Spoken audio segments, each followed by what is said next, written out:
There's a pyramid of power with eyes that can see it all. Cameras to capture your image in City Hall. Realize they listen whenever you make a call. If you want a revolution, I really give it to y'all. Strength is the army that bands against bands of dead presidents, determining life of mankind. Of cancerous, how we breathe vapors. Greek got us blinking in the streets like cheap paper. Assemble the masses, melt the plastic, carbine, realign when the shit gets drastic. Lift the veil when the system's unmasked. It's just another pyramid scheme, a government racket. Combined with the power of Charles Jurassic. Nation T-Rex with covert tactics. Rise from the ashes to back the ashes. Bring the madness.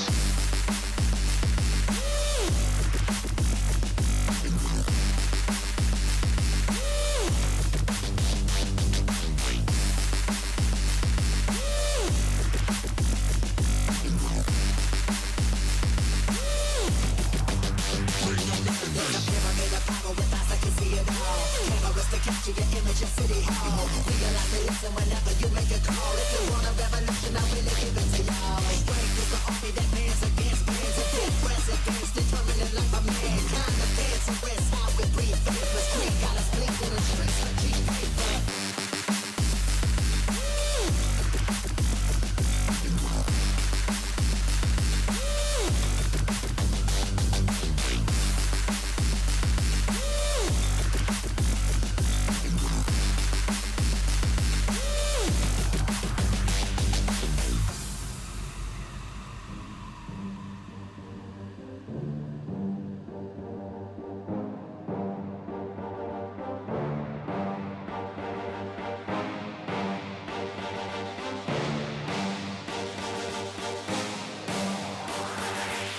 There's a pyramid of power with eyes that can see it all. Cameras to capture your image in City Hall. Realize they listen whenever you make a call. If you want a revolution, I really give it to y'all. Strength is the army that bands against bands of dead presidents, determining life of mankind. Of cancerous, how we breathe vapors. Greek got us blinking in the streets like cheap paper. Assemble the masses, melt the plastic, carbine, realign when the shit gets drastic. Lift the veil when the system's unmasked. It's just another pyramid scheme, a government racket. Combined with the power of Charles Jurassic. Nation T-Rex with covert tactics. Rise from the ashes to back the ashes. Bring the madness.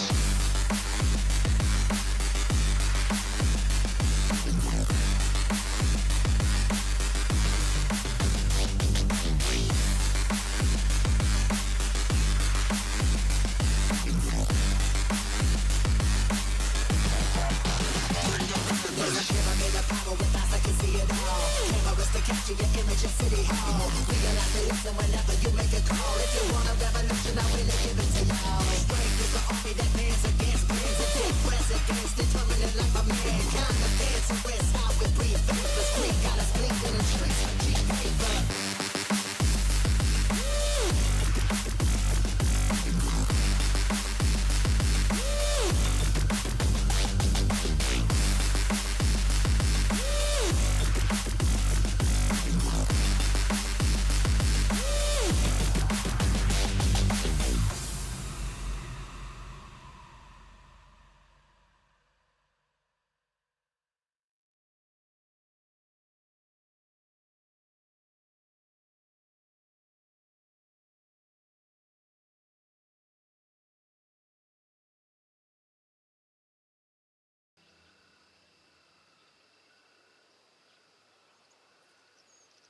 Blimey.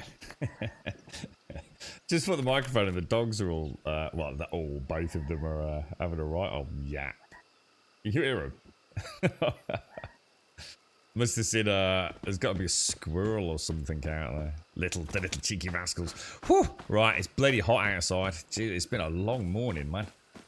It's, oh god, the game looks so gorgeous. Damn. That's beautiful, dude. Can I get shall I get a little screen here? That's a bit like the weather here today, to be honest. Let's pull back. Rotate the character around a smidge. Maybe go that way. Hide. He's a bit in the shade, isn't he? Because the sun's like coming at him. It's even got the red. God, I'd love to play Red Dead again. It's kind of quite a soft focus on the vignette. It's definitely got a strange vignette. That's actually a nicer shot, isn't it? Let me see if I can just do that. Camera, first person. We want to go in there. We want to come out. We want to go up. Rotate character. Maybe like that. Then if I come across. How come you can't go up? Have they changed it? Oh, they've changed it to Z, haven't they? Oh, that's so annoying. Why don't they just have it as space and crouch? This is definitely one of the things that we've spoken about before with this game, isn't it? In fact, this is probably a really good example of what we've spoken about. So you've got a button that goes up, which is the jump spacebar button. And you've got a button that is crouch, whatever that is. I don't know, because I just press it on the Steam controller. But in your photo mode, it's Z to go up instead of just pressing space to go up. And I think it's the same in your like drone mode in your building. And this is what I was saying. It's like they've said, okay, here's the game. Can you, sitting in the back of the office, here's a list of all the things we can do. Can you go and bind all the keys? And they've gone, okay, we've got X amount of keys on a keyboard. So let's make, okay, so we need to go up. Okay, so to go up, we'll use space to jump in the game. And we'll use Z in the build menu. And we'll use something else in the other menu. And most games don't do that. Because it's unnecessary, isn't it? They definitely need to go back in and fine tune it. It's like really weird. It's like there's like 3 key bindings just to make a camera go up. Well, just keep it a space, dude. You know, and then it's obvious, isn't it? And no, you don't need all these tooltips and things either. It's ever so strange. Well, I wonder if that's more like a cultural thing. I wonder if, like, you know, Eastern developed games tend to go down that route where they try not to overlap things. Maybe there's a fundamental logical difference between how they develop a video game and how the West develop a video game, you know? So it might not be unusual in, say, a Korean-built game. Morning, Shades. How are you? Morning, Bob. How's Star Citizen going, Bob? We heard anything? I mean, it's freaking August, dude. They've only got 8 weeks, haven't they, to deliver on their semi-promised, certainly heavily hinted at, wonderful stuff from Citizen. A whole year, dude. 10 months down the line, dude. And what have we had, bro? I'm starting to seriously doubt, man. I'm really... I'm right on the brink of major skepticism right now, Bob. I really am, bro. 324 still in Evocati. Still has big problems to the point the latest build said they would not go to Wave 1. Yeah, I just... Even something as freaking simple as getting a freaking hangar built, man. I'm sorry, dude. I'm starting to proper doubt, man. First time in a long time, dude. We'll have to see, man. We'll have to see if Squadron 42 gets a launch date, won't we? Morning, Alison. Did you have a nice weekend? Morning, Missy. Morning, Dave. Morning, Irish. Is the game fun? It's a very good game. Yeah, yeah. In fact, today... I have a feeling. I don't know what to do. I feel like I need to go... I'll tell you what I'm going to do. We'll just... Have I got any food? We've got a little bit of food. Just last us a little while, haven't we? I'm just going to go and clean this up. I feel like we need to go... I really like the fuel side of things. I'd like to find a place to go and start manufacturing fuel. Whoa, what the hell, dude? Jesus. Yeah. But let me just try this little monolith idea that Starkey had. I'm just going to go, like, say to... Oh, I won't be able to, will I? I need to go to a teleport locale. Am I anywhere near one? I'm right on top of one. Yeah, let's go and see if I can find some of these. What are they called? Detoxidants or something like that. Is there anything you need to do in the game, Missy? Or anything you want to do in the game?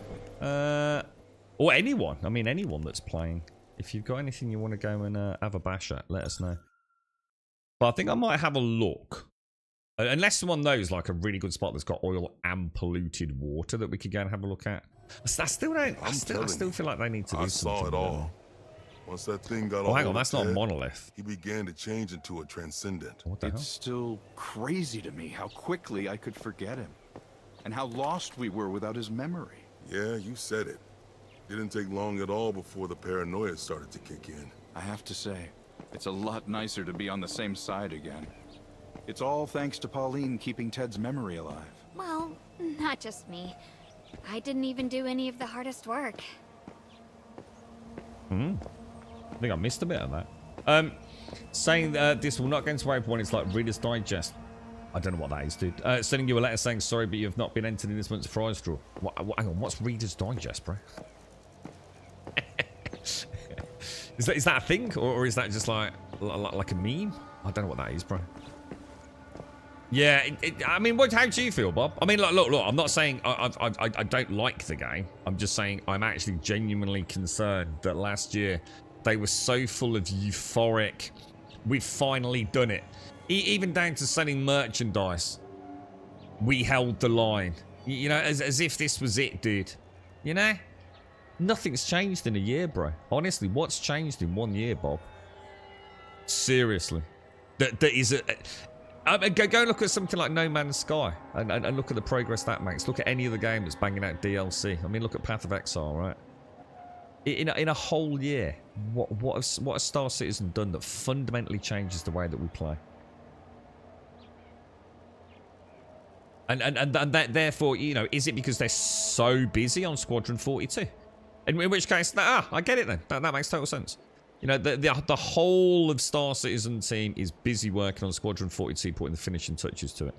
You know, and maybe I've missed that announcement, in which case, you know, I'm no longer worried. It goes, oh yeah, that makes sense, dude. But I haven't heard that. So, you know, as an outsider, well, I used to be an insider, but as more of an outsider now looking in, I can definitely see where... you know, you've just got your die-hard content creators now, haven't you? Keeping it on life support until something happens, really. Morning, Kelso. It's one of those people who constantly get your details and auto-enter you into a prize draw with a fake gold card. What the hell? I don't even know what that is, bro. I'm so out of touch with this stuff, man. Don't think you got that much left to do. You need to have a look at my question. What about your build? Have you got all like the mods you need for your build, Missy? I hear you. What surprised me is they have never said 4.0 will not be late. Imagine what state that will be in at launch then. Yeah, I mean, I suppose. Yeah, good point. Right, let's tell Paulie. Let's go and speak to all our wonderful friends about the story thus far. Instancing with all the hangers. So again, you know what I mean, Bob? I mean, is that not the easiest part of an MMO? Instanced shit. Isn't that the fucking easy bit, bro? The thing is, right, it all points to a major issue with the foundation of the game, really, doesn't it? I mean, how many times have you logged in and you don't have the right ships in your ASOP? Or your inventory isn't representative of what you know should be in there? You know? How many times have you taken a ship out and the weapons that you installed on it are no longer installed on it, you know? It's like even the very... I can't think of any other game where that happens. I don't log in to Path of Exile and find out, like, my chest armor's disappeared. Or I don't log into Path of Exile and find out, like, you know, one half of my characters are not available for some bizarre reason temporarily, you know? It's like they can't even do the thing that any other game would do really easy, you know? Like, oh, I tell you what, we've got this massive MMO, right? This huge MMO. Let's add housing. Oh, that's going to be really difficult. How are we going to manage that? With plot decay and out in the real world. Oh, I'll tell you what then. Let's instance housing. Oh, yeah, that's easy then. Yeah, we can easily make instanced housing. That has no impact on the rest of the server. Bish, bash, bosh. It's like even when they take the easy route out with instanced hangers, they still can't fucking sort it out. I'm starting to have serious doubts, bro. Reader's Digest is like a little book. It's a thing. It's a physical thing. Reader's Digest is like a little book-sized magazine you find in doctors' waiting rooms.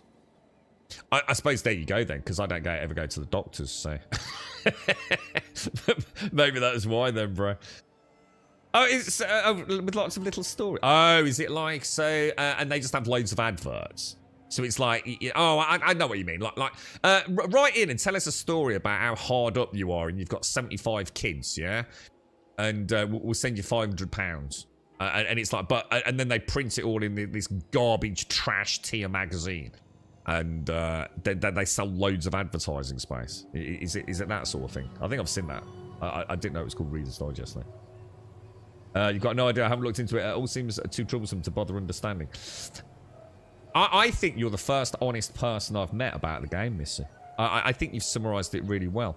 It's like, you know, if you don't care and you just like shooting things in the face, yeah, don't overthink it, mate. Yeah, there you go. Perfect. And you're still doing really well, right? You've literally done the pro hardest difficult content up till now, right? I love it. And it was like, oh, you gotta do this, Grim. You gotta grind. You gotta get these. Oh, you gotta get these perfect mods, Grim. No, you haven't. You really haven't. In 324, there is no local inventory anymore. Everything is accessed through the freight elevators and item banks. The slightest bug will bring the whole game to a halt. It's just ridiculous, isn't it? It's a mass. But basically, Bob, let's be honest. We know it, don't we? Take Path of Exile, right? I'll keep talking about that today because obviously it's a hot potato at the minute. They just add shit to that game, man. You know, they just add shit to it all the time, right? No Man's Sky, incredibly complex, you know, algorithms sitting behind the scenes in that game, right? Constantly adding crazy things to it, right? Updating the graphics, you know, just that basic, you know, what you see on screen changes, you know, cleaning it all up. Wonderful new biome diversity, creature diversity, ship diversity, you know, seamless, you know, travel from atmosphere to planet. You know, amazing game, right? All these games, you know, it doesn't, you know, oh, but they're trying to do something special with Star Citizen. That's fine, but is that not the noose around their neck, is what I'd say? Is it time to start thinking a bit smaller? Because it's going nowhere at the minute, quick, is it? It's another year with nothing, mate. It's just a deck of cards with more cards being stacked on top. What do they call that? You know, like those, you know, when you get cards and you make like an A-frame out of it. You know, you stack all the cards as high as you can vertically. It's like the whole game's built like that, isn't it? They've got wonderful intentions. The project is wonderful and I embrace it. And, you know, I'm glad it's there and I hope it never disappears. But I think my simple outlook now is like, well, it'll probably never happen. But, you know, it's fun having a natter about it once in a while, right? Hopefully we will hear something about Squadron 42 this year, and once that's out, maybe they can go back and start working on Star Citizen, and maybe we'll actually see some good changes. So, you know, I'm not shit talking it, but I think as a realist, and I always try and look at it from both sides of the equation, you know, as a genuine realist, it is another year after a lot of chest pounding, wasn't it? Let's be honest, last year there was a lot of, we've made it, we held the line, come and buy the t-shirts, Chris Roberts in tears at the end of it. I'm sure internally they thought they'd cracked the nut, but it don't look like it, does it, mate? Have we heard a single thing about Squadron 42 since October last year? A single thing.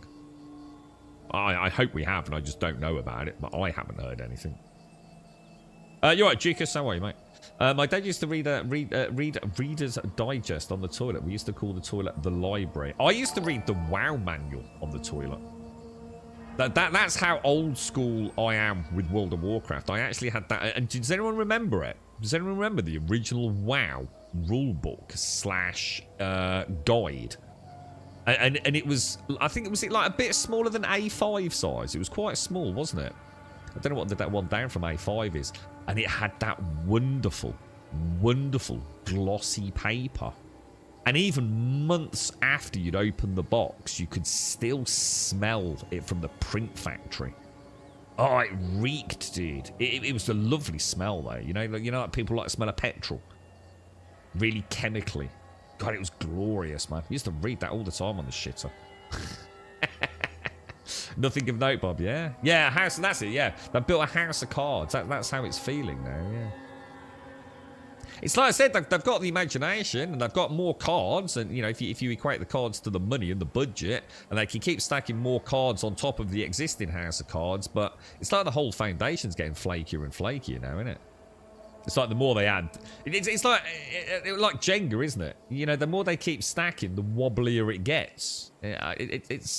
I'm starting to have serious, like, not doubts it will ever happen, but doubts it will ever happen in a time frame that I think puts them in a dangerous scenario where someone else is going to come along and go, you know what, we can do that.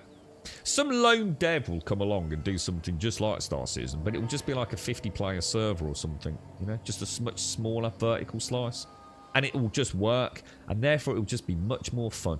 And people like Bob and I can fly around, and he can do his cargo shuttling, and we'll be fighting PvE enemies. You know, and I'll be my little fighter, keeping him off him while he's trying to dock his whole C equivalent. And we'll just have fun, won't we? We'll just go back to playing a game that works. And it might not be a massive multiplayer seamless verse, but it will work. And let's be honest, right now, working is a lot better than the not working, which is what we've currently got, isn't it? So someone just needs to step in, and that's what Elite Dangerous. Yeah, Elite Dangerous had the keys to the vault, really, didn't they? But they fucked it. Mainly because of ego, sadly. I still have a WoW manual somewhere, but don't remember it being that small. Yeah, it was really small. Yeah, it was really small. A5 is the one down from A4, isn't it? And it was definitely a little bit smaller than that. Or maybe it was A5, just a fraction smaller, but it was small. Yeah. Communicate with everyone. Let's There see you what are. Pauline's got to I say. have your reward. You playing And any good Assassin's news, Creed our shows? memories have returned. Yeah, and I need to apologize. I treated you like scum when you first came here, but you saved our home. Dennis explained to us what happened to Ted. Go and drink It's a my good coffee. thing you managed to kill that Transcendent. Well, it wasn't easy. Well, we owe you. Not just for saving Blackfell, but for putting Ted to rest too. It's true. That monster brought his worst fears to life. Uncle Ted would be glad to know he's not making his people suffer anymore. Wow, look at all this. Does it really matter? Shades, did you pay enough attention to this to know anything about Ted and his pipe? Does anyone in chat remember anything about Ted and his pipe? Because I'm going to be honest, I don't. Or well, maybe I do, but I don't know what the connection with Dennis, Trent, or Pauline is. Anybody remember that? I want to officially register a complaint that it is now Monday instead of Sunday. All right. Hang on, let me get the URL. Okay, here you go, Sven. www.nowonegivesaffuck.com. If you fill that in 3 times, right? Yeah. Sucks, doesn't it, mate? It was a really nice day yesterday as well, man. No, I'm not even sure there was a... That's what I'm asking, Shows. I'm not even sure there was a part, mate. I'm going to give it to... Dennis is a bit weird. Trent is... I'm going to give it to Pauline because I like Pauline. Thank you so much. I'll really cherish this as an heirloom. I like her promise. hair. Oh, and I have a little something extra for you, as thanks for the memento. We should put you in charge of time. We could we'll call you Emperor Lord of Time Logistics, Sven. All right. And you can just decide what day it is at like about 5 o'clock each morning. All right. Bear in mind, Sven, all right, that we still need to actually, maybe go to work and earn some money, right? So we can't just be Saturday every day, mate. Otherwise, it's going to be chaos. But, like every now and again, you can throw us a treat, all right? The only thing I'm grinding is for Mr. Wish. I need him for base design, and he doesn't drop for me. Why do you need him for base design? What does he open up then? I didn't know that. What do you need him for? Mr. Wish is that, like, weird-looking alpaca-y dude with a machine gun, isn't he?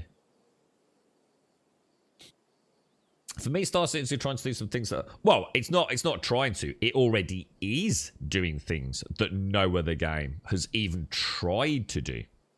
The closest is Dual Universe, which fell flat on its arse. So I am 100% on board with Star Citizen.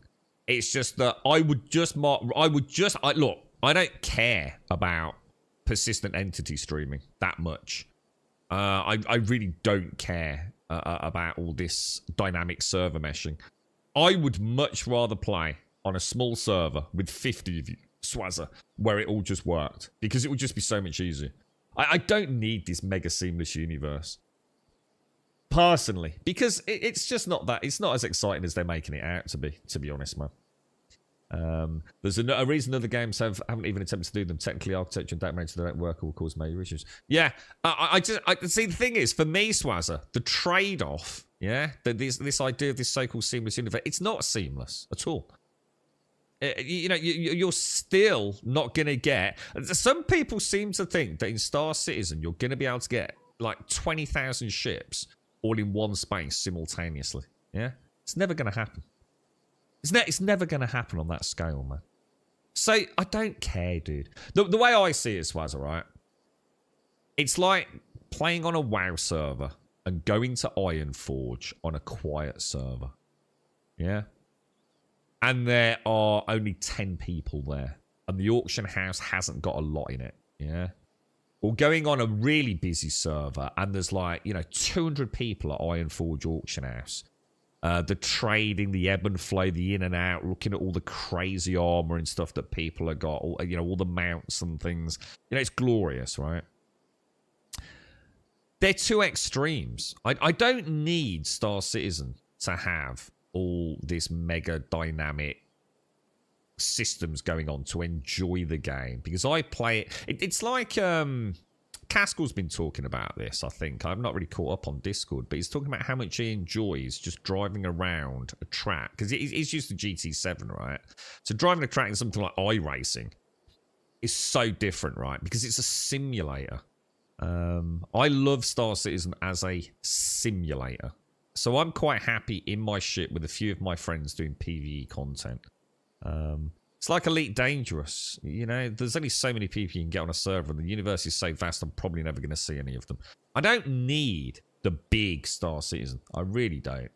And if they were to turn around tomorrow and say, like, look, we've given it a really good bash, but we can't do it on the scale we were going to do, so we're going to drop it down to X amount of people on a server, I'd be like, fucking go for it, dude, with my blessing.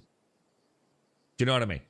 I just feel like what I'm getting at is the ultimate so-called mega seamless universe ain't worth the fucking wait, dude. I don't think it's going to be that impressive, dude. I really don't. I still think it's going to be fraught with technical issues and bad performance. You know, maybe in another 10 or 15, 20 years, you know, that stuff will be easily manageable on hardware and however data streaming and compression works. Maybe, dude. But right now, I feel like it's at some point, Unreal Engine's just going to go, click, ding, there you do, you can do it. the speed that engine's like advancing, especially now AI. I mean, don't forget, Star Citizen's been developed, right, in a world where artificial intelligence didn't exist. We could be entering a new era in game and data management, right? In fact, we already are. I'm sure you know about this, Swaz, more than I would, you know? Are they just going to get left in the dust with archaic CryEngine / Lumberyard, you know, this behemoth, unwieldy sack of shit? I just don't know, dude. All I know is I've just stopped caring, really, until I see something that actually works, dude. You know, and like you, I'm very impressed with the vision. But the vision's just taking too long. You know, we can all aspire to wonderful things. But if it's going to take so long, you're never going to see it in your lifetime. Who gives a fuck, right? I'm tired of worrying or thinking about something that never seems to go anywhere. So yeah, technical architecture and data management, they don't work or will cause major issues. Bad practice, yeah. Wonder what these choices matter. I've been mashing F. I think most people have, to be honest, man. We're doing Sunday again tonight and then double say, oh, blimey, Sven. Well, I like the sound of that, mate. The girlfriend will be very happy. She rather likes Sundays, dude. Monday's cancelled. I was like, hang on, does that mean I can have a day off stream as well? I was slowly making my way through Assassin's Creed Origins. Good game, I enjoy that. I'm getting to the end game. Got about 6 quests to do, so I don't want to do that yet. Yeah, I really enjoy. I love, because I love Egypt and ancient Egypt theme. Origins is so good, man. I know it's mad. I think about this, when there are 1,000 people on one place, your computer needs to download and update all of those 1,000 people on their ships, etc. several times per second. It isn't happening. No, not. You know, it's like I said, I don't know how Bob would feel, but just stick me on a server with 100 people, man, and just make it optimized for 100 people. I'd have great fun. you know, in Stanton with 100 people zipping about. I'd be quite happy with that. Or 1,000 people, whatever it is, you know. The only thing the persistence in Star Citizens made me go, wow, is how many people left their C2s on the ground in Alpha 18. Is that Alpha 18? A18? No, hang on. Where's A18? Is that's a locale? I'm thinking of bloody, what's it, 7 days when you say A18, dude? Is that the same as like, do you mean the same as like, where's that place? Like Shubin Mining, where everyone dumps the C2s down there? Or is A18 like a major trade hub, like where you pick up all your helium or something? Or is it Area 18? Oh, sorry. That's one of the primary residences, is it? Like Lawville and all that. Yeah, sorry, mate. It's been a while since I played. Yeah. What are the 4 hubs in Stanton? You've got Area 18, which is like the cyberpunk place, isn't it? And that's got that cool lady NPC around the back as well. Area 18 is quite cool. You've got Horizon, which is the gas giant, which is the one I normally start at. You've got, is it New, I was going to say New Babbage. That's not a place, is it? Is it New Babbage? Oh, you just said Lawville, Horizon. Oh, it is New Babbage. That sounded wrong when I said it. I don't know what you mean, Shane. No idea what you mean. 9 days off, not for you, mister. Boo! Boo! What recipe would that be, Shades? What recipe would that be? I don't know if I can see a recipe anywhere. What recipe? I can't see one, mate. Humpy. Has he got a friend called Humpy? Hey, let's see what this dude's got. Has he got anything that's worth buying? A Starcrom crate. Oh, you can buy controllers. I don't think I knew that. Multi-flash hider. Should I be buying these just on the off chance I don't get them next season? Oh shit! Hang on. I don't think these carry over, do they? Or are these? Oh, hang on. That's an interesting point. You know when it says mods, do you think it means mods, or do you think it means these, or do you think it means both? Oh. That's actually a good fucking point, you know. Okay. Challenge. So basically, in my tasks, I now have literally nothing left to do, dude. Not a single thing left to do. Let me check my commissions. Week 4. Oh, I haven't done these ones yet, have I? Because week 3 I've finished.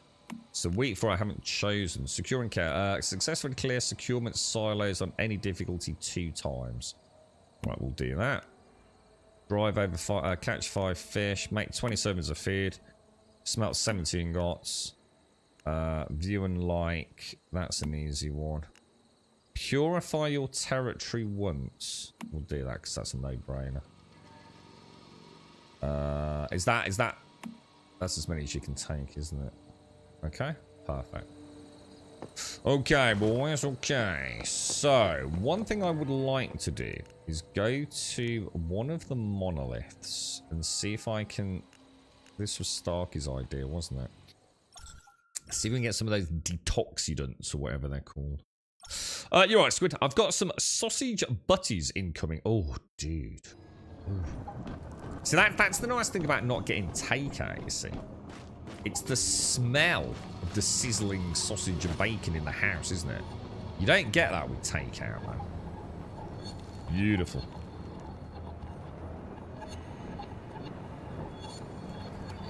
Okay, let's go down.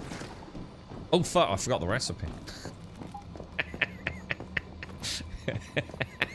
I actually did forget the recipe, Shades. I didn't mean to. I was just annoying you. But I did actually. I've just suddenly clicked. I'm just seeing like grub. Shit. Where was that? Can you remember which freaking? Oh fuck. Oh well, we'll get there. We'll get back there. I tried Path of Exile again yesterday, guys. God, it's fucking dog shit. It really is fucking dog shit. I don't know anyone could play that fucking janky ass non-WASD piece of crap. But I get it. You know, it is. I enjoyed it for what it is. But bring on Path of Exile too, man. I'm really looking forward to Path of Exile 2. The faster Path of Exile 1 just goes the way of the dinosaur with its ugly-ass graphics and ugly-ass user interface, terrible controller support, and bullshit lack of WASD. The better I am, dude. You know, it is a fucking terrible game in 2024, man. But I like it, you know. I still, you know, I can still play it. It's kind of alright. But damn, give me Path of Exile 2, dude. I'm so excited for that, man. I think it'll be the first time I'll be going into an ARPG on sort of launch. But with realistic expectations of what I like about ARPGs. So it's about getting your expectations right, you know? So I'm really looking forward to it, man. I've watched a little bit of controller gameplay. It looks absolutely fantastic. Even some of the big, you know, content creators saying, you know, this time around, you know, this looks like controller might be the way to go, especially for some builds. So I'm super excited for it, man. Brand new ARPG. And I really want to give ARPGs one more shot, you know. And I've learnt what I like about them. And it does look phenomenal. You know, it really does look like it could be a lot of fun. Really sort of dynamic combat. They know what they're doing. It's not their first rodeo. We know it's going to be free to play, so we can all play it without having to, you know, have buyer's remorse a week later. Super excited for Path of Exile 2, man. Probably gone into my most hyped game. Oh my god, the lag on that, dude. Probably my most hyped game right now, to be honest. Right, hang on. Let me just check this. I want to go in here. I want to go to gear. We're getting a closed beta in. Is it winter of this year? Is it? Why did I put that on there? I want that one that's like 20 meters. Didn't I have like the 20 meter one? What would that look like?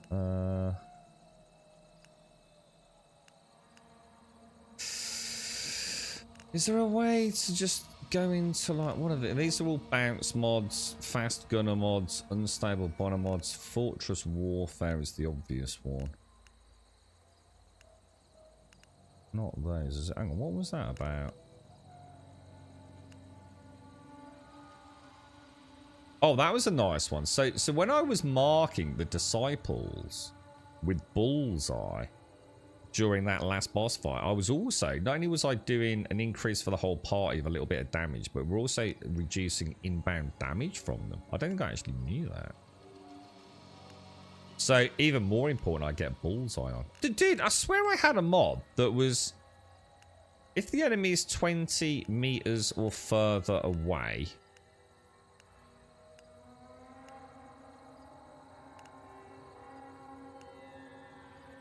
what the hell? I literally had it yesterday, right? I don't know, I didn't get rid of it. Oh, no, it was, no, it was a trouser one, wasn't it? I just suddenly realised it was actually a trouser mod, I think. What did I go for? I went for, after killing an enemy, refill 2. Weak spot damage plus 20% when a bullet hits a target more than 20 meters away. Jesus. Oh god, it's oh god, there's so many options, man. What did she give you from the quest? I don't know, Shanes. I don't know. I wouldn't even know how to find out, mate. You alright, Mario? How are you, bro? How's things? I've never looked at what they give me, Shanes. Probably just some, you know, flange fluber currency and some other crap, mate. I've got no idea. I mean, it'll presumably something in here. I've got yellow square tiles. Maybe a...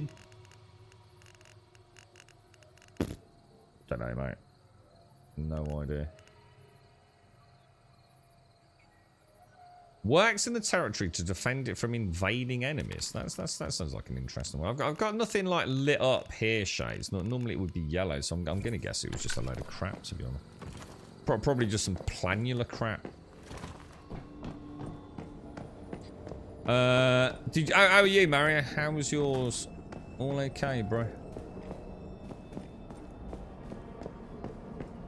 Let's go and see if we can get some of these detox. Is it detoxidants? Yeah. Oh, detoxidants. Yes. Can you make detoxidants? Or are detoxidants only available from because we could hit the hospital as well, couldn't we? We'll see how this goes. Let's go and put a little sort of open world grind in, if you like. Let's see if we can...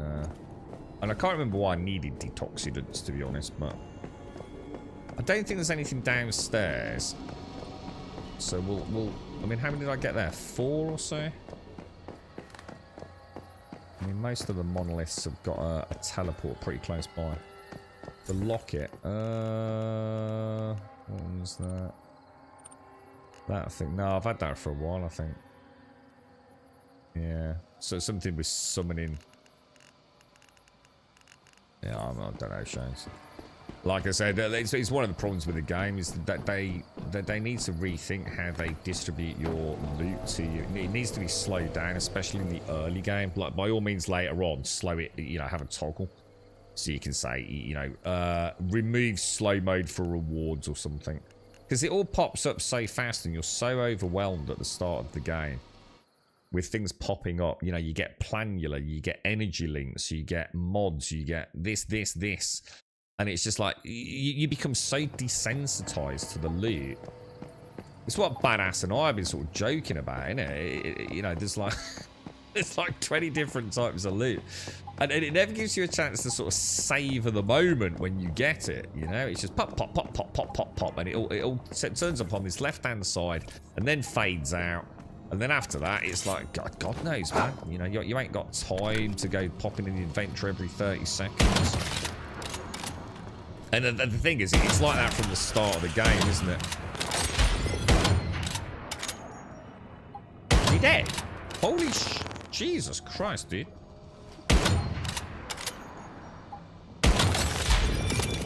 Wow, holy crap. Enjoyed the sun a bit, man. I didn't get to see a lot of it, dude, but I'll tell you what I have secured on a nice little bit of work. And it's going to cost me exactly £0. And it's like a little sponsorship behind the scenes for stuff we don't really get into. But I've secured myself a brand new, being delivered hopefully today, Samsung Watch Ultra. How cool is that? And I like my Samsung watches, so I'm currently on the Pro 5, I think it is. I didn't really like the 6. Not that I could have afforded it anyway, because I got the 5 for some work I did. So I'm getting, hopefully, the Ultra should get delivered. So if the door goes, you'll know why. How cool is that, man? Supercharged. Apparently they're quite expensive as well, like as in many hundreds of pounds. The only thing is I'm not allowed to sell it, obviously. Let's go and have a ganders through here. I suppose I could sell my Pro 5. Although technically I shouldn't, but it's that old now. I can't imagine anyone would suddenly require evidence I still had it, if that makes sense. So, is that? I think that's it, isn't it? I don't. Should we have a look downstairs? Just make sure I'm not missing out on boxes in the little vault area. Might as well check, right? Because like otherwise I'm missing out on this every single monolith I do. But I don't think there is anything.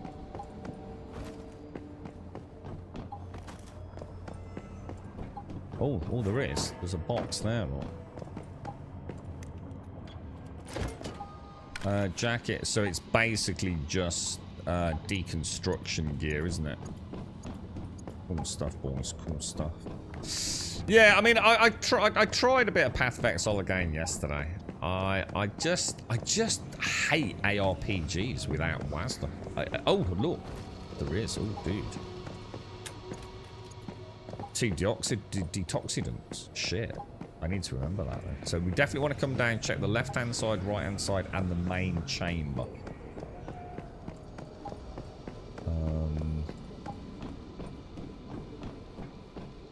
Just trying to think if there's anywhere else that I might be missing. I don't think I am I?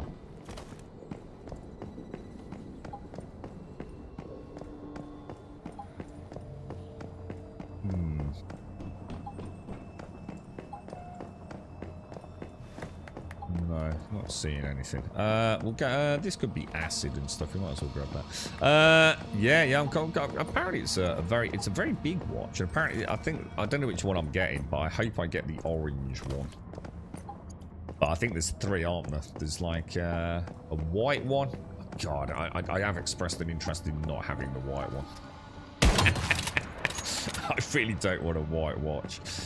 But I think there's like one that's got like a silver sort of top to it. And then there's the really nice grey one, which is the one that I think comes with the orange strap. Or at least the one we're getting sent is anyway. So I hope I get that one. Okay, nothing else. I can't. If anyone knows where there's other detoxins, I don't know where. I actually don't know where the what's it called? The I don't know where the hospitals are. Well, I'm sure we can figure it out, can't we? Oh, sorry, you did not get the red bag. Oh shit, really? Oh, that was a medical bag as well when it shines. Shit. Well, let me go through this one proper, and we'll see if I can get a good route. And sort of like, because I think they're all the same, aren't they? From what I can gather. Well, that's going to be a pain getting back up to that one for a teleport, isn't it? Gameplay so damn well. That's the other thing I've noticed about it as well. All the performance issues that, you know, they weren't terrible, were they? But they were very annoying. I don't think I've had a single frame hiccup playing the game, really. So if we start on the, so if we come in and start on the right hand side, no bags in there. So go in. 3 detoxidants.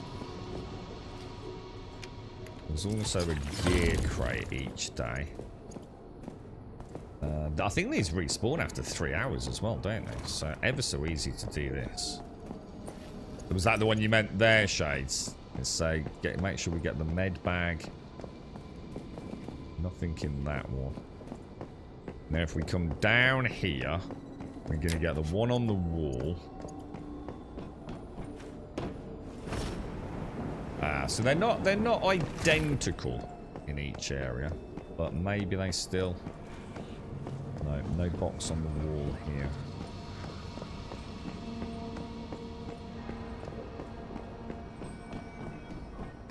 Okay. But that's a pretty good route, yeah? That should get us most of the booty. Let's just have a quick look. Where would the detoxidants go? Would they be in... Where would they go?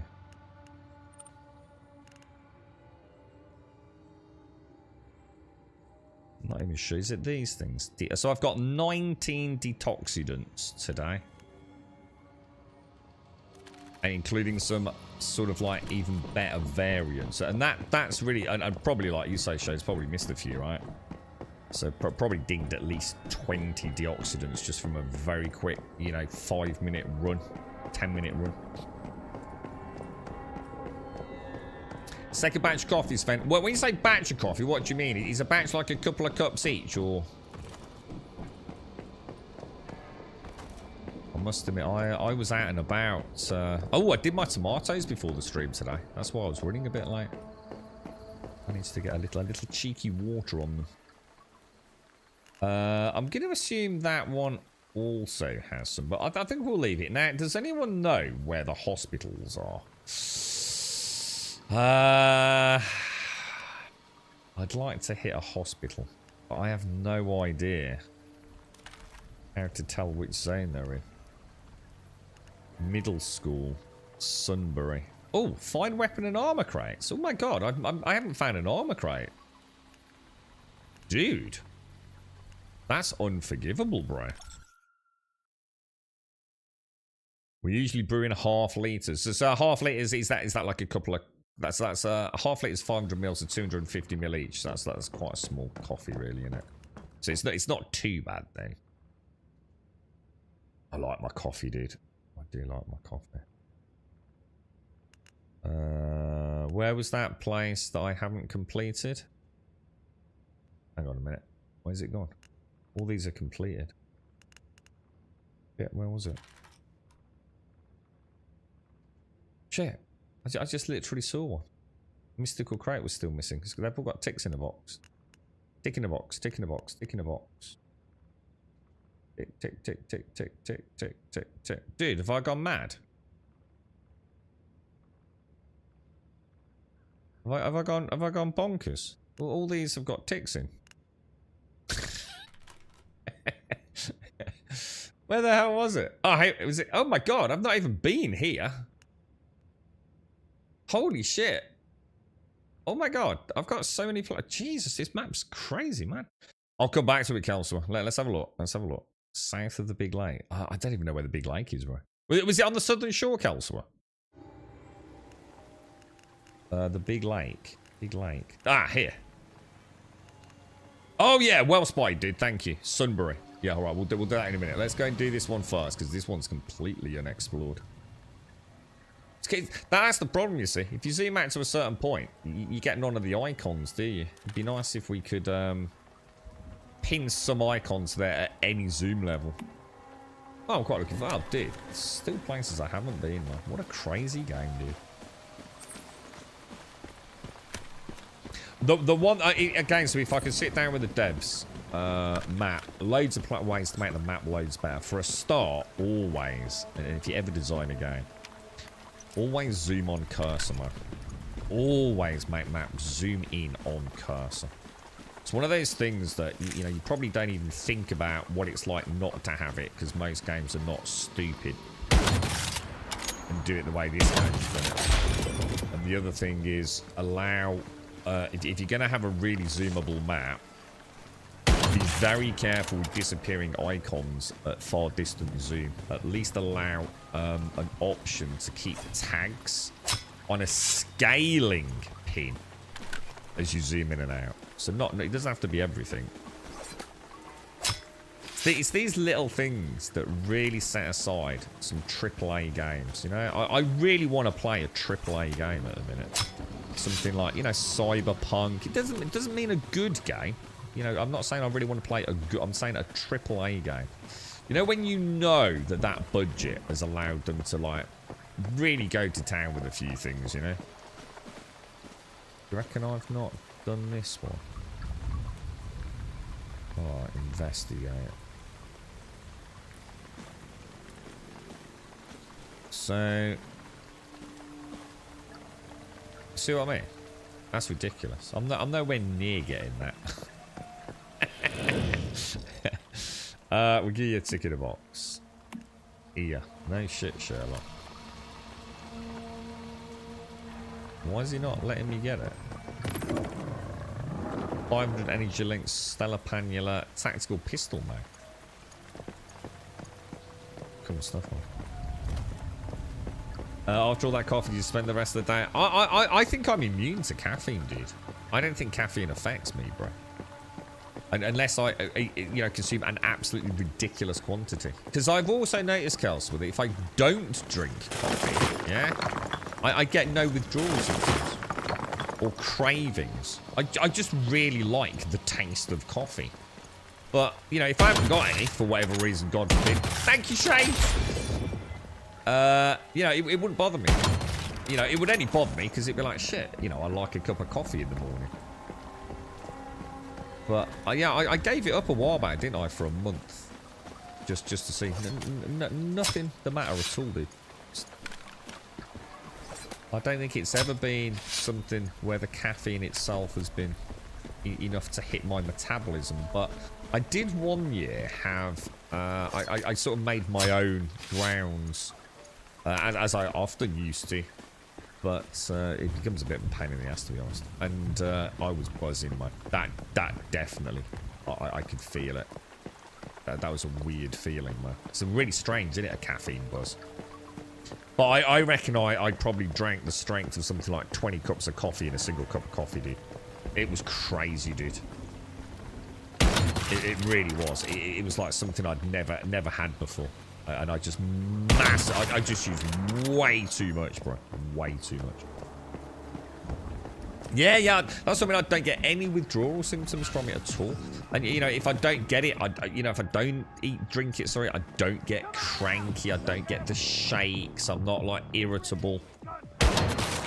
Unlike nicotine withdrawal, when I literally went mad, bro. Like, freaking mad. I don't even drink that much coffee, to be honest. The amount of times, Shades won't want to hear me say this, the amount of times I make a coffee, like say, I don't know, I normally start the stream with one, don't I? And then about midday, I might go and make another one, about 12 o'clock. The amount of time that one's stone cold at the end of the stream, man. And that annoys me no end, dude. I just get busy chatting and forget about it, you know? The morning one's not too bad, you see, because I can make it and just let it cool. Whereas if I make one in midday, and it's in the Yeti mug, it's still going to be boiling hot. You know, but at the end of the stream, it's too hot to drink, so I tend to like lift the lid off it a little bit. But the problem with that is, it does like obviously cool like a normal cup of coffee. Then I'm kind of stuck between a rock and a hard place with it, really. You're a big coffee guy too. Currently consuming some coffee I bought from the coffee plantations in Costa Rica. Oh, so this is stuff you actually picked up while you're on holiday. Oh, but that's a nice feeling, isn't it? So these are beans, and you've actually been to the location where they were actually grown. That's awesome, dude. That's actually really cool, man. Are they nice? I mean, is it a nice one? Yeah. You're not even a daily drinker. I like coffee as enjoyment and not something. Yeah, exactly, dude. Exactly. So for me, my cup of coffee in the morning is like the stream. It's like start the stream and have a cup of coffee. It's like a nice thing, you know. Try and turn off from, you know, work and whatever else is pestering me. Absolutely, dude. Yeah. It's like a treat. It's like a little treat rather than a must-have. Thank you, Shades. You have coffee in the morning and tea in the afternoon. Yeah, I can't drink tea anymore. I'm really just not a fan of it. Because the girlfriend drinks a lot of tea, and even the smell of it, just, you know, it's not that I dislike the smell, but it's just like, nah, man. Did you hear that? Are you playing Path of Exile, Swasser? Because you're a big, you're a big ARPG fan, aren't you? There's my first box there, look.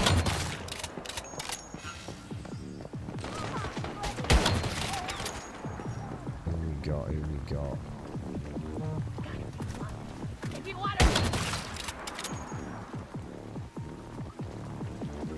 Yeah, God, juice me into Path of Exile 2, man. I'm a bit gutted as well. I hope I haven't missed out through my own stupidity, but I thought I'd signed up for the Path of Exile 2 beta.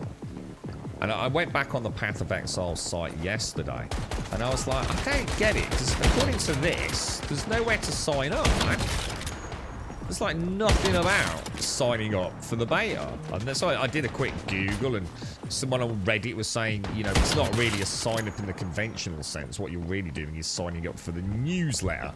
And by signing up for the newsletter, you're signing up for the beta. So I thought, okay, maybe I've already done it, and that's why it's not showing. And then I thought, hang on a minute. Has Path of Exile 2 got a completely separate website? Lo and behold, yes, it has. And I'm pretty sure I've never logged into it before. So I did that yesterday, so I probably won't get an invite to the beta, sadly, because I'm so late. Unless it's just a big open beta and everyone's going to get access, in which case, great. But I think I'm looking forward to that more than any other game at the minute. And considering I really have gone off ARPGs, I really was hoping No Rest for the Wicked. No Rest for the Wicked looks like a great game, but it's not the ARPG I was hoping it was going to be.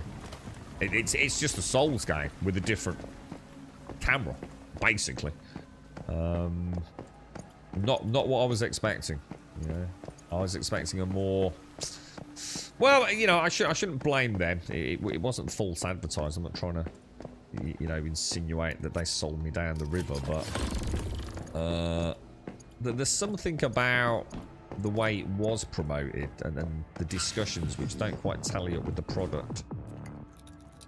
I thought it was going to be a much more strategic, tactical relatively medium-paced ARPG. So a little bit more like some of the combat in, say, V Rising, where it's still manic and it's still quite fast-paced, but a lot of strategy. You know, really using those cooldowns, the rolls, the environment, the AoE style skills, and not just a spam, spam, spam. And to be fair, it isn't spam, spam, spam, but it is Dark Souls, insta mega lightning reflex shit. Not what I wanted, man. But I will play it. I'll wait. I'm going to wait for that to go live. You know, I think Enshrouded, No Rest for the Wicked. They're both games I will wait for their big 1.0 launch. Because I know I like them. I just need them to be done, you know. More difficult Zelda game. Yeah, it's just the combat, Swazza. I'm not into a Souls-like dodgy rolling. You know what I mean, dude? I'm probably not doing a very good job of explaining it, but you probably get an idea of what I mean. It's a beautiful game, though. I mean, it really is. I mean, it's the team that made Ori, isn't it? So,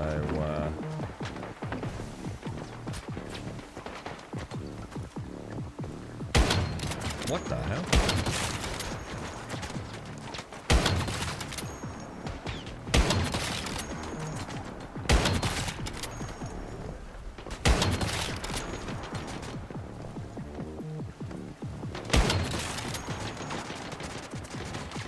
A lot of dudes around here, isn't there? Where the hell are they?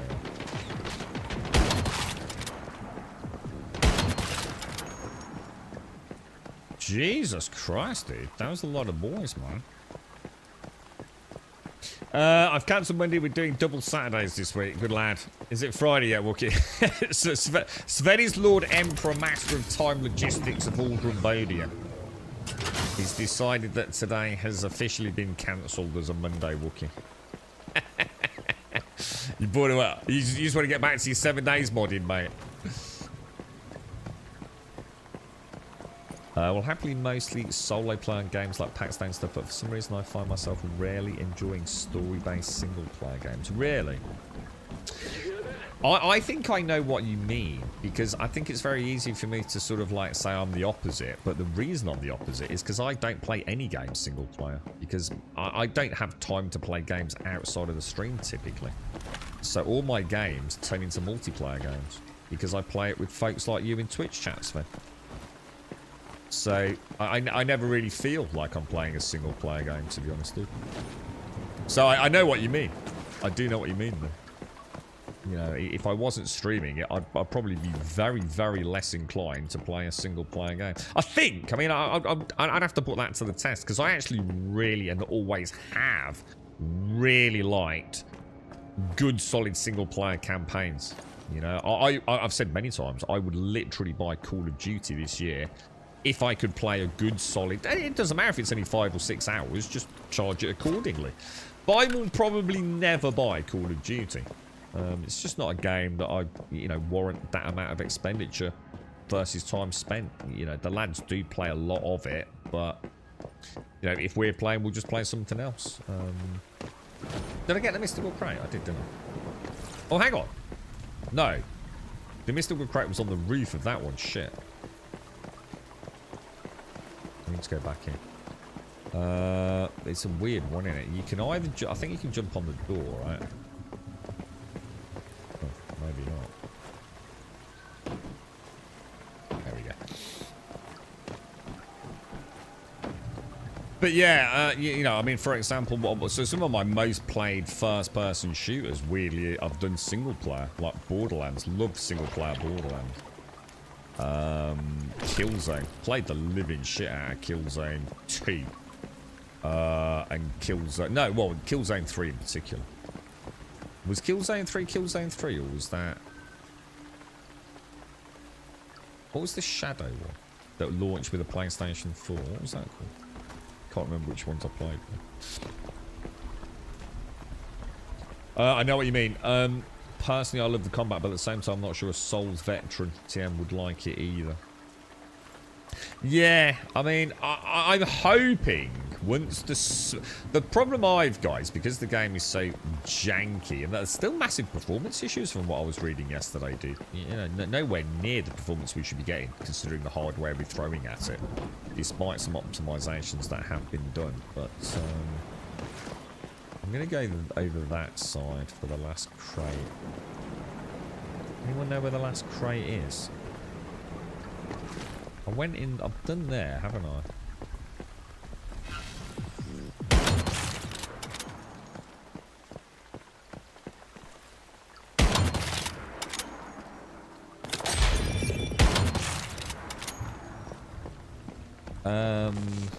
Yeah, I'm looking forward to it. I just want to, I just need them to get the game done, I think, Swazza. I've learnt my, I think what I've learned in the last year, I've done a lot of heart sort of seeking and soul searching and all the rest of it about video games. ARPGs I'm finding extremely dull. And I think I know what the problem is. I'm looking for an MMO in an ARPG. It's my own bad expectations. What I need to do is play an ARPG, enjoy the campaign, enjoy the skills, enjoy the highs, the lows, the difficulties. You know, shit, the build's not working for this boss. Need to rethink it. Enjoy that. Enjoy the story. And then say, okay, I'm done. I've finished it. You know, I might, you know, maybe I kill the last boss and I still put in 10 or 20 hours of grinding something, you know, whatever their equivalent of the end game is, to make the build a little bit better, to be able to play some multiplayer, you know, maps or whatever it's going to be. But not look at it as a forever game. You know, do that and then start a new class. You know, so that was great. I really enjoyed that melee class. Let's try a caster and let's try some sort of ice build. You know, it doesn't have to be a big dick EP. It's the best build. Just have fun with it, right? And I think going into the next ARPG with that mindset, I'll be a much happier player, man. You know? Much happier player. You know, I don't care about getting that perfect build. I just want to enjoy the story, and I've always enjoyed going back through campaigns in ARPGs. Really enjoyed it in like Titan Quest. I love the campaign. And I think it's the same with so I've learned a lot about ARPGs and how I need to rethink how I approach them in order to get the most amount of enjoyment from them. And the other thing I've learned is that so about my own play sort of strategies and enjoyment is what I was going to say. Stop playing games too early that I know are going to be good. So, for example, I will probably never play V Rising again, and it's a really good game. But I played the absolute crap out of it when it first came out as an early access game. The other one is Valheim. I just played way too much Valheim, man. You know, I put 600 hours into a game that only had 20 hours of content, 30 hours of content, right? So, you know, I just can't be asked to go back to it. I feel like I've already done it, even though I probably haven't, and I certainly know there's other bosses to kill, but... So, Enshrouded, I'm leaving it. I'm going to wait for 1.0, man, and then play it, you know, as a final finished product. I'm going to do the same with No Rest for the Wicked. You know, I might boot them up occasionally and pop in a half hour. But, you know, I can wait, man. You know, I don't have to keep playing these early access variants. Did I play Baldur's Gate 3? I did, dude. Yeah. We played a week or so of Baldur's Gate. The only reason I stopped was real world meant I couldn't stream for a little while. Sadly, I think Baldur's Gate 3 is probably one of the best games that I could speak about. I couldn't recommend it more. I just hate turn-based combat, dude. I just don't like turn-based combat.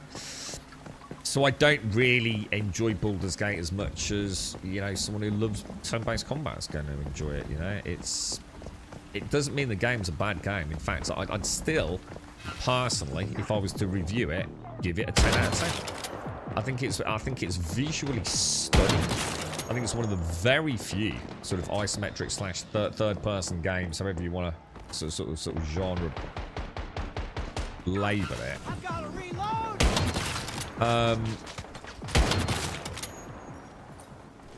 Let me just get these fuckers out of the way. Yeah, I genuinely feel like it's one of the few third-person drawn-out games that even holds up in first person, dude. I mean, when I was playing it, I was like moving the camera around as if I was playing a first-person shooter some of the time, with the party behind me, you know, exploring the environment, zooming right in. It looks amazing, dude. Well, one of the very few games where choice has impact on your playthrough. Now, how often can you say that about a Bethesda game? Oh yeah, 0 times, really. Maybe Fallout 3.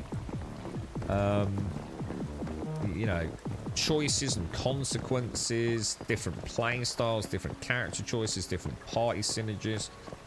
Wonderful story from what I've seen.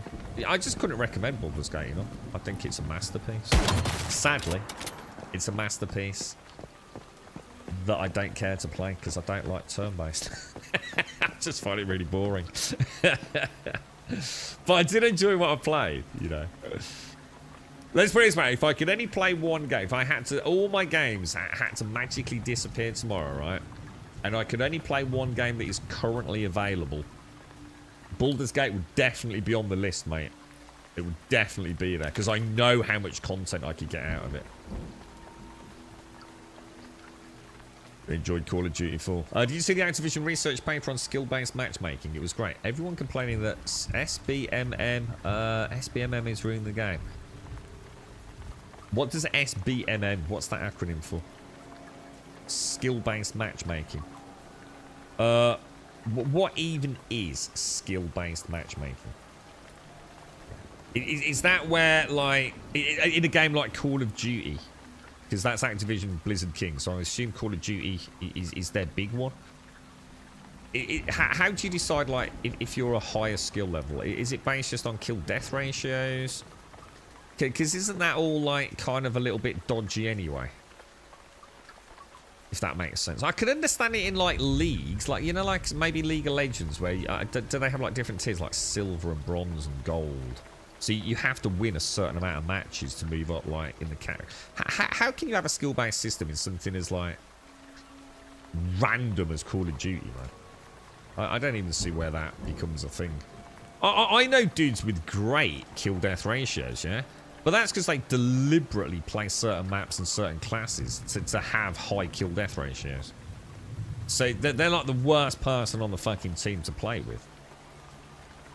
So I'm not sure how they even do it with something like that. You've got a love-hate relationship with it, but in normal TDM type of team deathmatch types of game modes, I don't enjoy it. I think games being stomped are just fun. It's not too time-consuming or punishing to get stomped for 5 minutes. I can understand it in Counter-Strike Go. Like, if it, again, like say, you know, if the matches are rated, because Counter-Strike Go is quite skill-based. Call of Duty is quite open to, like, you know, like, well, it used to be like spawn camping and things, didn't it, and stuff like that. So is it really skill, or is it just playing the numbers? Do you see my point? Whereas in Counter-Strike Go, it's a bit more skill-based, isn't it? Do you know what I mean? Accuracy per shot, all that sort of stuff. I mean, Call of Duty is a bit, I don't know. But anyway, the point being, everyone complained that SBMS is ruining the game, so they've actually been secretly turning it off and the players hated it. Oh my god. And then, actually, imagine that, have they not got a bit of trouble over that? Oh, by the way, you're bitching about something that we turned off last week. You didn't even notice. I skipped this show because it was the game I thought looked the most promising of the recent ones, so you got Pal World instead. But you will, Enshroud, I think you'll really enjoy Enshroud if you like that style of games. It looks really nice, dude. I know Swazza and Starkey played a lot of it. That's the same reason I'm not waiting for Path of Exile to get fully released. It's coming out as the year. It is, dude. Yeah. I think for me, I might... See, the thing is, I started playing Path of Exile 1 12 years ago when it was in early access. It's a very good point. The thing is, for me, Alarian, it's probably not going to be... It's still an ARPG, and I don't think they have particularly long legs for me. So I'm going to play the early access anyway. Because I really like the Path of Exile team. I just don't like how old their game is. It's a bit like when I played Warframe. That always feels really old as well. Same with Guild Wars 2. I'm looking forward to playing like a fresh Path of Exile 2. You know, proper going toe-to-toe with Diablo on visuals, and then all the cool thing everyone tells me that makes Path of Exile great, you know? So I'm looking forward to PoE 2. So I'll definitely play early access on that one. 2 games stomping by loads. When you say stomping, what are we talking about? What's this terminology? 2 games getting stomped too hard. Do you mean absolutely steamrolled? So you're joining a lobby, skill-based matchmaking's been turned off, and you get absolutely destroyed, right? The whole point is to have close and more games, and it's effectively put you off playing. Shouldn't go 73 for 12 and then 4 for 23. Got you. That's the part I loved in COD. Casual and stompy. If it's too sweaty, and even I'd rather play Counter-Strike. You don't like turn-based this way. Yeah. Solus.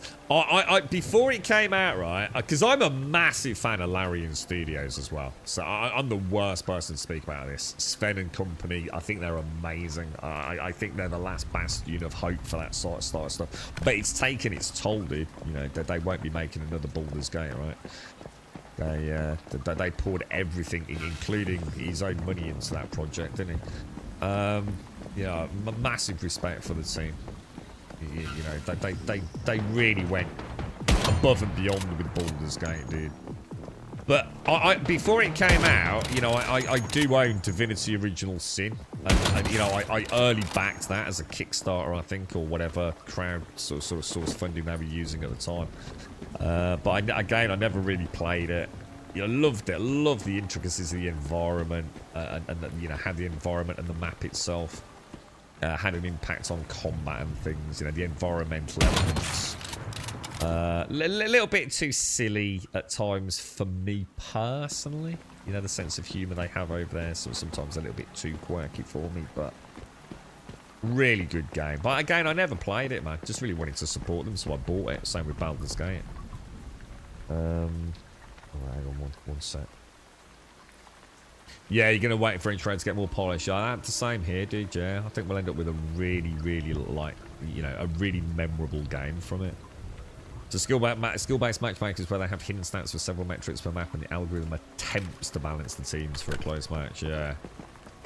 The paper states what the metrics are, and that they're per map, it's not just... Yeah, so obviously a lot more to... Yeah, I assume that. But kill-death ratio is the one that I know gets massively abused, doesn't it? Be interesting to know how complex that algorithm is, right? You know, is it... Who knows?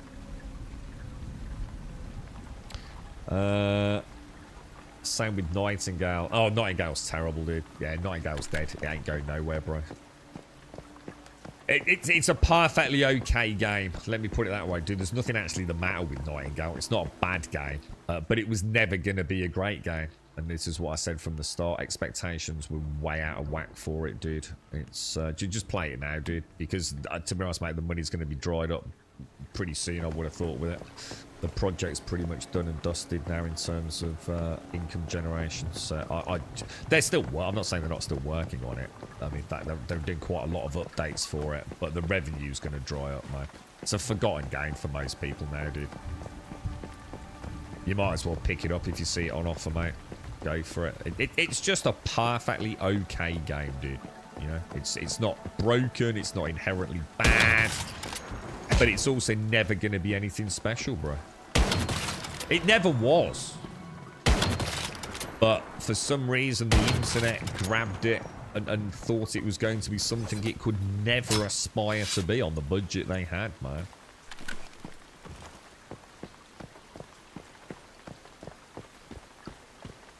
When they turned it off, the players blamed the skill-based matchmaking for them getting battered, you know, because it's never their ability that's... Yeah, absolutely.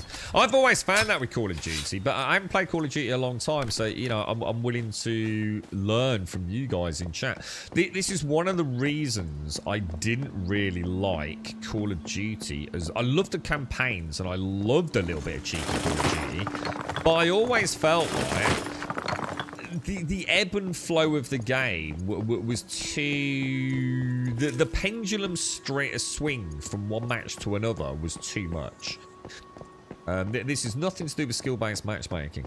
I could play a game and just, like, never even get a kill in. It was just like, dead. Yeah, and then I play another match, and you know, like, fucking hell, dude, like, kicked ass there, man. That's like really good, you know. Got 20 kills and 10 deaths, whatever, you know. Pretty good, right? But then I'd play another one, and it'd be like, what the fuck happened there, dude?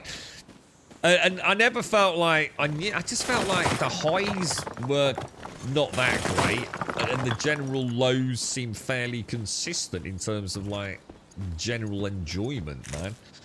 And that's why I personally preferred Battlefield, because we would often be on a team doing team objectives. I felt like, and I've spoken about it several times, most of the time if we play, because we had like quite a few of us that we knew, both in the real world and that we met through playing the game from pugs. It's when my PlayStation 3 friends list started blowing up. An Xbox as well to some degree, and then later on it went crazy with GTA Online. We had like probably a core of, I don't know, 16 plus players that regularly would be around at the same time. So we would always be playing with someone we kind of had a little bit of experience of playing with, and we'd always be on voice comms, and we'd always feel like if we were playing as that little squad, we would be able, we might not always necessarily win, but damn could we make an impact. I always felt like we could make a difference, whereas Call of Duty tended to feel a little bit more like I was on my own, you know? That the team element never felt like it was quite as cohesive, or maybe I should just say generally fun, I think. So I always tended to lean a little bit more towards Battlefield personally. I felt like we could have an impact on the match, rather than it just sort of like being, you know, cast to the wind and the roll of the dice kind of thing. They did it as an A/B testing too, so they didn't do it for half of the player base. The other half had it turned on. Oh, what? So have they just revealed this, or is this somehow leaked, Swazza? You were a beta test of a Path of Exile and played a ton at the start, and it kind of burned out. I'll probably jump on the Path of Exile 2 to get the feel of it. Yeah, I'm just looking forward to playing a modern, because it's like I said, I can't play Path of Exile. It just feels so clunky. Look, I know there's a big argument out there with WASD, but I just can't play a modern day ARPG without WASD, man. I just can't. It just feels so fucking archaic to me, man. And, you know, I'm not expecting other people to agree with me on that, but I just want to play a Path of Exile where the core movement, for example, is like Diablo. And then I can genuinely look at Diablo 4 versus Path of Exile. I like Diablo 4. I actually really like it. I nearly booted up Last Epoch yesterday, just for a little cheeky half hour, but never got around to it, you know. So I've got, you know, the three big ones. I used to buy every Call of Duty and then every other Call of Duty to rehash, and now I'm over it. They're fucking expensive, mate, aren't they? That's their aggressive SBMM. Pendulum swings too far between. Yeah, I see what you're saying, Swazzy. Yeah. I just never knew, you know, I never felt like I got a consistent middle range, you know, where I was, you know, doing all right. You know, maybe not ever great, but also maybe never bad. But sometimes it always felt like it was just like, you know, back then it was probably different, I suppose. You got to remember, I'm talking years ago, man, where you know, spawn camping and all the stupid. You had people using like those plugins for their PlayStations, didn't you? Where they could literally play as mouse and keyboard on a PlayStation. You know, it was not a level playing field anyway, dude. It was full of cheaty muckfuckery even on console back then, bro. You're about to say, Larry, I used to enjoy Call of Duty multiplayer, but then I found Battlefield and never went back. Pretty much what happened to us, but we still played Call of Duty every year, and we still bought Call of Duty every year, but we didn't play it as aggressively as we played Battlefield. You know, normally it ended up being a Battlefield session 9 times out of 10. But we still played Call of Duty on launch. So it was near this big lake, the missing one, wasn't it? This one, wasn't it? This one here, Sunbury. And it's a missing armor crate, apparently. This is Call of Duty. Luckily, it's not a price window. You're getting it for free, are you, Mary? They're quite good. You can get in with... there's quite a lot of companies these days that will get you, you know, if you've got some sort of channel running. Call of Duty is not a tricky one to get in on. Because they make so much money from it, don't they? You know, there's a lot of publishers and the community management teams and public relation teams, etc., that will play on UK's what's the Kosh Media? They're rebranded now, aren't they? So it's not hard to get a copy of Call of Duty, you know, if you're in the content creation side of things. But I don't know. I just don't play Call of Duty, man. You know, I just don't know. I just stopped enjoying it. I don't know why. I used to love. I mean, I love PvP. I really like PvP. But I can't stream and have a natter while I'm doing a PvP. Ain't gonna happen, man. I get distracted so easily as it is. Morning, Dot. How are you? How's things? But I've always said the one thing I wish they would do is if they do a campaign, I just kind of wish they'd let peasants like me pay to play the campaign at a reduced cost, and then maybe as a part of that, like give me, you know, maybe a week's worth of the multiplayer, because to me that means I will never spend money on Call of Duty, right? You know, even if I didn't get one for free, right? I probably did for free. I would still never buy the game because I'm not that fussed about it. But if they let me play the campaign, because let's be honest, that last campaign I played a couple of years back on stream, dude. Oh my freaking god, dude! It was breathtaking, man. I've never played anything like. It's been so long since I played a Call of Duty campaign. That game has got years and years and years of polish, right? You know, they know what the hell's going on, dude. It felt mad, bro. Absolutely insane, that campaign. Never played a single player game like it, man. And I would happily have paid for that. But the thing is, right, take me into the campaign, let me have some fun with it, and maybe give me a week of the online multiplayer with it as well. And you know what? I might end up playing it with the lads and go, you know what, lads, fuck this. You know what? How much is it going to cost me to upgrade now to get the, you know, the full-time multiplayer? Ah, you know what? Fuck it. Take my money, dude. So it's a winner-winner for them, as far as I'm concerned.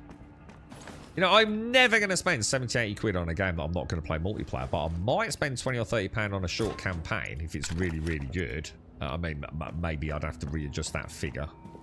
You know, 15, 20, whatever, 30. It depends on how long the campaign is, I guess. But at least you've got me playing your game at that point. You know? And I've already spent a bit of money now. It's going to be a lot easier to get another 20 quid out of me or 30 quid out of me, innit? I don't understand why they don't do it. Clearly, they know why we don't do it, and they know a lot more about the metrics than I do. So, I mean, obviously, at the end of the day, I must be very much in the minority, so...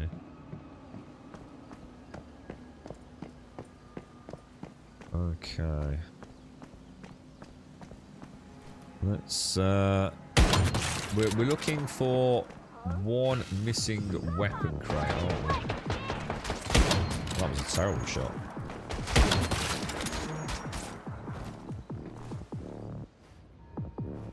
I can see. Okay.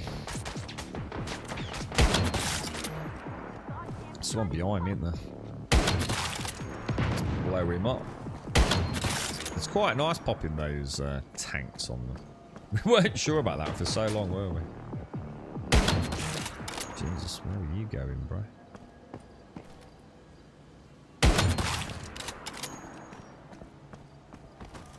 Alright, that's a little bit of a clue. They'll probably get some nice loot from in here as well. Yeah, Game Pass Elto. The lads have dumped it now. I never thought I'd see it, dude. They're some of the most diehard Xboxers out there. But this Game Pass thing, it's fucking weird. What is it now to get Game Pass Ultimate? They just don't play the Xbox enough. I knew something had rocked the fucking boat, no pun intended, when they bought Sea of Thieves on PlayStation. What the fuck, dude? Never in my wildest of fucking dreams. I sat there in stunned, like, incomprehension. They just feel like Microsoft is done, dude. They feel butthurt over it. They don't like the direction. They don't feel Game Pass is worth it. I've never seen the downfall more than when the series, what was it, the Xbox One announcement happened, which is when they all originally boycotted Xbox and went to PlayStation. Because that was a debacle. And the shitstorm with Kinect. And now Game Pass has just become like to them, it's just not worth the monthly fee anymore. It's not worth it. I just don't get Microsoft. I just don't understand what the fuck they're doing, dude. Did you hear that? But they seem so out of touch with everything right now. And it's really bad. You know, I used to love the days of owning an Xbox and a PlayStation and a Switch or whatever it would be, man. You know, as a gamer. Yeah, it wasn't even that inexpensive a hobby, to be honest. You know, if you weren't buying it all on day one. You know, comparatively speaking. And I loved an Xbox exclusive, you know. I really, you know, Gears. Fantastic, right? Forza.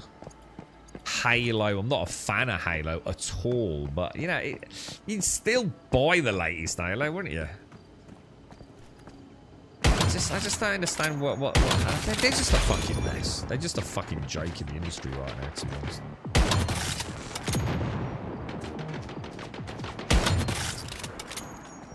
No time for them.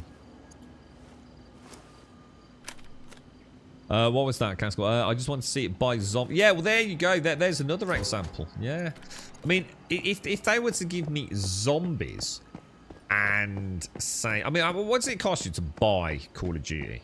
What's the minimum price? I'm going to assume it's 70 or 80 pounds. But it's got to be at least that much, right? If you go and buy Call of Duty this year on a PlayStation, no Game Pass or Xbox, whatever, right? What's it going to cost you for the whole package? Anyone know? I mean, most AAA games are... yeah, between 60 and 70 typically, aren't they? So if you were to give me a decent campaign, and I know it's only going to be about 6 hours, you know, I know they're not, you know, 30-hour extravaganzas.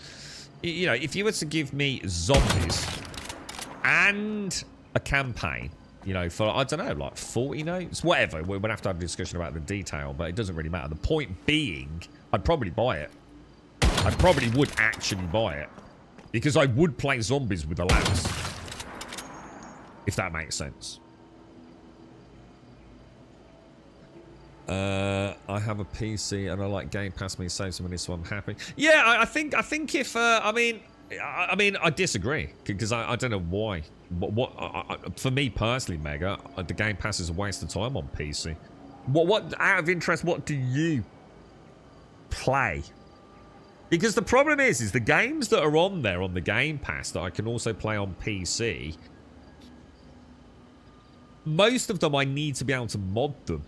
And PC installations through Game Pass are absolutely abhorrently bad. You know, there's no point in me owning Starfield through the Windows Store.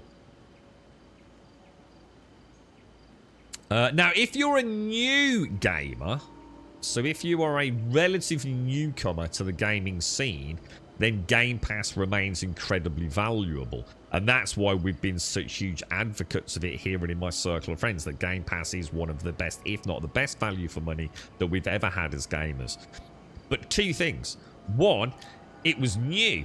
So that whole back catalogue of games was what made it amazing. I've often spoken about how many of my friends who would never have bought Forza had a chance to play Forza. They would never have bought Sea of Thieves, but they've had a chance to play Sea of Thieves. And the list is endless. You know, some of them have even gone back and played things like, I mean, I don't know what's on there at the moment, but I'm sure things like Fallout and stuff like that, I'm sure has been on Game Pass, and Mario will be able to tell a load of like the general just shooty games that pop up on Game Pass that they would never have bought. But Game Pass enabled them to test them, try them, and have a little bit of a giggle with them, even if they would never have bought the products, you know, originally off a shelf. So, and on top of that, so you've got this. It's a bit like walking into a library that's got hundreds of new books, and it's like, wow, this is mad, and it's only costing you £1 a month. Well, now I think the cost isn't it about £20 a month? You know, £18 a month for the ultimate version. And the thing is, you've now read most of those books. The back catalogue has now dried up. And the shit that launches on there, they don't give a fuck about anymore. If that makes sense. So the well has dried up. And they don't want to spend £18 a month on the off chance they're going to get to play something next month that might be a new game. They haven't got the best fucking reputation, have they? With Redfall and fuck knows what else. Halo, they fucked up. Redfall, they fucked up. I mean, the list goes on and on, right? So they've just said, fuck it. You know, Microsoft, fuck it. I ain't giving you 18 quid. It was all right when it was £1. so it's 70 bones, is it, Mario? Yeah. 70 quid. Now, if you're a newcomer to gaming, or a newcomer to console, whatever, or, you know, you've got a child who's just coming into gaming, Game Pass is still amazing, right? You've got that wonderful back catalogue. But that back catalogue dries up, man. PC Game Pass is £8 for you. But you're not getting any of the new shit then, Mega, are you? You're only playing the back catalogue. You can't possibly... Or have you got a deal? Because you're not going to get to play Call of Duty for 8 quid, are you? Don't you have to be on, like, their new... They've changed all the tiers, haven't they? So you only get the basic access for 8 quid, don't you, dude? Sorry, Mario. Activision knew too well that if they did Call of Duty as a piecemeal thing, zombies and multiplayer would be with 2 pools of bought content. Sadly, they know campaign pools in a certain one and done crowded don't give the consistent income. I don't see what your point is. They're still passing up on a huge amount of players like me who they'll never get a single penny from, if that makes sense. But better to get 30 quid out of me than nothing, surely. Starting to think the money I spent on my Xbox X with everything that's happening is money wasted, but there's no way I can afford to get a PlayStation 5, so I'm stuck with it. Spent on your Xbox. Well, the PlayStation 5 Pro's coming out soon, isn't it? Or at least we hope it is. Plug your controller on the PC. Doesn't matter, Xbox, PlayStation, play the games with no subscription. Why? Hang on, what do you mean? What do you want about, Mr. Dimmy? You can't go and play the latest Call of Duty on PC without a subscription, can you? You still got to buy the game. What are you saying? Play the games with no subscription. I don't know what you mean, dude.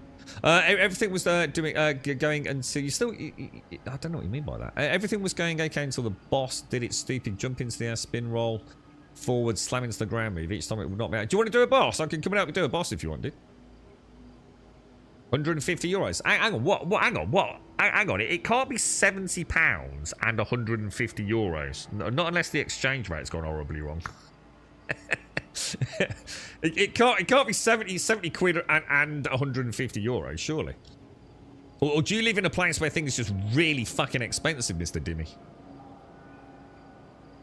I know I'm niche, but I have a huge backlog. Yeah, there you go. That's great then, Mega. Yeah, so you're in that same honeymoon period that many of us were when Game Pass first came out. Yeah, I mean, Godspeed to you, mate. One of the best things that ever happened to my circle of friends, Mega, was the Game Pass. Because they would only buy Call of Duty back when EAFC was FIFA. Battlefield, Call of Duty, FIFA, and there was another one that they used to dip into. I can't remember what it was. But they'd occasionally buy another game each year, dude. Do you know what I mean, Mega? But that was it, dude. That's what those boys play, man. On Rainbow Six Siege.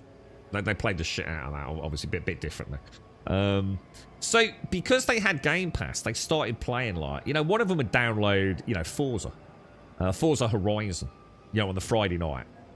And everyone else, yeah, all right, go on then, give it a go. I fucking hate driving games, blah, blah, blah, blah, blah. And they'd have a whole weekend fucking having a laugh with Forza Horizon, dude.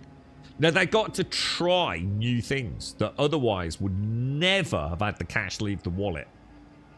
So, yeah, brilliant. Brilliant for games, brilliant for the industry. They were getting it £1 a month. You know, it was crazy times, bro. Which boss is that, by the way, Dot? Which, I think it does come down to skill at the end of the day, Dot. Just get someone else to join you, dude. The bosses are meant to be... It does literally say 2 players, dude. Valorant not too long ago just came out on Game Pass if you're into that kind of game. I'm not personally. I do not want to play Call of Duty, but it's on there for me. PC Game Pass is only one type of access. Ultimate just adds cloud. Nah. That can't be right. Is that right, Mario? Where do you live, Mega? Are you saying that for £8 a month subscription, you can play Call of Duty on the PC? That don't sound fucking right from what I read, bro. I mean, that's really good. I mean, that's great, Mega. I mean, that's really, really... If that's the case, dude. I thought you had to get the higher tier, dude. Ultimate just adds cloud, which I don't need. Nah, man. You do know things have changed, right? Like, literally about 3 or 4 weeks ago, they changed the tiers, didn't they? I think you're out of touch with this, Mega. I could be wrong, dude. I'm not saying you're wrong and I'm right. But they literally just changed the tiers, where you have to go onto the highest package to get day 1 exclusives. If that makes sense. But again, I mean, either way, if you get it for £8, that's great. Have to be on Ultimate for day 1. So hang on. So here you go. Think for God you need to be on Ultimate, which is... I was going to say, I don't know then, Mega. It might be worth just double checking, bro. I'm flying on holes in a few hours and I confirm that it is not the exchange rate. Where you going, mate? You getting very nice, mate. It's a point that Activision feel they don't see a return if they make campaign standalone.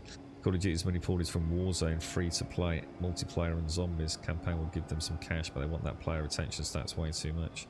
Too much to be on the side of actual decency. There's dumb journey steps for souling them on hard. Oh yeah, fuck yeah, I'm not interested in that. Yeah, fuck that.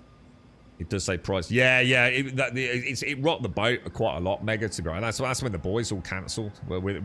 See, the thing is, the lads, they stick together, man. And you know, they're not unique in this. Lads that, you know, watch and live and breathe football and things like that, you know, the friendships are tight, man. It only takes one to say, fuck it, boys, I'm getting rid of the fucking Game Pass. And they all do it, dude. That's just how it works in that kind of culture, you know? It's like, yeah, fuck it, fuck them. We'll just stick with the PlayStation, dude, you know? It's, Microsoft are just... I don't know. I know things are bad when the boys have turned their back on them, dude.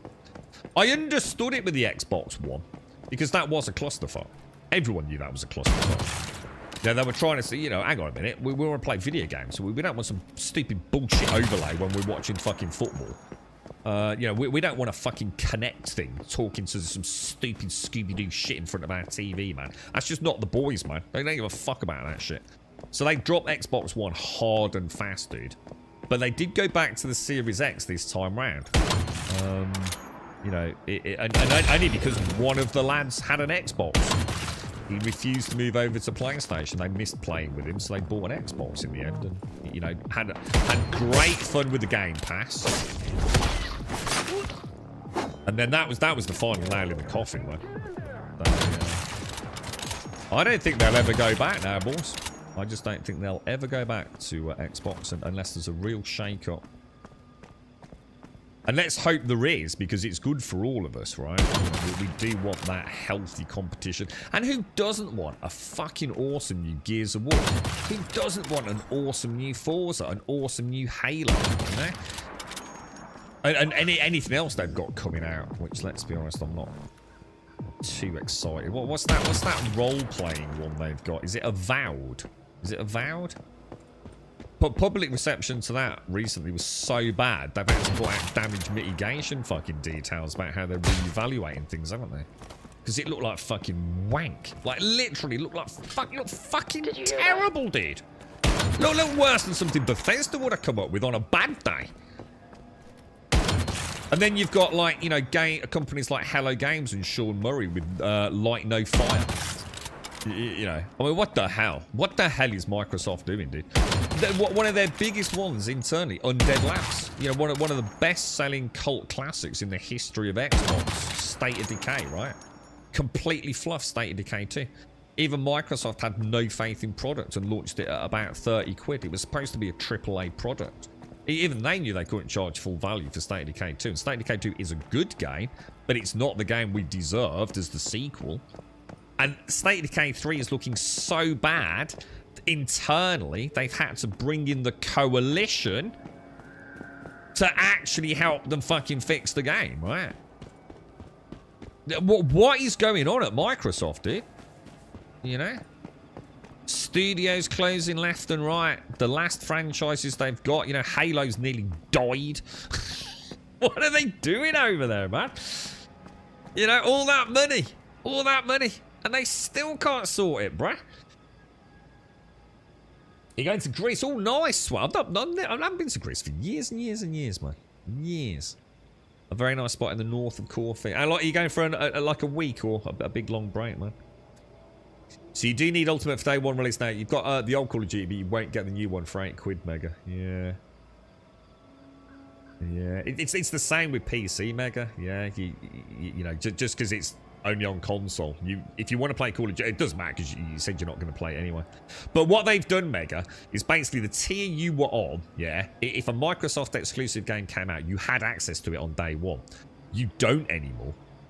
I think there's like, but there's sort of like a legacy package, isn't there? But really there's like 2 packages. There's the like, you get all the back catalogue for, you know, whatever it is, £8, £9, £10 a month. But you won't get the day one launch products.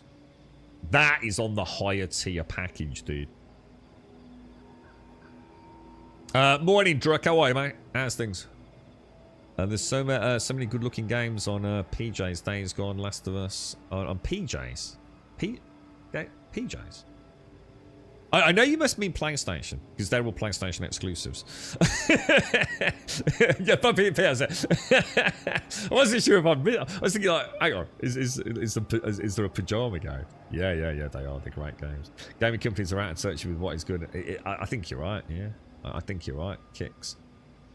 You know what I feel, Kicks? I feel like there's a fear to either, 1, try something new, or 2, to create something that's niche.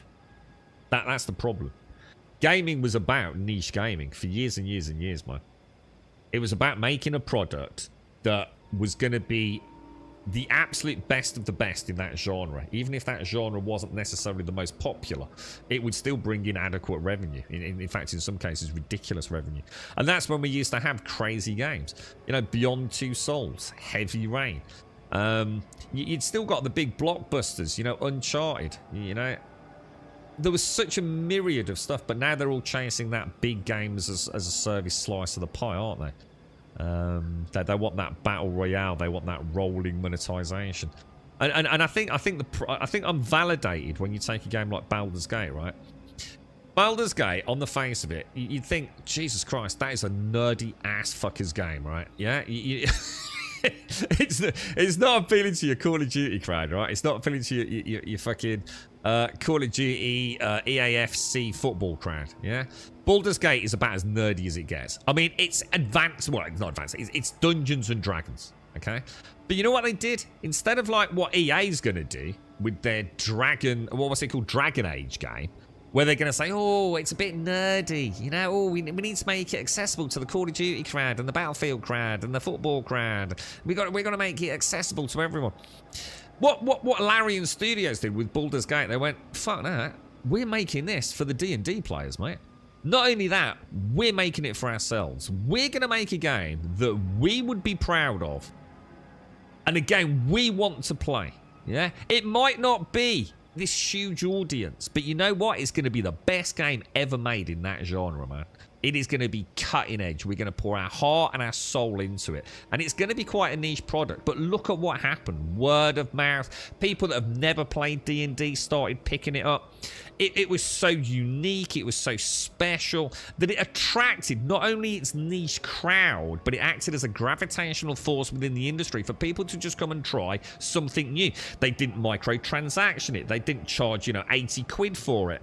They weren't fucking about with DLCs and early access launches. Well, there was early access, but you get my point. Play it 5 days early crap.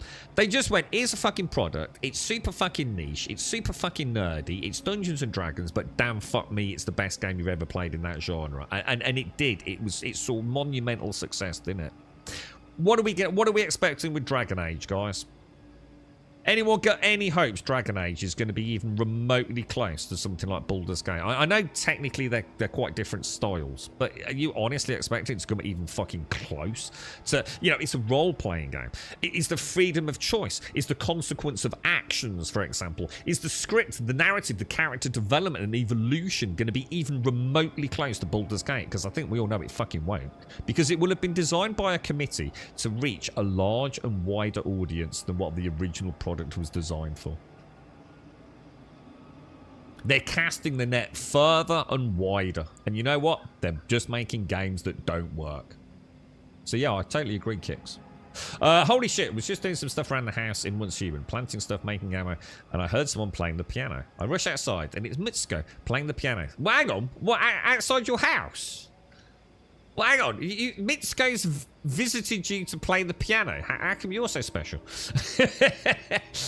You're right. It's just for me currently playing a few older but amazing games. Like, yeah, dude, you get, mate, mega enjoy it, bro. The lads had like, it wasn't like a 6-month thing, dude. They played that Game Pass for like 3 + 4 years, I think, dude. Played all sorts of shitty games that they played like for 5 hours, like one Friday night, completely pissed out of their head, mate. Never went back to it. But it didn't matter because it's free, right? Or as free can be for £1 a month, dude. Halo died to you, Mario. Fable's worrying me. Oh, God. I dread to think what Fable's going to be like. I mean, we're all rooting for it, but... Let's be honest. I mean, we'll have to wait to see, won't we? Yeah, Gears I might try since. Oh, I can't wait to see Gears. I'm really looking. Let's hope Microsoft kill it with the new Gears one. EA did the same. Bike companies disband them. It's just a way to remove competition. I couldn't agree more. Very likely a Stargate. Yeah. I couldn't agree more, dude. Baldur's Gate hit a home run. Yeah, it's got me wanting to get into the game. And yeah, there you go. You see what I mean? Rather than trying to make a game for everyone, make a game for a very niche crowd. And if you make it good enough, that niche crowd won't shut the fuck up about it.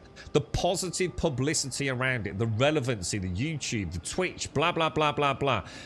Everyone's talking about Baldur's Gate, right? Dude, there was a scene with someone shagging a bear, right? It's something like a druid, right? He shapeshifts into a bear and you can shag it, yeah? Any other game, right? It would have been dead in the water. That would have been it. It would have been called, a pervert's paradise. It would have been shunned. The internet would have been all over it. All over the BBC, perverted bestiality. Dude, that game was so good, that was somehow a positive thing, dude. No PR in the world, no PR company in the world could have spanned that to be a positive, but somehow Baldur's Gate had a protective shield around it. And you know why? Because it was a fucking good game, dude. That wasn't a gimmick. It wasn't some, diversity thing. It was just like, dude, he's a druid and he can turn into a bear and you can shag it. That would have been death to any other fucking franchise, man. What do you do in this game? Please explain what's cool. You shoot shit and you get... Think of the Division looty shooty with base building and vehicles and story. Yeah, it's pretty good, Smokey. It does everything you could imagine. And I really mean that. I'm not just saying that to be an idiot. It actually has got a bit of everything, dude. I expect Dragon Age will turn on. That's where my expectations end. I don't think Dragon Age is going to be... I just see it being a disaster. I hope it isn't, though. I really hope.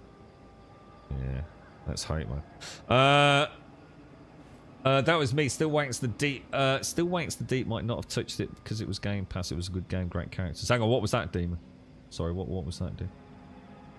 I remember kneeling back Neil, Astorian's voice actor, taking out the player character by Astorian. It was the... Oh, I've not seen that, dude.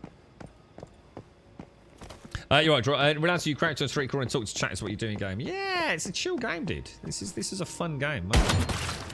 Just enjoy popping things in the head and getting loot. So, in fact, does anyone know a town where there is a hospital? Oh, wow. But that's not a big hospital, though, is it? What are the fucking chances of that, man? You're right, Joshua. How are you doing, bro? How's things? So it's basically, I mean, to answer your question, Smokey, this is a big open world, okay? It's an MMO, although I would say MMO light to some degree. So I'm on a server that I believe has, I think it's 5,000 players on it. But those 5,000 players are spread over 10 worlds. But I can travel between those worlds at any time I want, if that makes sense. So it's kind of, it's MMO-esque. It's very MMO-esque. And it's very much, you know, Division, third-person combat with all those crazy weapons. You know, you've got weapons that do incendiary and burn damage and shrapnel damage and ice damage and all that sort of stuff.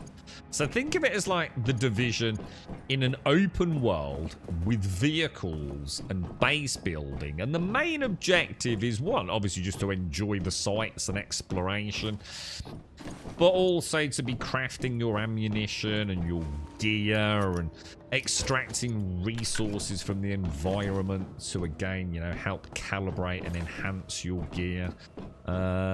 It's a hard one to describe because when I say it does everything, I'm not joking. It actually does. And I think that the problem with that is most people would then be immediately hesitant. How can a game do so much? We saw what happened with the day before, right? No one knew the day. Everyone knew the day before couldn't possibly live up to its promises. It was just too much to expect, right? How could a game do all that, you know, without a monumental, crazy budget and years of development? And yet, once humans done what the day before did, and 10 times more, and made it free to play, dude. You're telling me the industry isn't in a strange place right now? What more evidence do you need? Now, it might not be the greatest game ever played for you personally. Who cares if it's free to play? You know, if you get 30, 40 hours out of it, which I can guarantee you will if you like shooting dudes in the fucking face. That was a terrible shot, wasn't it? That was an even worse shot. You know what? And we might have to go melee at this point.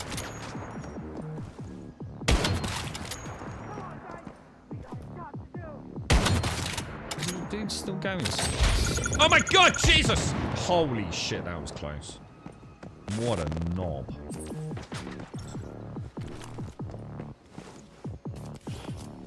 I don't think I really needed to do that.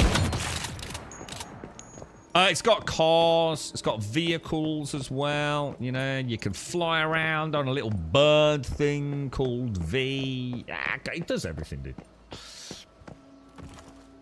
Did you have a nice weekend, Joshua? How did it all go, dude? How's the new collaboration between the children? Have we started on what we call it, Project Odyssey? What do you reckon? Just as a temporary proof of concept now for the new game. That's not actually letting me shoot through there, is it? Rather annoying. It's Dayton Hospital. Any hospital. Yeah, I just want to do any hospital to get some detox stuff, really. Just thought I'd have a little chill grind this morning. Is that where it's north? So Dayton Hospital is directly north of Deadsville. We're going to have a look in a second, mate. Oh my god! Jesus Christ, these assholes.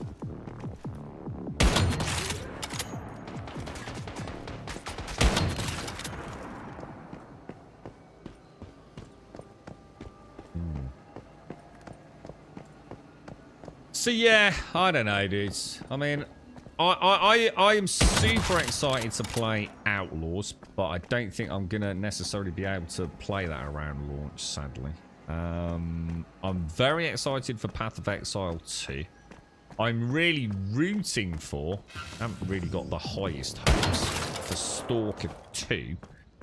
I do hope it's at least a reasonably good game, but you know, they've been through a lot, haven't they? Who knows what sacrifices have had to be made, plus you know, it can't have been an easy time for the studio, can it? But you know, that's later this year. In fact, I think they've just announced a delay for that, haven't they? Wasn't it due to be in October or something? Now it's been pushed back to November. I'm sure Stalker 2's had another delay. So your daughter took off to the boyfriends for the weekend. Project Odyssey will have to wait. God damn, dude. God damn, Joshua. This is our key to early retirement. Fame and riches and fortune, bro.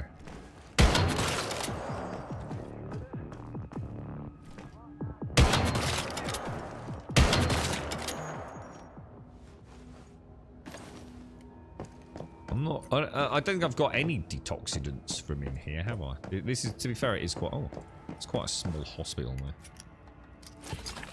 Sorry, antidepressive. I saw you over there, mate. Are you still there on YouTube? I realised I didn't have YouTube chat open for over a week. Totally forgot about it. First day, I think actually 9 days that I've had YouTube chat open, I think. I do apologise, mate. If you're still there, hello and good morning.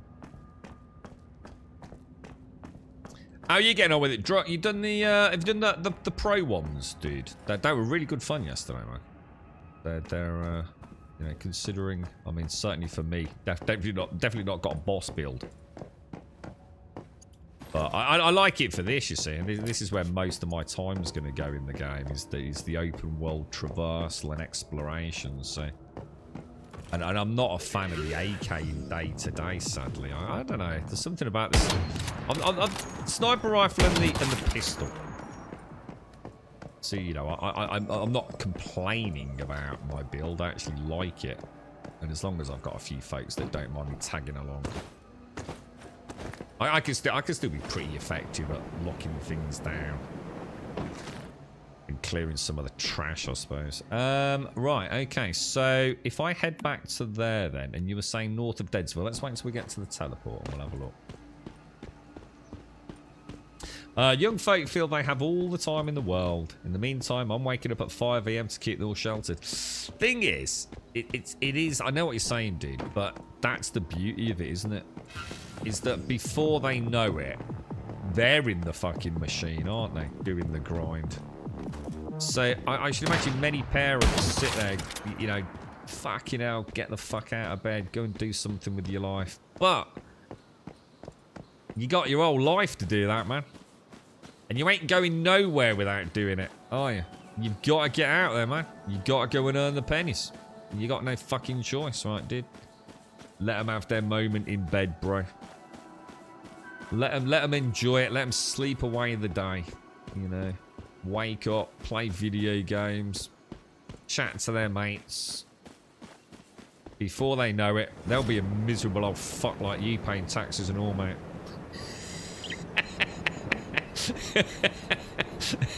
Like all of it. I don't mean to sing you out, Joshua. Yeah, you say, I get it. You know, a parent probably does go, fuck yeah, lazy, go, do something, get out of fucking bed. If it's like, yeah, but why? I ain't got fuck all to do just because you got to go to work, Dad. Fuck you, mate. Not my fucking problem, bitch. Deadsville, north of Deadsville. All right, so there's a hospital here, is there? What did you say, Kelswood? Dayton Hospital, POI. How am I going to find that? Is it one of these, is it? Here we go, here we go. Perfect. Alright, let's put a marker there, and let's fast travel up there. Nice one. Cheers, Kelswood. Actually, I was going to say, Josh, you're probably not aware that Monday's been cancelled this week, courtesy of the Lord Master of Time and Time Logistics, you see. Sven said, he said no. We're boycotting Monday this week, bro. Alright, where are we going? Where are we going? Where are we going? Over there, 1.6 clicks away. Let's go and do this. And then I think maybe we'll see how the hospital goes. I feel like we need to if Doc or anyone wants a hand doing a boss, just shout out.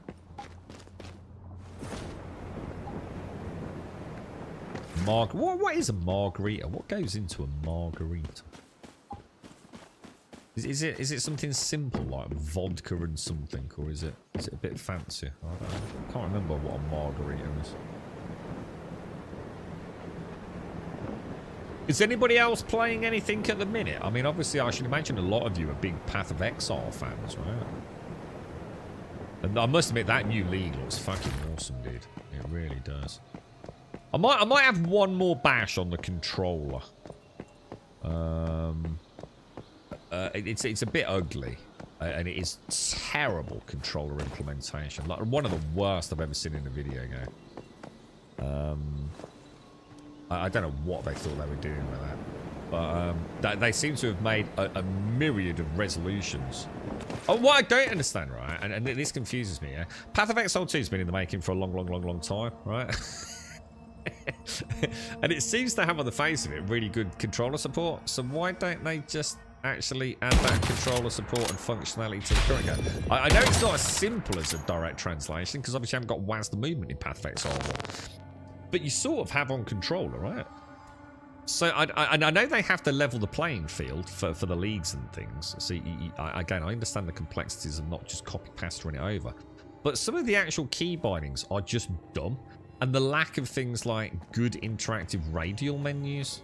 You know what I mean? So I appreciate why it can't, you know, you can't take the Path of Exile 2 control scheme and just replace the current Path of Exile 1 control scheme. I do get that.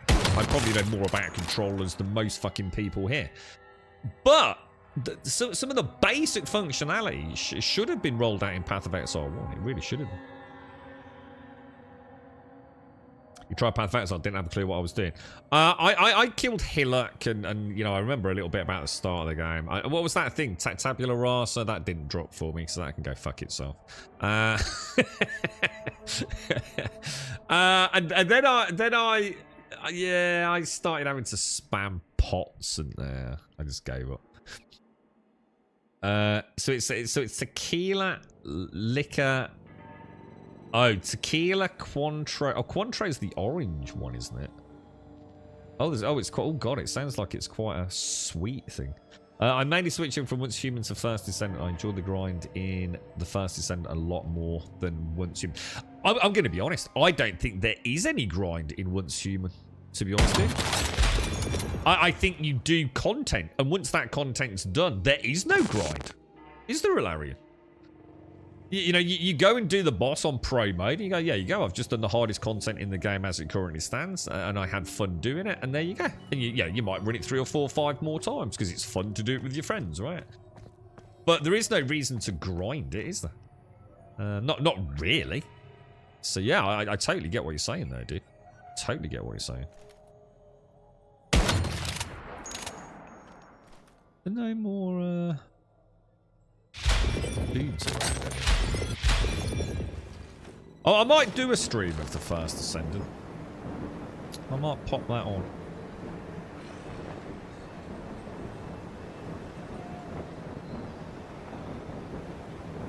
And in a way, I suppose what I'm saying as well, I'd like to point out I'm not saying that that's a negative. I think that's one of the good things about this game. I think there is no fear of missing out. You know, if you feel like, you know, week 1 and you only get to play at the weekend like we did, Ilarion. And we did the 2 endgame bosses, didn't we? And I don't know how you felt. I had a fucking cracking time. I mean, a big thank you for joining the team, dude. But, you know, you can spend the rest of the week playing Path of Exile now, can't you? Waiting for next Sunday for the next week to roll out. And maybe then you know, it could have happened this week. It could have been like, dudes, we're getting our asses handed to us, man. You know, we need to come up with some proper, like, build synergy in the party, dude. I would still argue, I think your point stands there. That sounds like a lot of effort if there's still no reward. But I think we'd like to... I think that's part of the point, though, isn't it? You want to say, okay, yeah, my build might not be great. But you know what? I did all the content. You know, I might not have killed the boss in, you know, a world-breaking 30 seconds. It might have taken, you know, 45 minutes. But I still did it.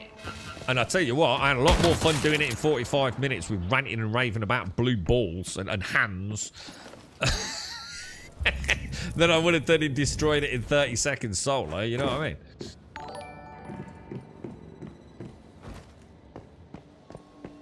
I would love to get into a Path of Exile ARPG though.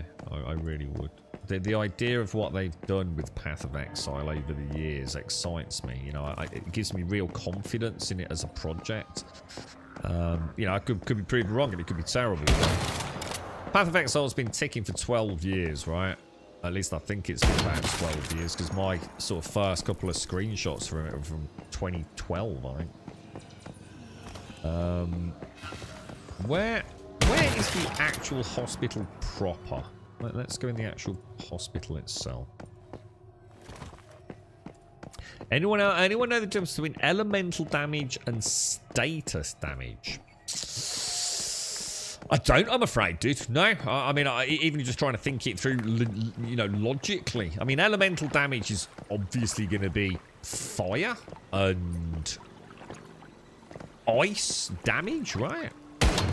Anybody know the answer to that? I mean, we could have a look at...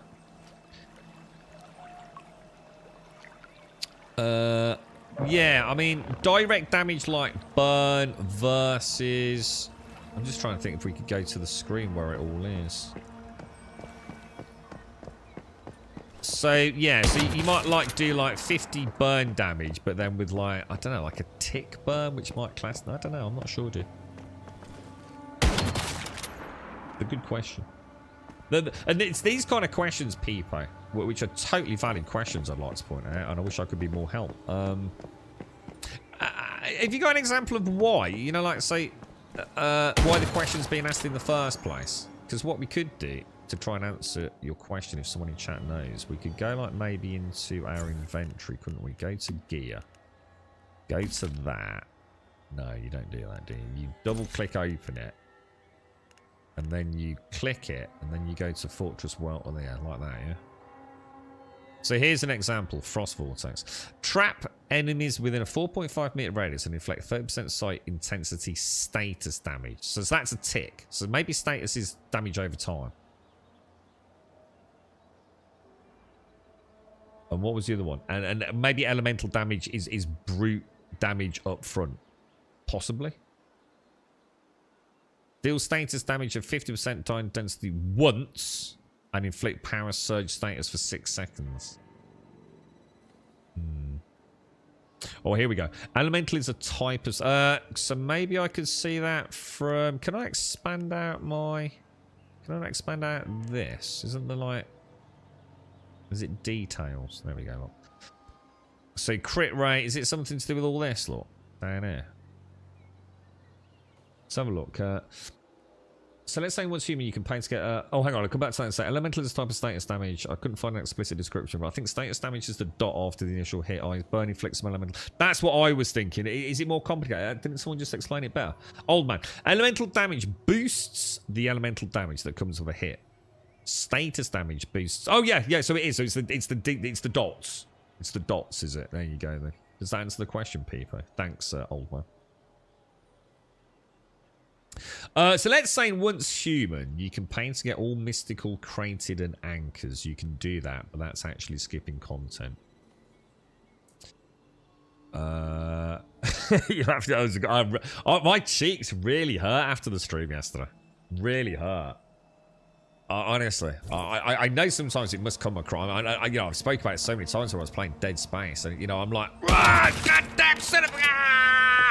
And you sound like a 14-year-old, right? I love it. I love the fact that a game elicits this emotional response from me, you know, as a grown adult, man.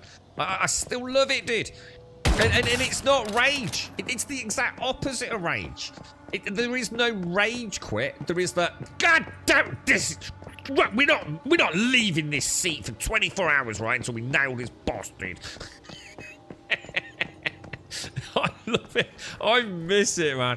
So many games are just so bland, you know? It is, yeah, kill or whatever. Got a bit of loot. Yeah, dude, I love it. I love it when I'm freaking ranting and it's like you start shit talking the game, don't you? You know it's you. Look, all three. Yeah, I know it's me. Get out of the bloody blue dots, mate. It's not hard, is it? But no. No. You don't have enough time. Stupid game.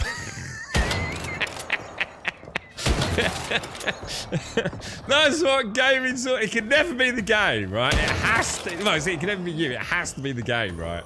It's got to be a bug or a glitch or like, stupid devs. Yeah, I love that, man. That's what it's all about, right? That's the banter, right?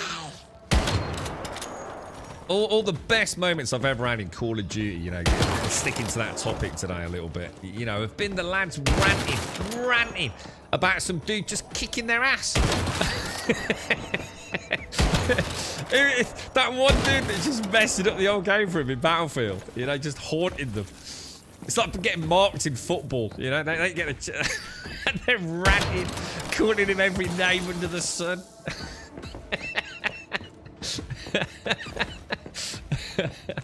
Oh, I love it, man. That's what gaming's about, man. It's not supposed to be game is not supposed to be about chilling out. A game's supposed to be rage-inducing, but in a positive way. It's supposed to be a release, you know?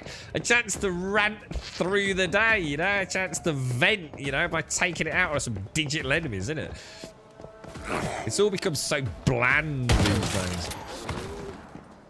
You're ranting as well, Larry. Would have been a right pair of potty mouths on if we put on comms, wouldn't we? It's a fun game, worth trying to go through the story of the bosses. In a way, the bosses are pretty similar to the bosses we did yesterday in Once Human. Yeah, I mean, everything I've heard about the First Descendant makes me think it's probably a pretty cool game. But, you know, again, the MTX side of it, you know, is it going to be something that, you know, resonates with me? You know, I'm looking forward to Path of Exile 2. And another reason, I know it sounds ever so daft, but it is a free-to-play game. I'm going to be really interested to see how they monetize it, you know? We've got this game. You know, everyone was like, it's going to be paid to win, it's going to be paid to win, and it clearly isn't. You know, it'd be really nice to see how Path of Exile, you know, are they just going to do the exact same thing as they did in Path of Exile 1? You know, the one thing that always stands out is additional inventory slots. Would it be the same thing? Or are they going to, like, think, you know what, we've got an even better idea to make, you know, part with your money and feel good about it, you know? Quite excited for it, dude. I feel like Path of Exile 2 is going to be the first ARPG in years that I'll be playing with the right mindset, you know? I will play it to play as a video game, not as a forever game, you know? If as a result of that it turns into a forever game, hey, I'm not going to argue. But I'm not going to try and get blood out of a stone in the end game. I'm not sitting there farming maps that are nothing but a blur of numbers, soullessly clicking the same rotation of skills for hours and hours on end, just to do more DPS, just to do a harder map, just to then grind for even better things. I can't. Life's too fucking short. I couldn't give a fuck, dude. But I'll play through the campaign. Hopefully we'll get some great bosses, a nice story. Look forward to the seasons or leagues, whatever they call it. And I'll go in with really, really open mind, I think. Are you playing a bit of First Descendant as well, Marine? How you getting on with it, dude? What's your thoughts, bro? Looks like a fun game, man. If you like shooting shit, right? It's got a grappling hook in it, so it automatically gets a big tick in a box as far as I'm concerned. Did I check that there? I've done this side, haven't I? Morning, Daxos. How are you, bro? How's things?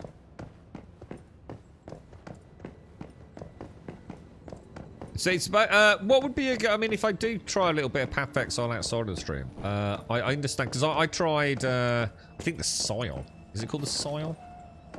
I found, I've always tried to play melee builds, but isn't this league known very much as a melee league? So maybe I should stick with, because I tried to do something different, like playing a caster.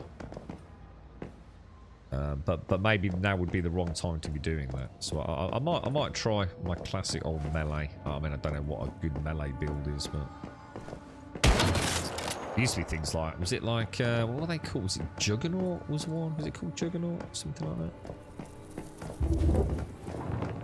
that. I don't know much about Path of Exile. I've never even completed the campaign.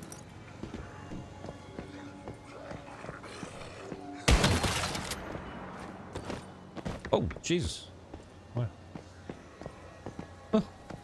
I've done that, haven't I? Shit. You liking it, Marine? Yeah. What's your thoughts on, like, the MTX side of it all, dude?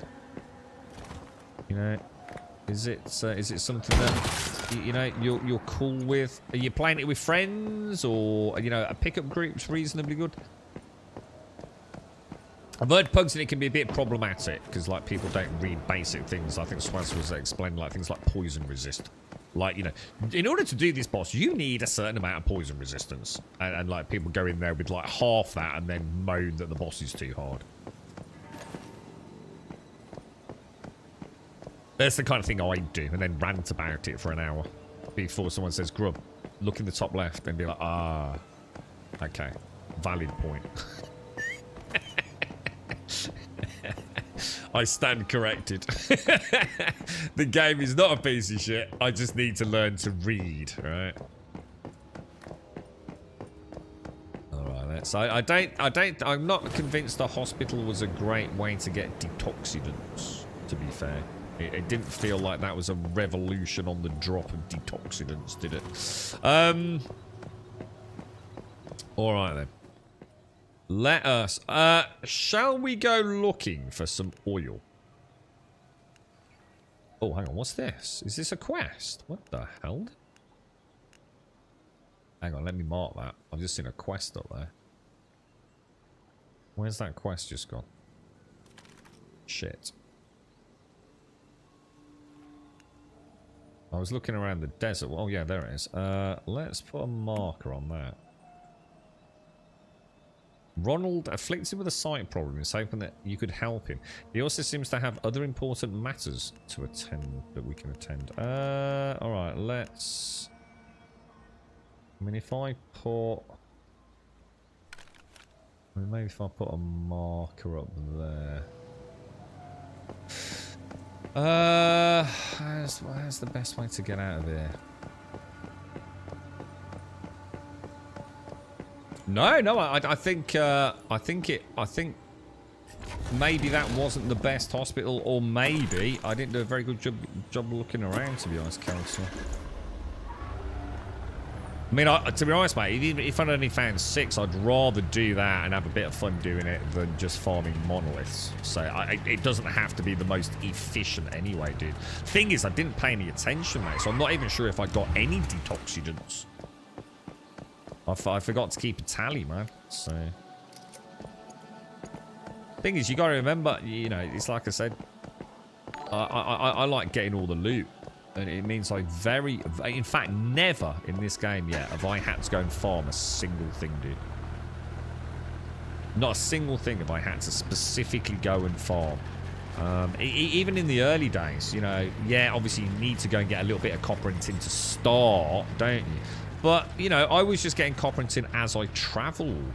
You know, the fuel I was getting from the cars as I travelled. You know, I'm stopping. I'm not just going from exclamation mark quest to exclamation mark quest, you know? I sort of like, for me, the world is one to exist in, not to just go and complete things.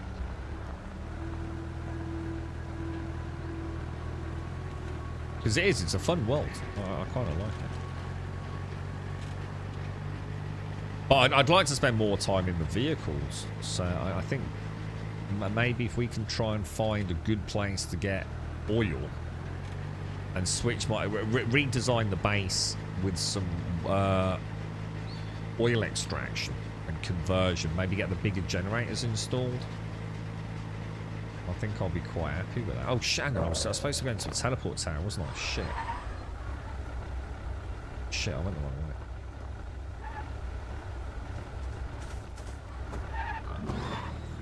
There you go. Got a piggy bouncing around in the car. Is there anything else coming out? Like, I mean, obviously we've got... how's 7 Days going with the PlayStation? Any of you playing it on PlayStation? I need to install it. I was supposed to do it yesterday. I just never got around to doing it. But I really would like to see it firsthand. I have a horrible feeling on a 4K screen. It's really not going to scale well from what I've been hearing. Hi. Hello, mate. Give you a little thumbs up, bruh.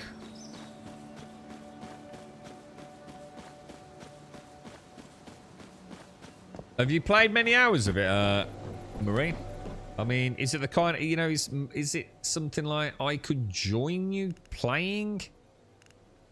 Or is there a huge level disparity, like between someone who's been playing for... Oh, hang on. I can teleport directly to... I keep forgetting you can go straight to towns.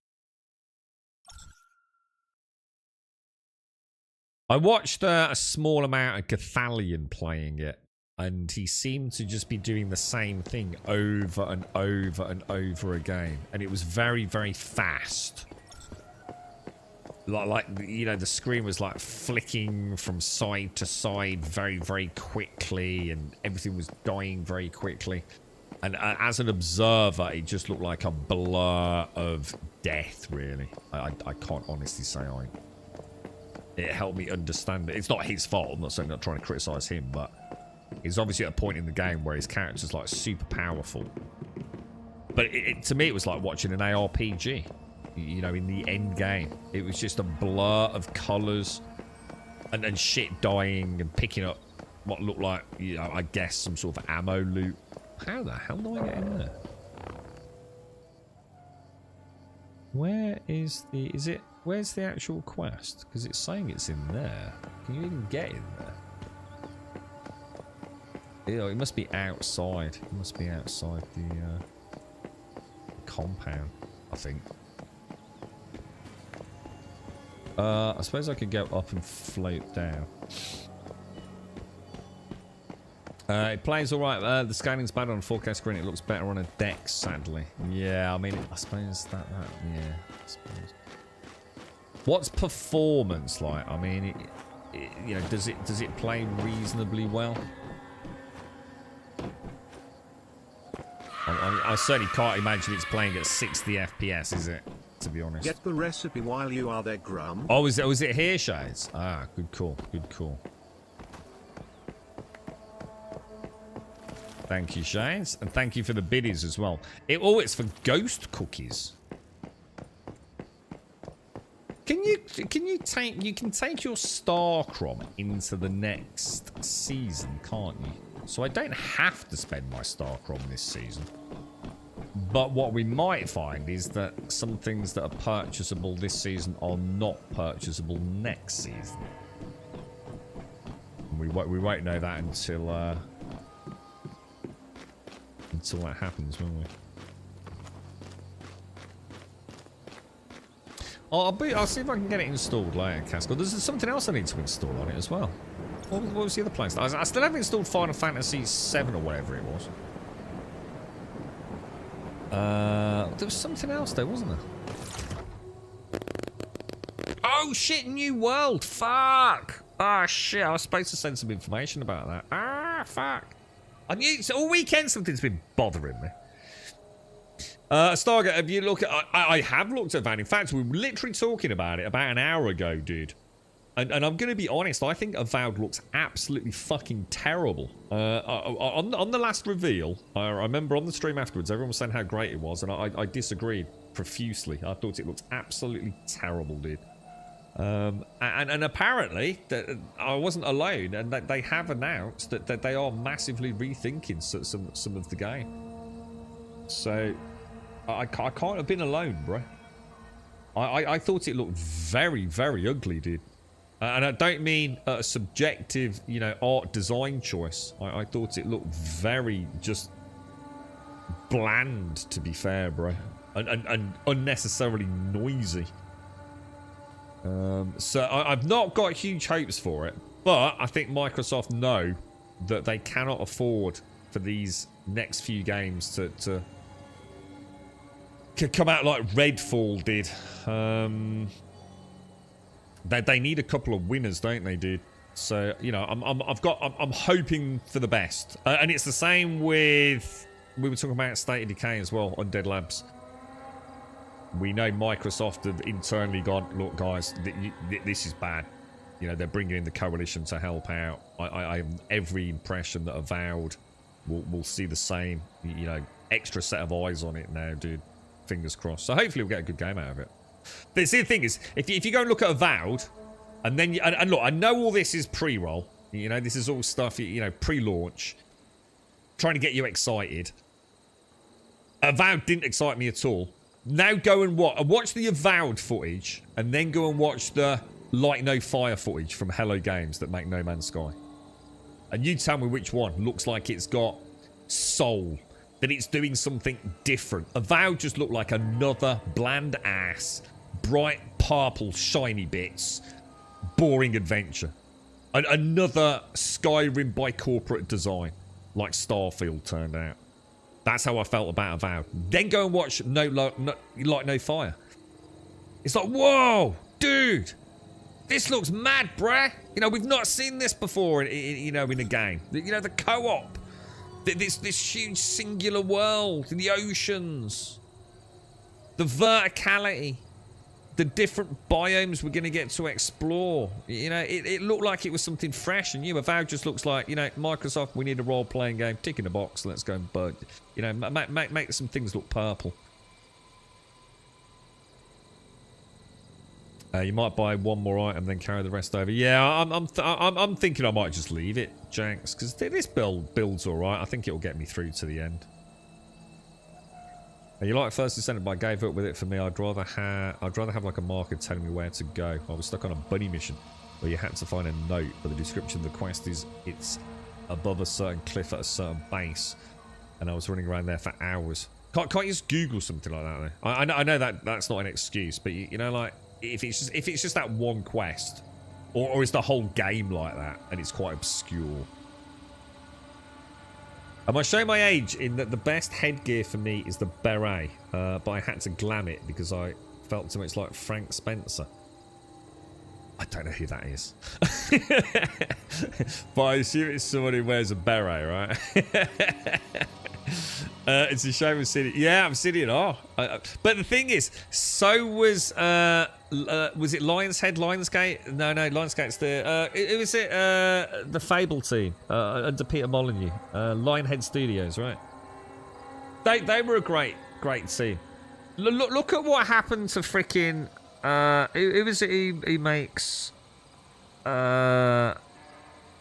who makes Sea of Thieves? Oh god, I can't think of the studios now. What did they make before Sea of Thieves? They were put out. Microsoft had them making fucking Kinect avatars. Rare, that's the one. Yeah. Do you just see why I'm worried? Arcane Studios, yeah, Arcane Studios, right? So you got Rare, okay? You know, made some of the most amazing shit, right? Really, like, just mad team, right? Oh, I tell you what, go and make Kinect avatars. Oh, brilliant, yeah. What a fantastic use of that studio, right? Thank God they went on to do Sea of Thieves, right? You know, somewhat of a redemption, that's the sort of tale there. Arcane Studios, yeah? Go and make a fucking game as a service vampire shooter. What the fuck, dude? Like seriously? They've got no history or understanding of that market, have they? It could do them from constructive dismissal at that point. It's like asking freaking Gorilla to go and make a football game. You know, it's not exactly their strength, is it? And that's why your point is exactly the one I worry about. Obsidian has made some pretty decent games. You know, but is avowed just, okay, you need to go and make a game, but you've got to do this, and this. And then this is what worries me about everything that Microsoft's churning out, man. You don't know Frank Spencer? Oh, Betty. No. Classic Frank Spencer. I'll save that one for later. It sounds like it's old. Let me go and get a coffee. Bear with me 2 minutes, guys.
Right, back. God, it is a really nice day, mate. It's like a proper British... Where is this, dude? It's in the little foyer bit, man. Don't forget, many of these studios join Microsoft through acquisitions. They will be legally obliged to deliver what they said they were making when they were valued. Wait, and so I'm all right with that. I mean, I don't mind that, Swazza. But how much does Microsoft still interfere with those projects? So whether or not, you know, Avowed was, you know, proof of concept years and years ago and they've been working on it for like X amount of years even before the acquisition and takeover, it doesn't really matter. What's Microsoft's input on it? You know, it seems to me that Microsoft is probably, if we listen to what we're hearing with industry insiders, they've been too hands-off, haven't they? That they've kind of just done these acquisitions and just let them get on with it. And it's led to, let's say, a certain lack of focus and general management, and it doesn't really matter. Microsoft's foot in the bill attitude, doesn't it? It seems to be quite a common commentary, right? That there hasn't been any guidance. It's just been, you know, nothing changes. We own you, but nothing changes. It's probably not a good thing, right? Because they haven't really got anything to lose at that point, have they? You know, but people taking ridiculous amounts of time away. Constant mismanagement in these internal studios. You know, conflicts not being resolved. And everyone's just going, fuck it. It don't really matter, does it? Arcane Studio, a great team. They should have done another... Exactly. Well, why the fuck would they put out to pasture with a game like Redfall? It was never going to work, was it? At a technical level, the game didn't work. Forget whether it's a good game, like as in enjoyable. It just didn't work.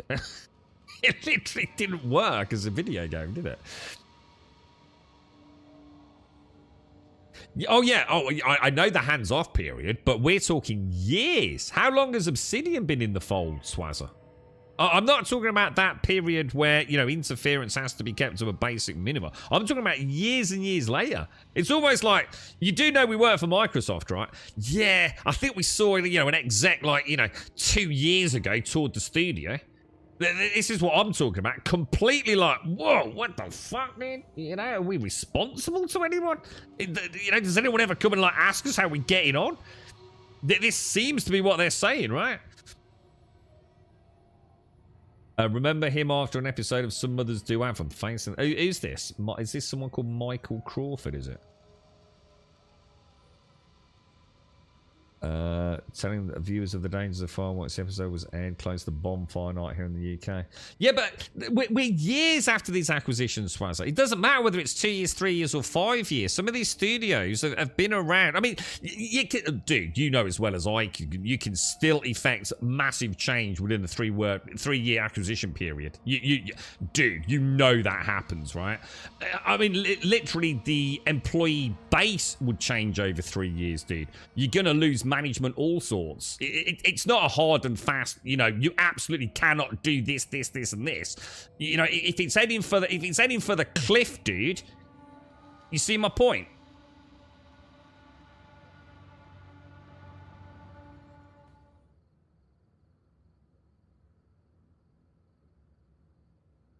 Who's this dude?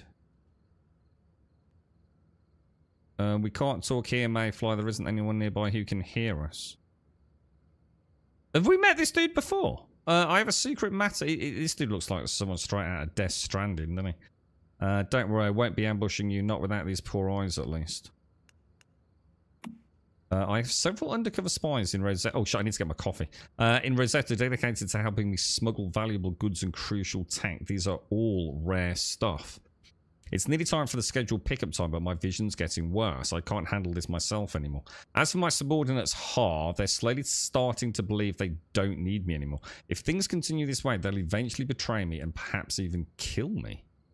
Sometimes it's strangers like you with a good rep who are more trustworthy than my subordinates, who purely seek me out for their own gain. Is this a new quest that's been added, or have some of you done this? Have you seen this as part of your playthrough? Because I'm sure there were no blue markers over here a week ago. I was hoping you could retrieve the goods for me. I'm sure to compensate you generously for your help. Will you help me? Yes. Head over to number 73 source extraction point and look for a mud patch filled with cacti. My Rosetta spy is over there. The secret passphrase is, where can the cypress tree seeds be found? Where can the cypress tree seeds be found? This way they'll know I'm the one who sent you, and then they'll tell you the seed is planted in the ground, along with its location.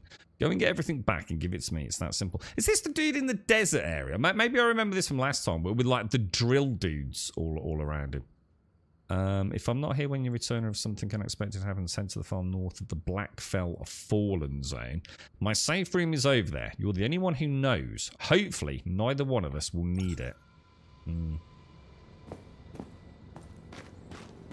No, Swazza, you're completely misconstruing what I'm saying. I'm sorry, mate, but you've gone on a tangent because you're talking about the specifics of what can and can't be changed.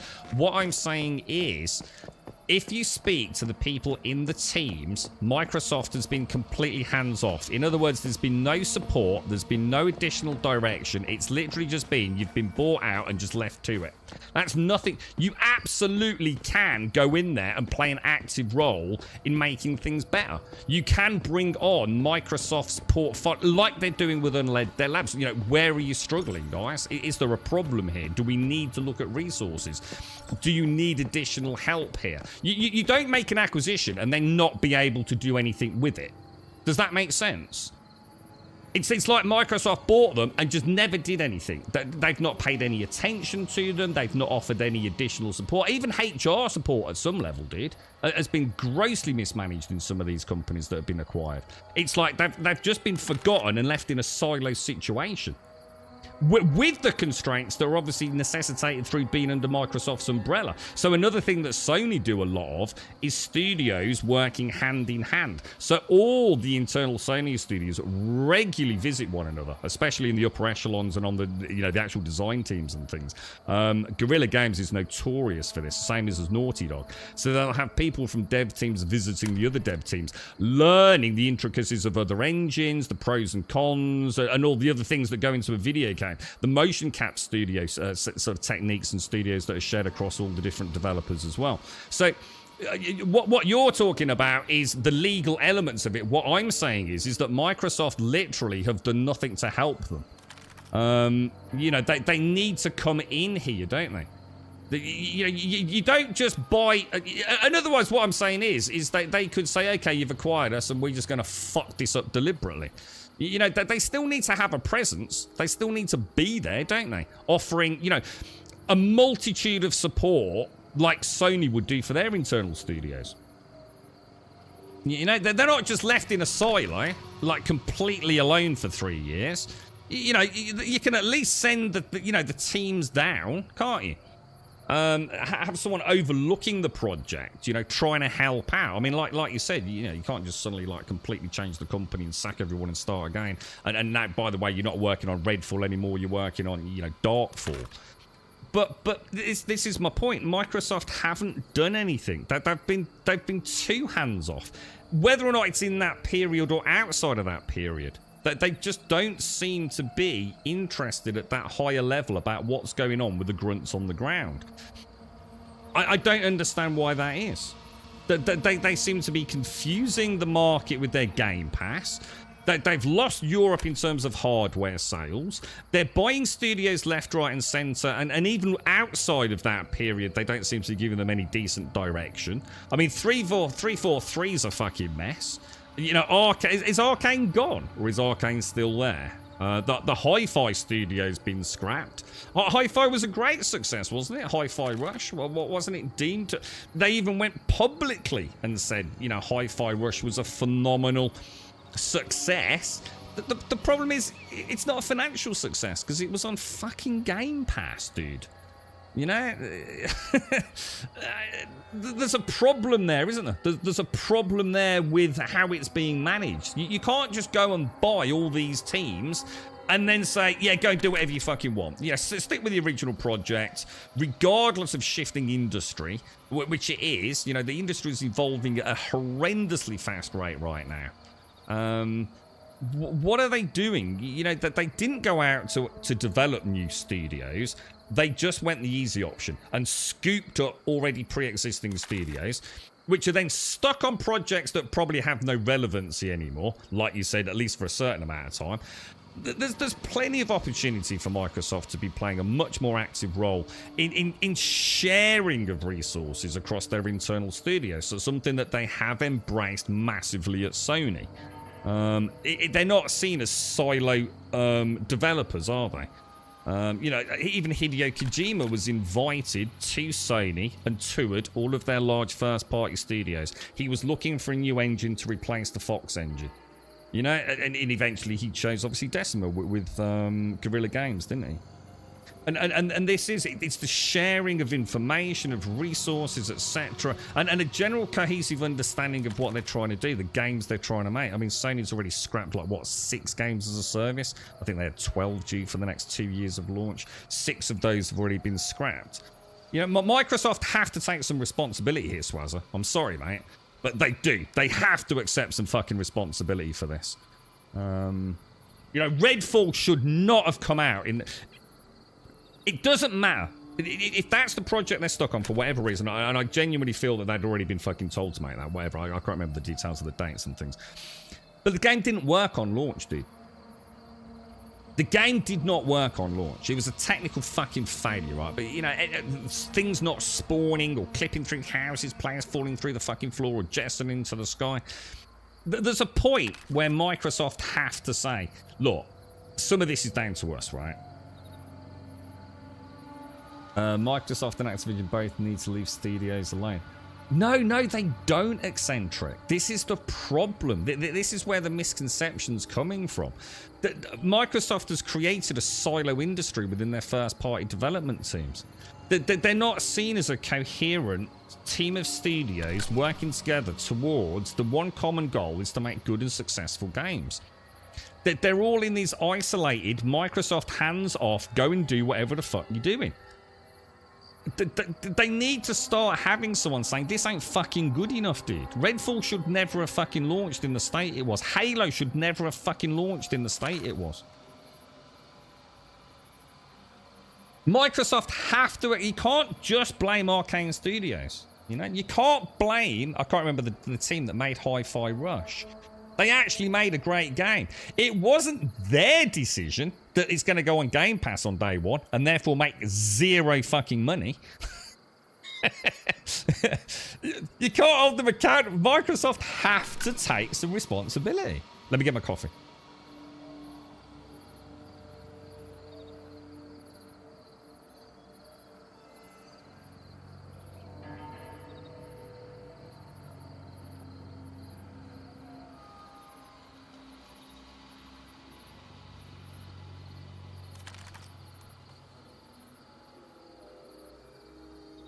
Save Ultima Online. I just saw that eccentric.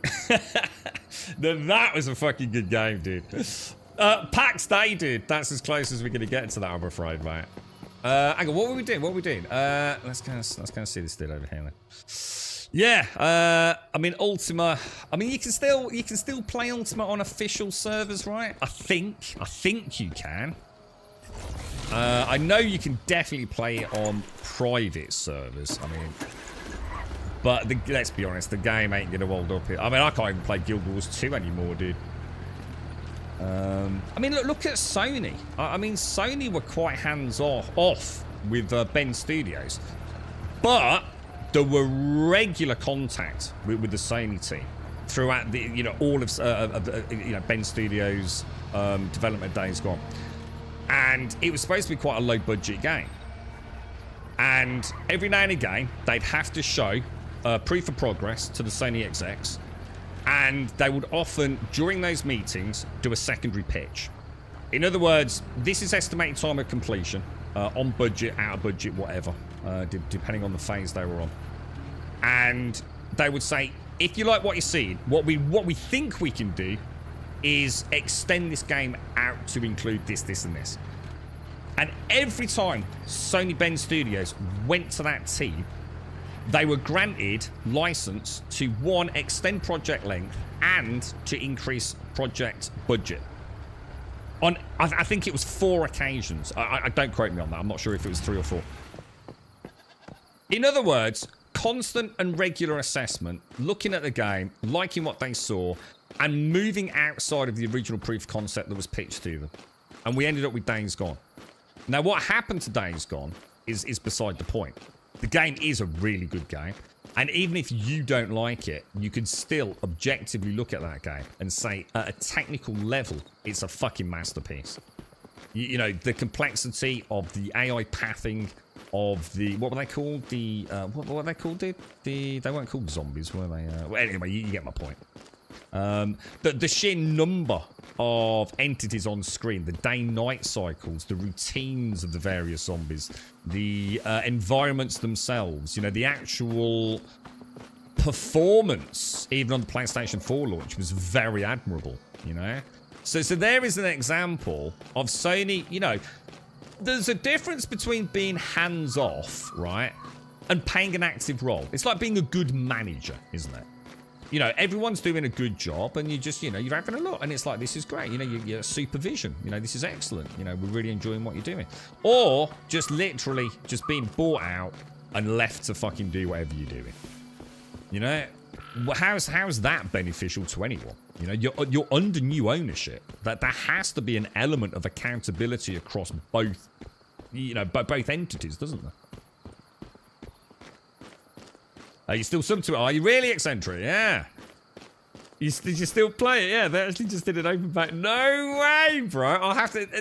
do you know any YouTubers that cover it? I'd love to see that. I played Ultima for ages, bro. I think it's the time to Wild Studios has become too acceptable to release a buggy mess. And... Well, I mean, I think there's a degree of incompetence within gaming developers these days.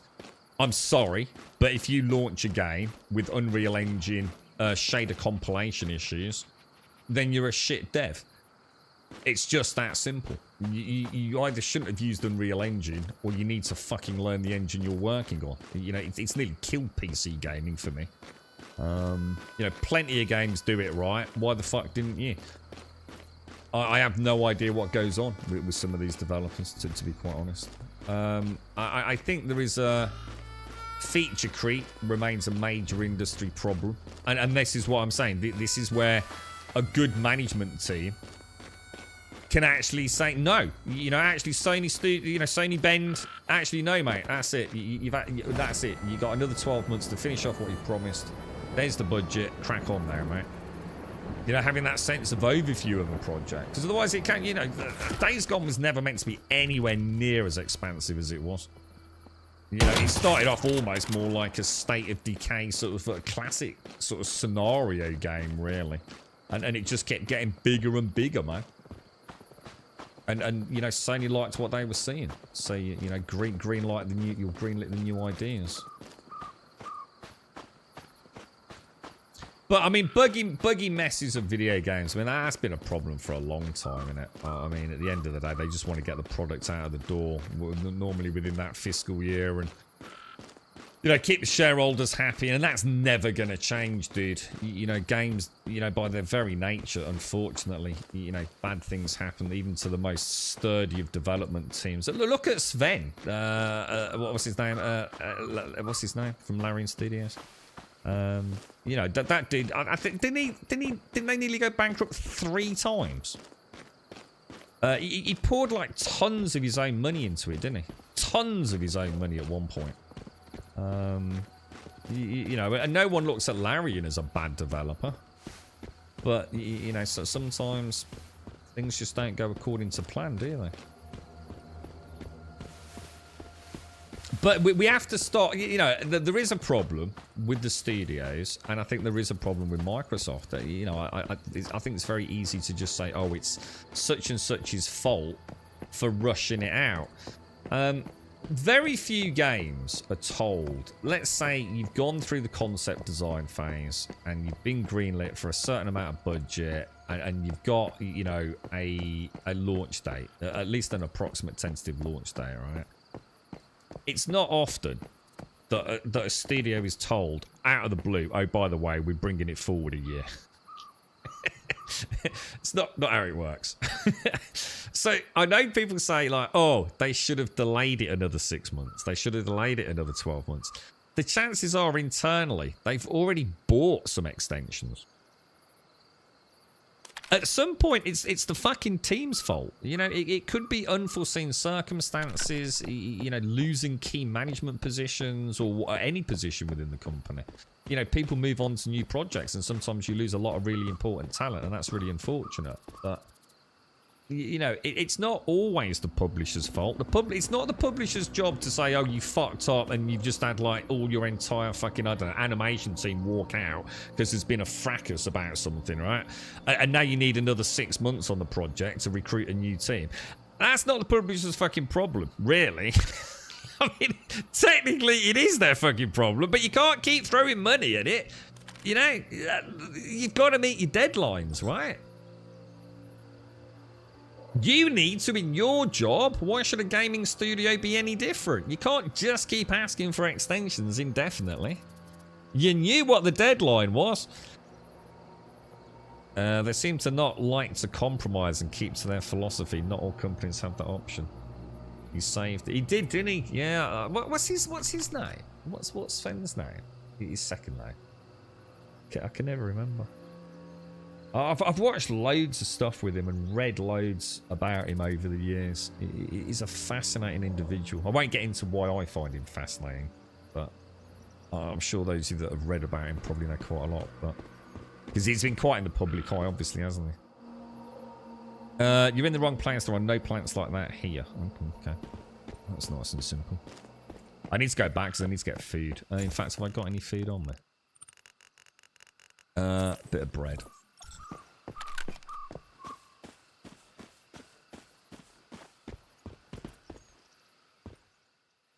Oh wow, I didn't press anything then, dude. I just pressed the 1F. I didn't see any of it. Yeah, look, it's just flying through the prompts, man. There's a suspicious survivor over there. Go and take a look. That's so annoying that that's still a problem in the game. Definitely miss out on some of the dialogue. I mean, the thing is, like, once you've missed a couple, it you start getting desensitized to missing key parts of story lines, don't you?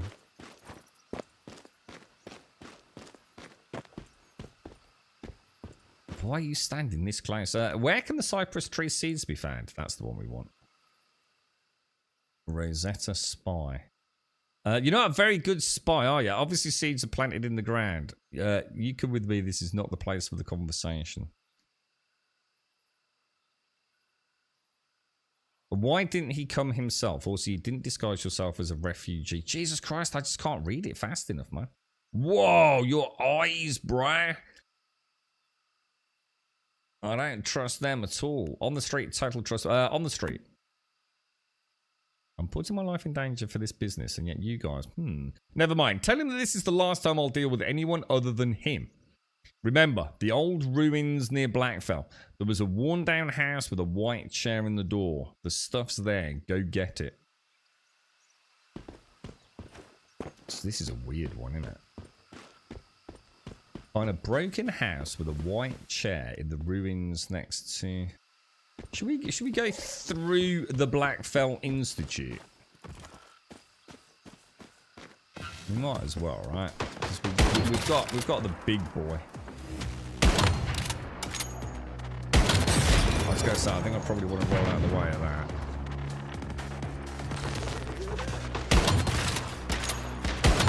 Get in on the defense!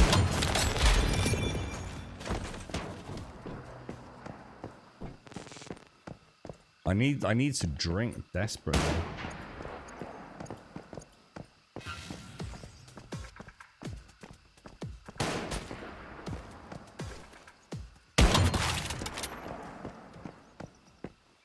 I think, well, we can get... I think I can cut through, can I? Because then I have to go up all the way through the lift area.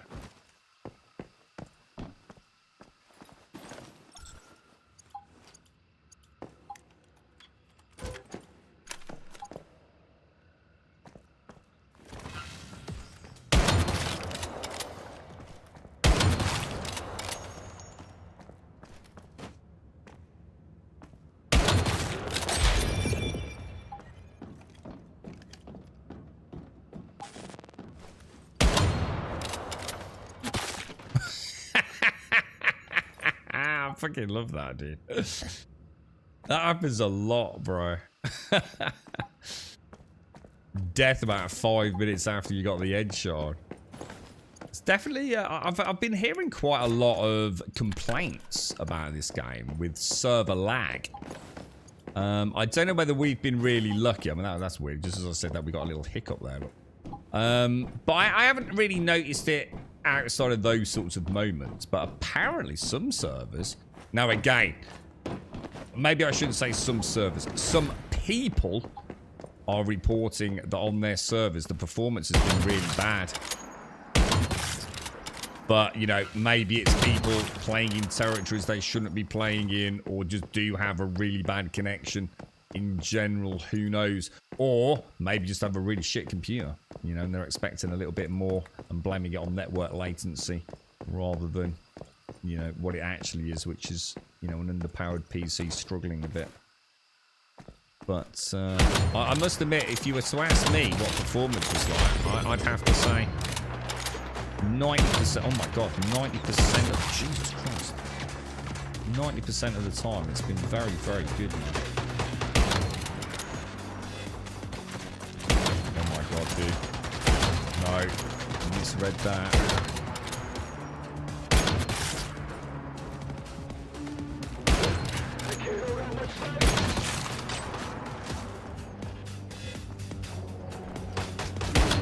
Misread that as well. Trying to lead the shots, man.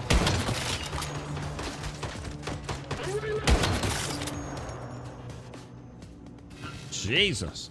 Whatever the problem is with Microsoft as an Xbox player, it's scary. Dude, I feel for you, man.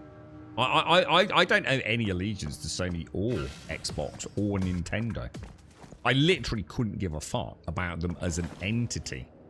What I care is that there's competition in the gaming space. And I think we have two big industry leaders. For your conventional, what I would call... I don't like calling them hardcore games, because I think it sets the wrong precedent for the conversation. But I think, you know, for your more dedicated gamer, you know, the guy and gal who's going to pick up an actual game, digital, for 50, 60 pound. We've got Sony and we've got Microsoft, right? They make dirty, gritty, hard-hitting games, you know? They also make, you know, the more casual stuff, the more family-friendly things. And then you've got... Yeah, so that's a great competition in that space, yeah? You've also got Nintendo, which, you know, for me, they don't really make games for me anymore. You know, I've never been into Mario. Really not a Mario fan at all. In fact, quite the opposite. I don't really like Mario that much.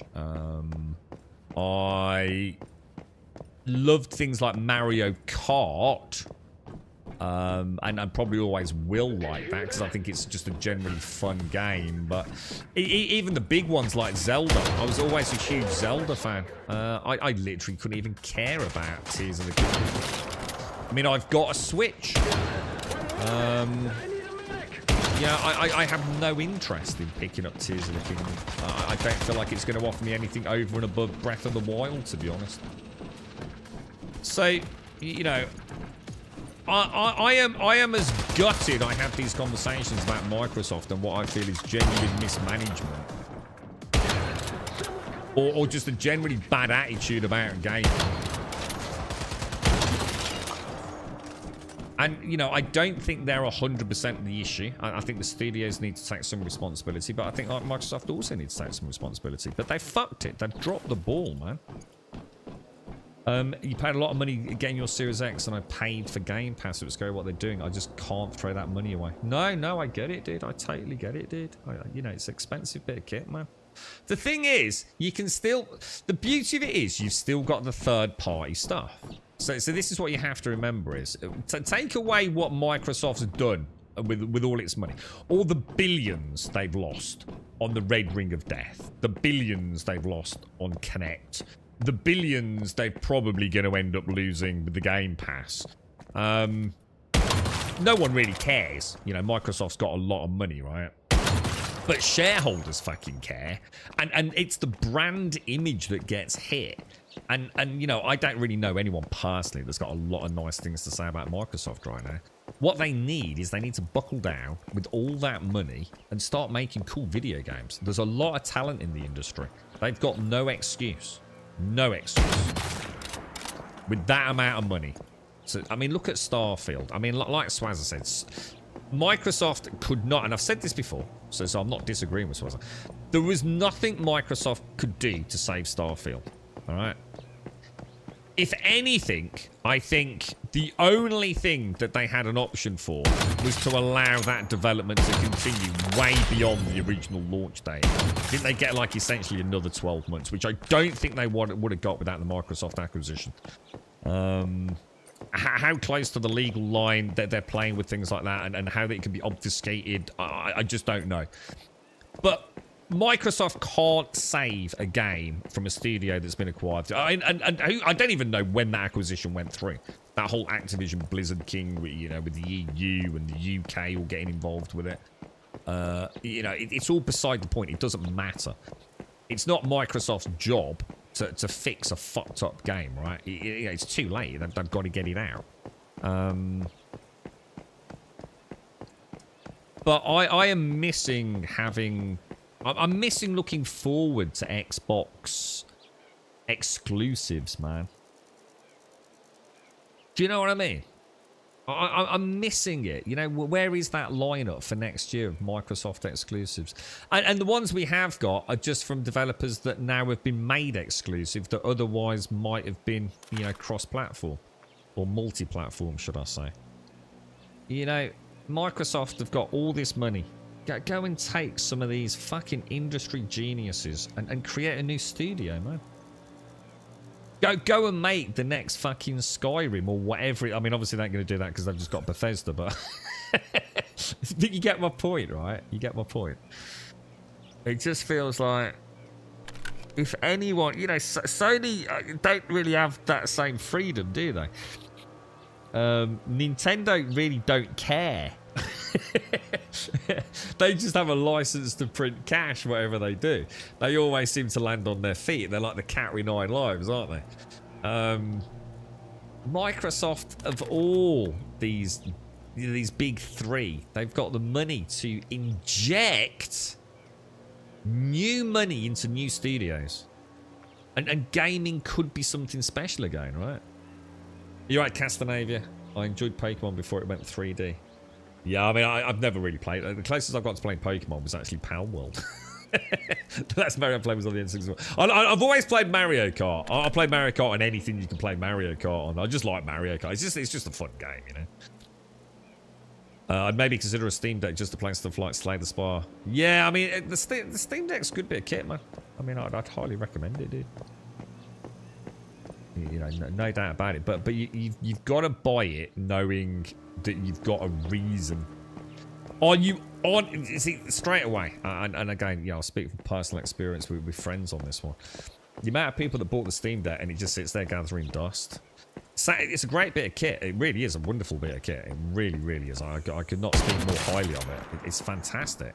You know what Valve came up with at that price, and the flexibility it offers. You know, for everything from playing PC games, you know, on a small handheld, well, reasonably small handheld, through to emulation. You know, it's a hell of a bit of kit. Shit, I need to refuel, don't I? And I have actually got some premium fuel, which is rather lucky. I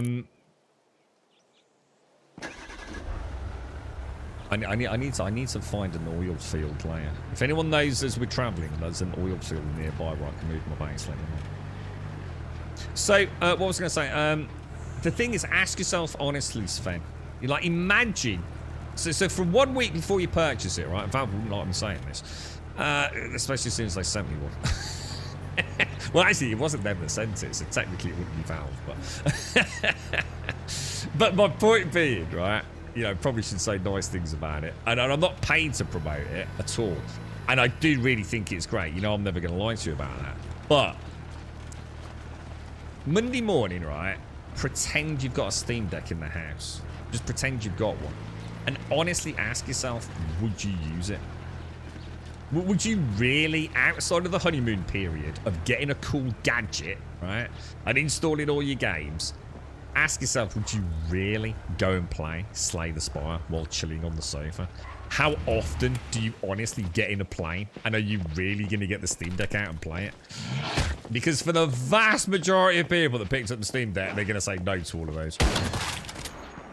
It's now look, if you're a rich man and you just like having gadgets, then 100% get yourself one. It's a no-brainer, bro. But, you know, if your budget's a little tight, you know, you've got not money to throw away frivolously, you might find you like the idea of it more than you do of the practicality of actually fucking using the fucking thing, dude. Now, Caskell, I can see you're in chat. You 100%, you know, because you don't own a non-Mac PC, do you? So Caskell's got a wonderful PlayStation 5, got a great setup. He's got a steering wheel, GT. Yeah, I'm obviously playing a bit of a setter now, aren't you? Yeah, I'm really chuffed you're enjoying the sim side of things, Caskell. It was a natural evolution, wasn't it? Now all you've got to do is find a proper sim racer, which you can use the PlayStation VR2 headset with. Anyway, we went off on a tangent. Yeah, you'd probably use it more if I was younger. Yeah, I mean, like, if you commute regularly on a train, it could be a good one. But again, think about it. You know, are you on a train, you know, where you sometimes can't get a seat? Bear in mind the battery life on it is fucking abysmal, dude. It's fucking terrible, dude, you know? All right, you might get a few hours out of it. But, you know, if you're on a long, you know, you're going to get a power point on the train. Is there any way to, like, extend the battery life if you're on a plane, you know, with backup packs and things? It's a wonderful bit of kit, but the actual real-world application of it for a lot of people is just like, you know, within a month it's sitting there gathering dust, you know. Do you you know, you could be on a commute. Do you really want what looks like quite a nice bit of kit on public transport? And you're not asking yourself, you know, to, oh, look at me, I'm a flash git, come and fucking rob me blind. You know, it's not a robust bit of kit. You do not want to drop the fucking Steam Deck. Now, I'm not saying there won't be people that have dropped it and it's not completely fucked it. But in the same way, you don't want to drop your mobile phone, do you? Now, the Steam Deck's a big bit of kit, man. You only use it when you travel, Mr. Yeah, you know, and if you're a regular commuter, and especially if you stop over in hotels and things regularly, you know, 100%. You know, you might go, fuck me, this is perfect, dude. Yeah, I'd tell you what, that's what I thought, Sven, because my girlfriend quite likes watching things that I don't like watching, and it's rare these days, but... Shit, did I just miss that? What's this? Eliminate the deviants. Oh, shit. I thought I would really enjoy playing Diablo while she watches her sort of medical programs. And I can honestly say, nailed it, bro. I even said before Diablo 4 come out, Diablo 4 would be a Steam Deck shifter. And I wasn't wrong, man. That thing, it plays gloriously on the deck. And I'm sure Path of Exile 2 will be exactly the same, bro. You know, because it's got full controller support. I mean, not that you need to have controller support to play a game on the Steam Deck, because it's got the haptics, but...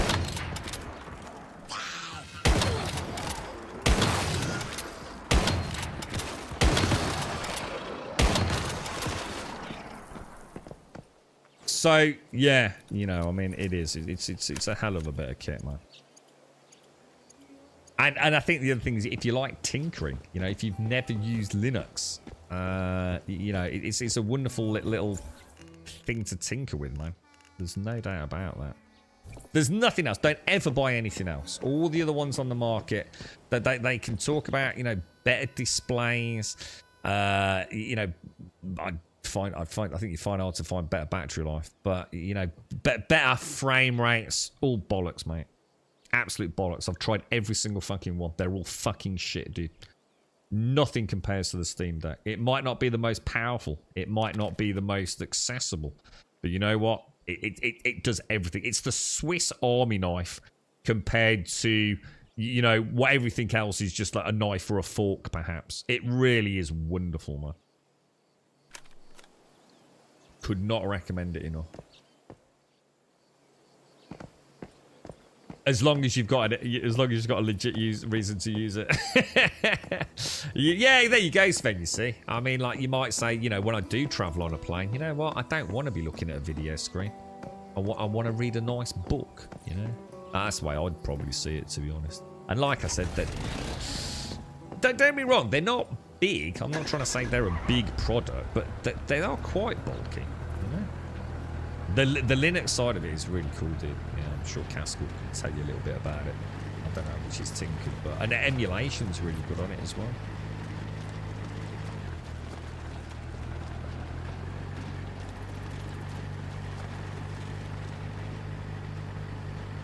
But yeah, it's. I mean, they're quite affordable these days. I mean, I don't know. I mean, it'd be interesting to see if we get a Steam Deck 2. You've got to assume so, because it still sells like hotcakes, doesn't it? It's. I mean, again, I've never trusted Valve in the same way I don't trust fucking Netflix when they talk about, you know, sales and things. Really, ever so weird how. You know, I'll turn on Netflix and it'll be recommended, you know, the most watched in the UK today. And I know it's definitely not the most watched in the UK today. Absolute fucking nonsense. 100%. You know, I don't know how much all that fucking shit is just lies. So I don't know if the Steam Deck still is, you know, one of the best selling products like nearly every other day, innit, on fucking Steam. I find it odd 38 months and going strong. Back from holidays, straight into the gentle voiced streams of your amazingness. Oh, how have I missed you, Lord Grumball. May your A last forever and the games keep on giving you good times. I just suddenly clicked. I've not seen you for a while, and now I know why, bro. How are you, mate? Thank you very much for the 38 and the Prime, Taloya. Thank you very much for the 38 and the Prime. You're an absolute angel, mate. So, did you have a nice holiday, dude? I don't think I knew you were off, bro. Thank you for the 7 stream streak, Darth. What's that? Most watched by young kids not watching YouTube. What was that? Sorry. Have you heard about all this Mr. Beast stuff? Was that a surprise to anyone other than, like, no one? That he's obviously a bit of a scam artist. Did anyone on... I mean, I'm not trying to say Mr. Beast's a bad person, because I don't know what all the hoo-ha is. But surely everyone knew that Mr. Beast was making a huge amount of money out of what is essentially illegal fucking activities. Everyone knew that, right? I mean, PewDiePie called him out on it fucking years ago, didn't he? That it's kind of like, really, it's basically gambling, really, isn't it? and as for all the fucking things he does, I mean, it's a bit like, can anyone think of something that is like WWE? Yeah? You know the wrestling, whatever it is these days, I haven't watched wrestling for years. You know it's like staged. That doesn't mean it's bad, right? You know that behind the scenes it's like so-and-so's going to beat so-and-so and, you know, so-and-so's going to, you know, cut his eyeball open and things like that. It's just part of the show, isn't it? Everyone knew Mr. Beast was making shit up. You know, when you see he's got to do this thing within like 3 minutes, and it's like, it happens to exactly be 0.01 seconds, yeah? And you know, it's how everyone always like seemed to know everyone. Like, so obviously it's friends of Mr. Beast, yeah? Surely this was no surprise to anyone, right? I was like, it seems to have been everywhere I've been the last 48 hours, man. You know, I don't understand it, man. I mean, like I said, it's not like it's suddenly been revealed. But PewDiePie, who I don't even watch, you know, was like asking years ago, like, how the fuck is this even legal anymore? Oh, yeah, I've got it. Sorry, Darth. Yeah, most watching William kids not watching YouTube. Yeah, the Netflix stuff's definitely fabricated about the UK side of things, man. What it really means is this launched today. And maybe maybe what it means is someone clicked it to have a look at it. You know, like you get the pre-roll stuff. So, but definitely not the most watched program. 100% not, man. We got the family's all right. First day back to work today after 2 weeks off. We spent most of the time at home entertaining the little ones. They've still got 3 more weeks to go. Oh, really? Still got 3 weeks. I've seen that the most watched horror film on Netflix. Go and watch it. That was 2 hours. I'll never get back. Oh, it's terrible. It's really bad, Netflix. Yeah. And like really weird, like, you know, like you'll be sitting there and there'll be like a flurry of new things come out, like a new episode, you know, or a new series, something really big. But like some film from like 1999 is suddenly the most watched in the UK. Is it bollocks?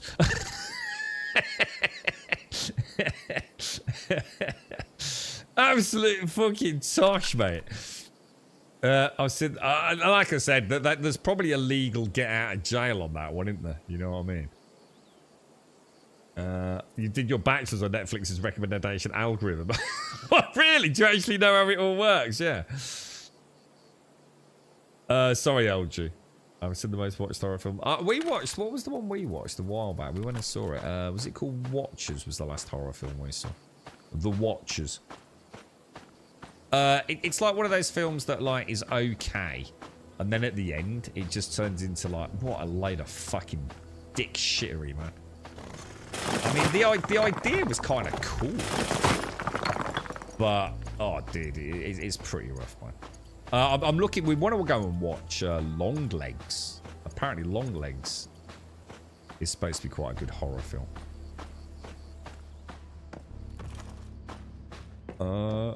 Is it in here?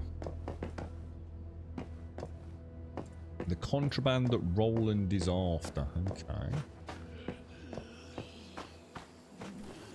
You remember that mission where all the farmers were like 2D? That was cool, man. Yeah, I'd really like to watch. Like, I've heard really good things about it, man. Like, as in people that have actually gone and seen it, like that we know. I can't remember when they went, but we couldn't make it, so I think it's when my dad was poorly. I'm not even sure if are they still airing it in the UK. Is it even on in the UK at the minute? I don't even know, man.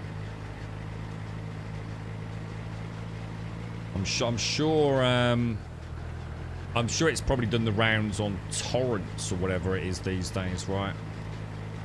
I'm not sure, because there's a lot of that happens these days, isn't there? So I'm always a bit cagey about stuff like that. Yeah, it looks good, doesn't it, Demon? Yeah. I wouldn't say I know how the algorithm works, but I study invariance and whether people felt like they could trust it. I just know it's got to be... I'm not saying they're lying, but I think the point is, the way my brain works is... the most viewed in the UK today. What does that mean? Does it mean you actually watched it? Does it mean you watched 30 seconds of it? Does it mean that it's automatically classed as most viewed as in the little thumbnail, you know? And of course it's the most viewed because you've stuck it right on the front page. I'm sure there's all sorts of clever ways to get around these. You know, this is what I was saying to Swazzer earlier. You know, that there are clear legalities around things. But that doesn't mean to say the whole world is built on a little bit of pushing the boundaries, right? You know? A little bit of push, a little bit of shove. You know? I'm sure it's ever so easy to manipulate these things without actually getting into, say, like, legal trouble. And more importantly, is anyone, even if it is a little bit like, that's a bit dubious, is anyone going to fucking bother doing anything about it? You know, who gives a fuck? I don't believe it. I fucking absolutely 100% don't believe anything about what Netflix's most viewed is. I've seen the things it's recommended to me. You know, because you have watched. You know, so apparently because I watched, like, Hannibal, I might like the Flintstones movie. Fucking genius. Yeah, massive overlap. I'd like to see that fucking Venn diagram. A lot of, I watched the new First Omen. Oh, I've watched that. Yeah. Let me just recap. First Omen. Oh, yeah. It was all right. It was okay. Yeah. They did all right with that. Yeah. It wasn't bad. We actually watched all the Omen. Sven. We didn't realise, I think it was the fifth one. The fifth one's a remake of the original that first came out all those years ago. We didn't realise that. We're a bit disappointed. It was an unnecessary remake, in my opinion. It was alright. We watched it. But yeah, First Omen was alright, man. Yeah. Could have been a disaster. Yeah, a lot of the bases that I felt the recommended for you had fuck all to do with my take. Yeah, exactly. That's what I'm just saying, dude. Yeah. You recently watched Hannibal. Oh, yeah, come and watch the Flintstones. Oh, yeah. Brilliant. I like the first bit. I like how it told the story of Damien. The first Omen. Yeah, it was good. Yeah, it was. It was good. It was good. It was you know, surprisingly good. And then that's what made us go and watch all the other Omens. You know, might as well. The girlfriend hadn't seen them, and I certainly hadn't seen them. So I'm just trying to think about it in detail. I actually can't think of, like, you know, like normally I can remember very specific individual scenes once the memory banks start working. I'm struggling to think of any. But I know I've seen it, and I know we spoke about it on stream, didn't we? Oh, I just got the Lethal Rabbit, dude. I got it. What everyone talks about this thing is, I mean, is he actually any good? Works inside the territory, can hunt animals and bring back leather and meat. But I don't need leather and meat, so it's not that fucking good, is it? I can go out and shoot bears for like 10 minutes and have more meat than you could ever... Why can't I run? I notice I can't run for some reason. Oh my god, well, they're having a race.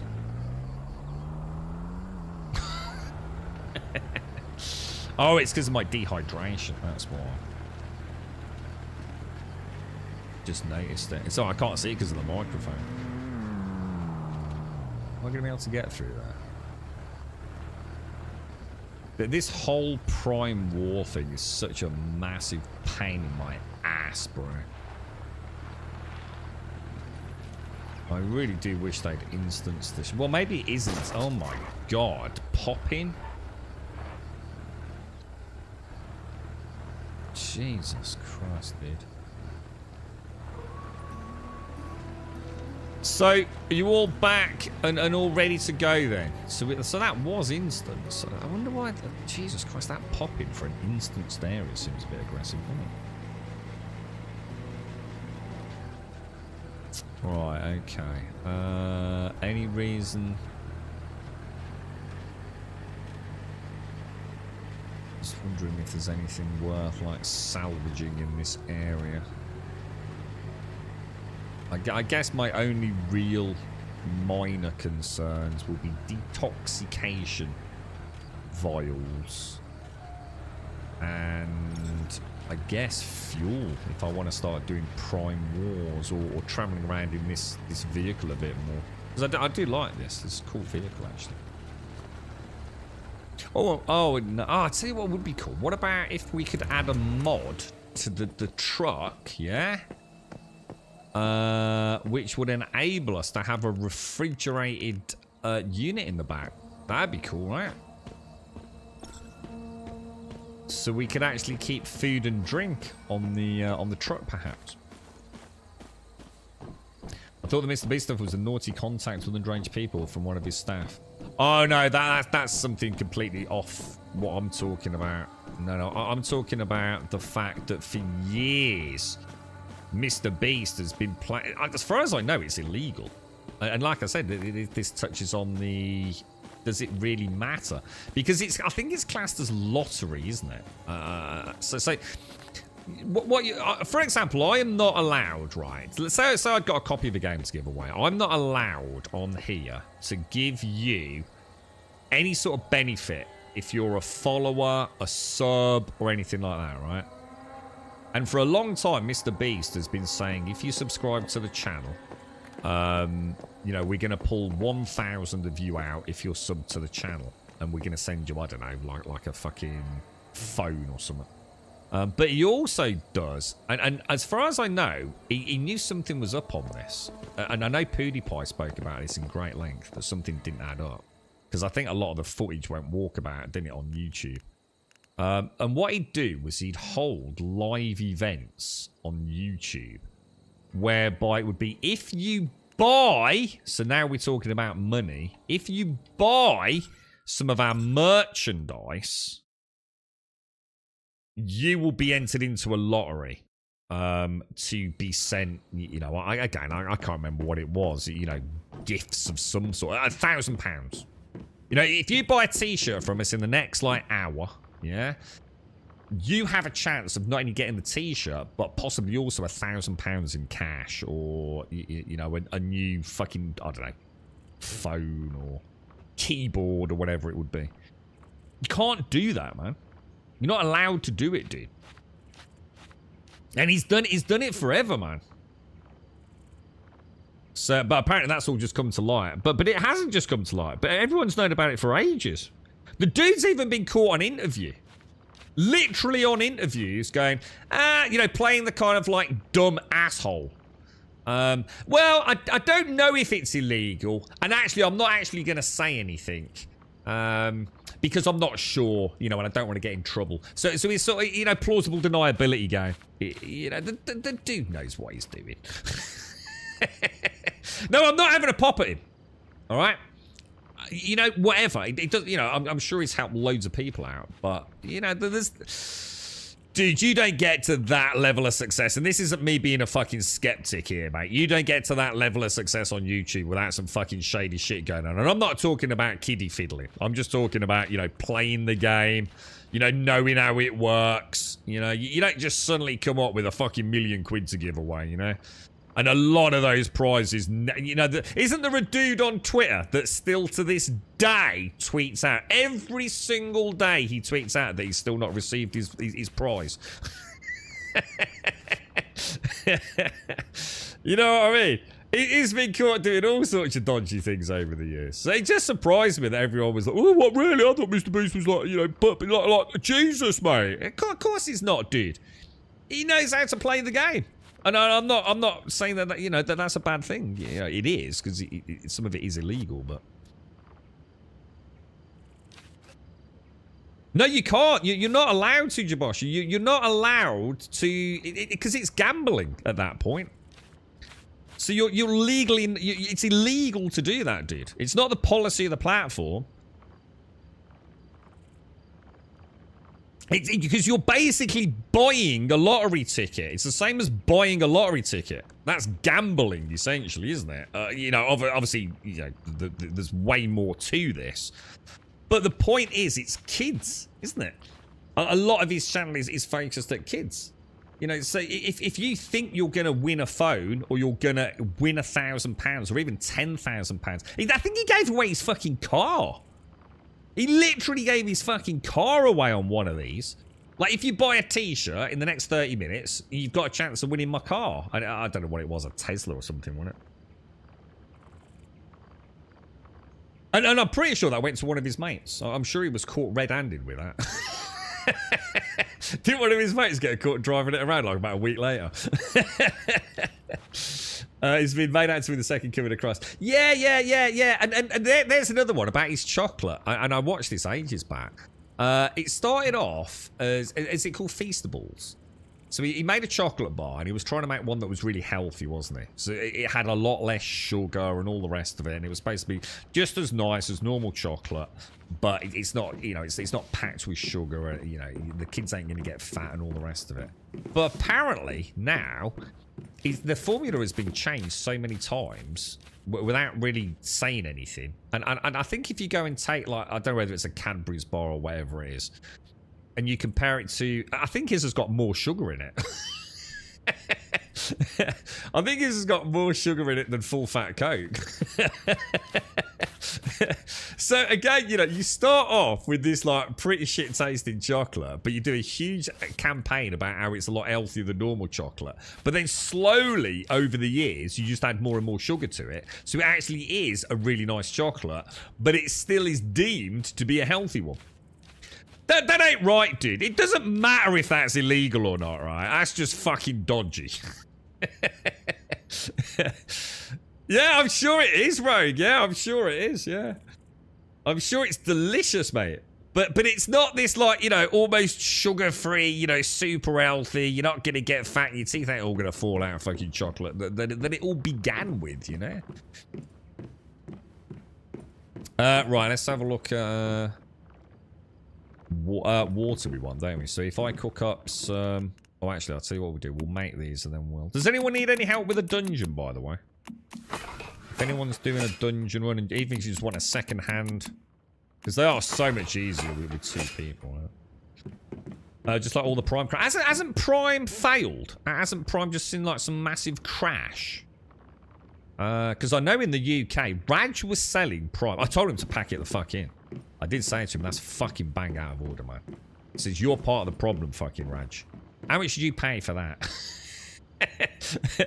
And I'm sure he paid £5, but he was selling them for £7. It's like, fuck, you gotta pack that on the end, mate. That stuff was, that was KSI and Logan, wasn't it? Is it Logan Paul? Because it's the Paul brothers, isn't it? Is it Logan Paul and who's the other one? I can't remember their names. Is it? It's not Paul Logan, is it? It's Logan Paul. It's the Paul brothers. Logan and someone Paul, right? Jake's the dude who was going to fight Mike Tyson. And then obviously Mike Tyson couldn't fight. And Jake went, thank fuck for that. I don't think my Raj even saw him. Raj did, yeah. Raj had them on the fucking counter. I fucking gave him a right verbal thrashing for that. Oh, obviously in jest. I was only having a laugh with him. But I did say to him, that's fucking shocking, isn't it, man? £7 for a fucking energy drink. Absolutely ridiculous, mate. Crazy, man. Alright, let me get all suited and booted. Did I not take the drinks out?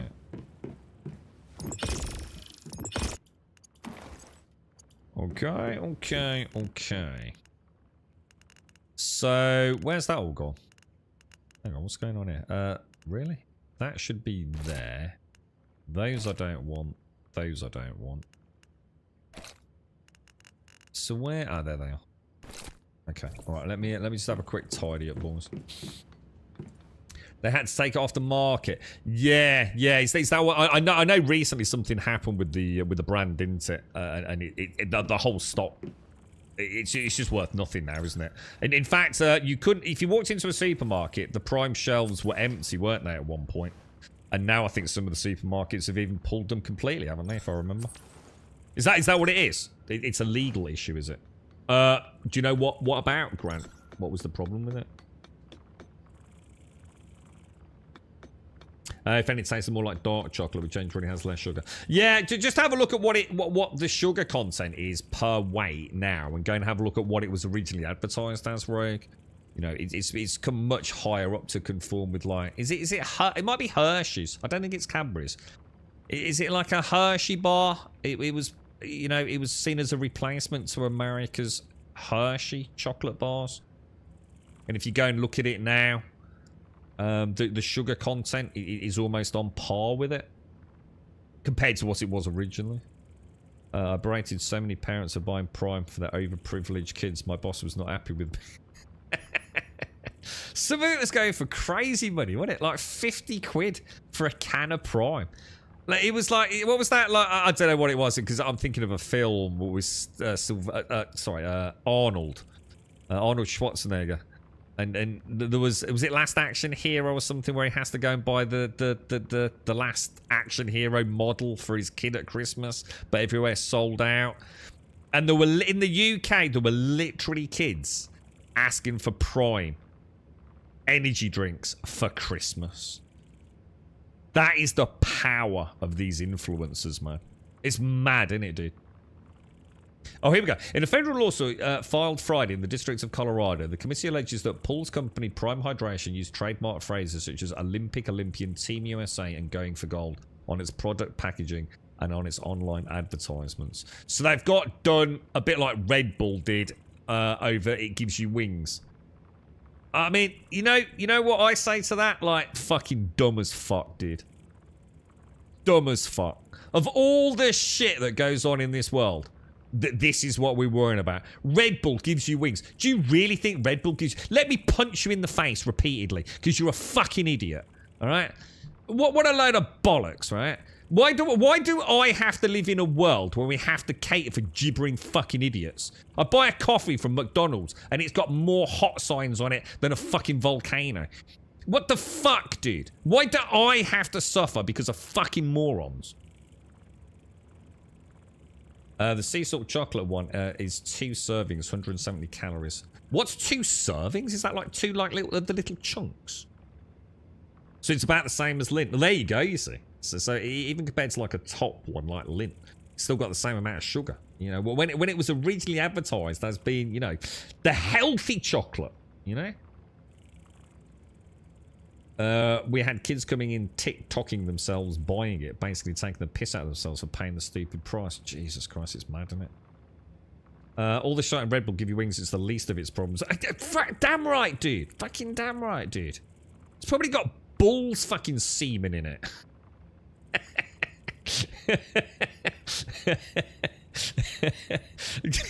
And you're worried about it might give you wings. The worst one lately was American. A fucking bottle of fucking bull spunk. You can't do that. You can't say it's got wings, mate. The worst one... Anabolic steroids by the fucking bucket load. The worst one lately was American judges ruled that oh my god, hang on, what's this? The worst one lately was American judges ruled that boneless chicken doesn't have to be... Oh, fuck off. Oh, fuck the fuck off. A man sued for getting a bone stuck in his throat from a boneless chicken product. Judges ruled that people don't expect it to be literal. Oh my god, dude. I mean, like, look, alright, it's boneless chicken. There shouldn't be bones in it, should there? There should not be bones in it. And if some poor dude nearly choked, and let's be honest, he probably didn't nearly fucking choke, did he? He probably was chewing his fucking chicken nuggets, his boneless chicken nuggets, and bit into, like, you know, a fucking hippo's tooth, and a bit of chicken leg, yeah? And this guy's go, I bet someone filmed it, fucking choking to death, and then he started to sue them. So the outcome of that now is that boneless chicken is allowed to have bones in it. I mean, it's a tricky one, right? I mean, isn't this the same as, like, milk, though? You're going to have to do your own research on this, because I'm afraid it's too long since I've read it, so I won't have the details. But for example, right, milk is allowed to have a certain amount of nasty shit in it, isn't it? Other types of meat are allowed to have a certain amount of, like, nasty shit in it. I can't remember the details. In the same way that, you know, a chicken nugget, there is a chance. You know, it's gone through a chicken factory. There's a chance a bit of bone has got into it. And yeah, that shouldn't happen. But that's why you're paying, like, nothing for your chicken nuggets. Because it's a mass industrial scale, right? Sometimes a little bit of something's going to get contaminated there, right? You know, a lot of products will say, you know, cannot guarantee no nuts because it's produced in a factory where nut processing goes on. It could be on a completely different lot, on a massive industrial complex, but they still can't guarantee it, right? So, you know, I see what they're saying. You know, boneless chicken, you know, maybe it needs to have a warning on it. You know, it might actually still, you know, you are buying a chicken breast, but there's you know, there's still a chance there could be a bit of bone in there, right? You know, just be careful. It's just not being an idiot. Even if I trim a bit of chicken breast, you know, back in the days when I used to be pissed up on a Sunday, carving up a Sunday chicken, I'm pretty sure there's probably quite a lot of bone kicking around on the plate. Taurine, that's the one, yeah. He was hospitalised with an infection. The bone tore part of his inside throat and it got infected. Well, that doesn't sound nice. And obviously, we'd never want that to happen to anyone, would we? Yeah, just exactly what, mate. Just have warning labels on it. You know? You know, you got to take some responsibility, ain't you? You know? Yeah, may contain chicken. Taurine is added to popular energy drinks as a nervous system depressant and just has a stimulating effect. So is that what taurine is? What is that why I'm thinking of bulls? Because of Taurus and taurine. It's a bit of a fetch, right? Yeah, you know, I mean, like, look, I get it. You know, I mean, you expect it in the same way. I mean, I don't know, again, about how that affects legal... you know, elements of food production. I don't know, Caskell, but to me that's no different than saying, you know, this product may contain traces of peanut. You know, this is you know, this is chicken nuggets, but you know, may contain some bits of bone. I kind of expect that. You know, it ain't rocket science, is it?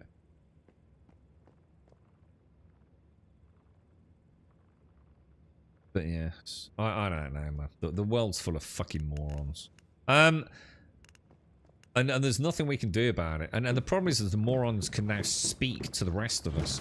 Whereas before we could ignore the dumb fucks. But now they're everywhere. You know, I mean, I actually quite like Twitter. Twitter is useful for me. I get a lot of gaming news. And not necessarily the actual facts. I'm not saying I get the facts from Twitter. But I may get, you know, a notification that a developer has done a new dev diary. You know, I might find out of a change on a launch date for a game that I'm looking forward to. Twitter is an extremely good source of information for me. I'm sure many people use Facebook.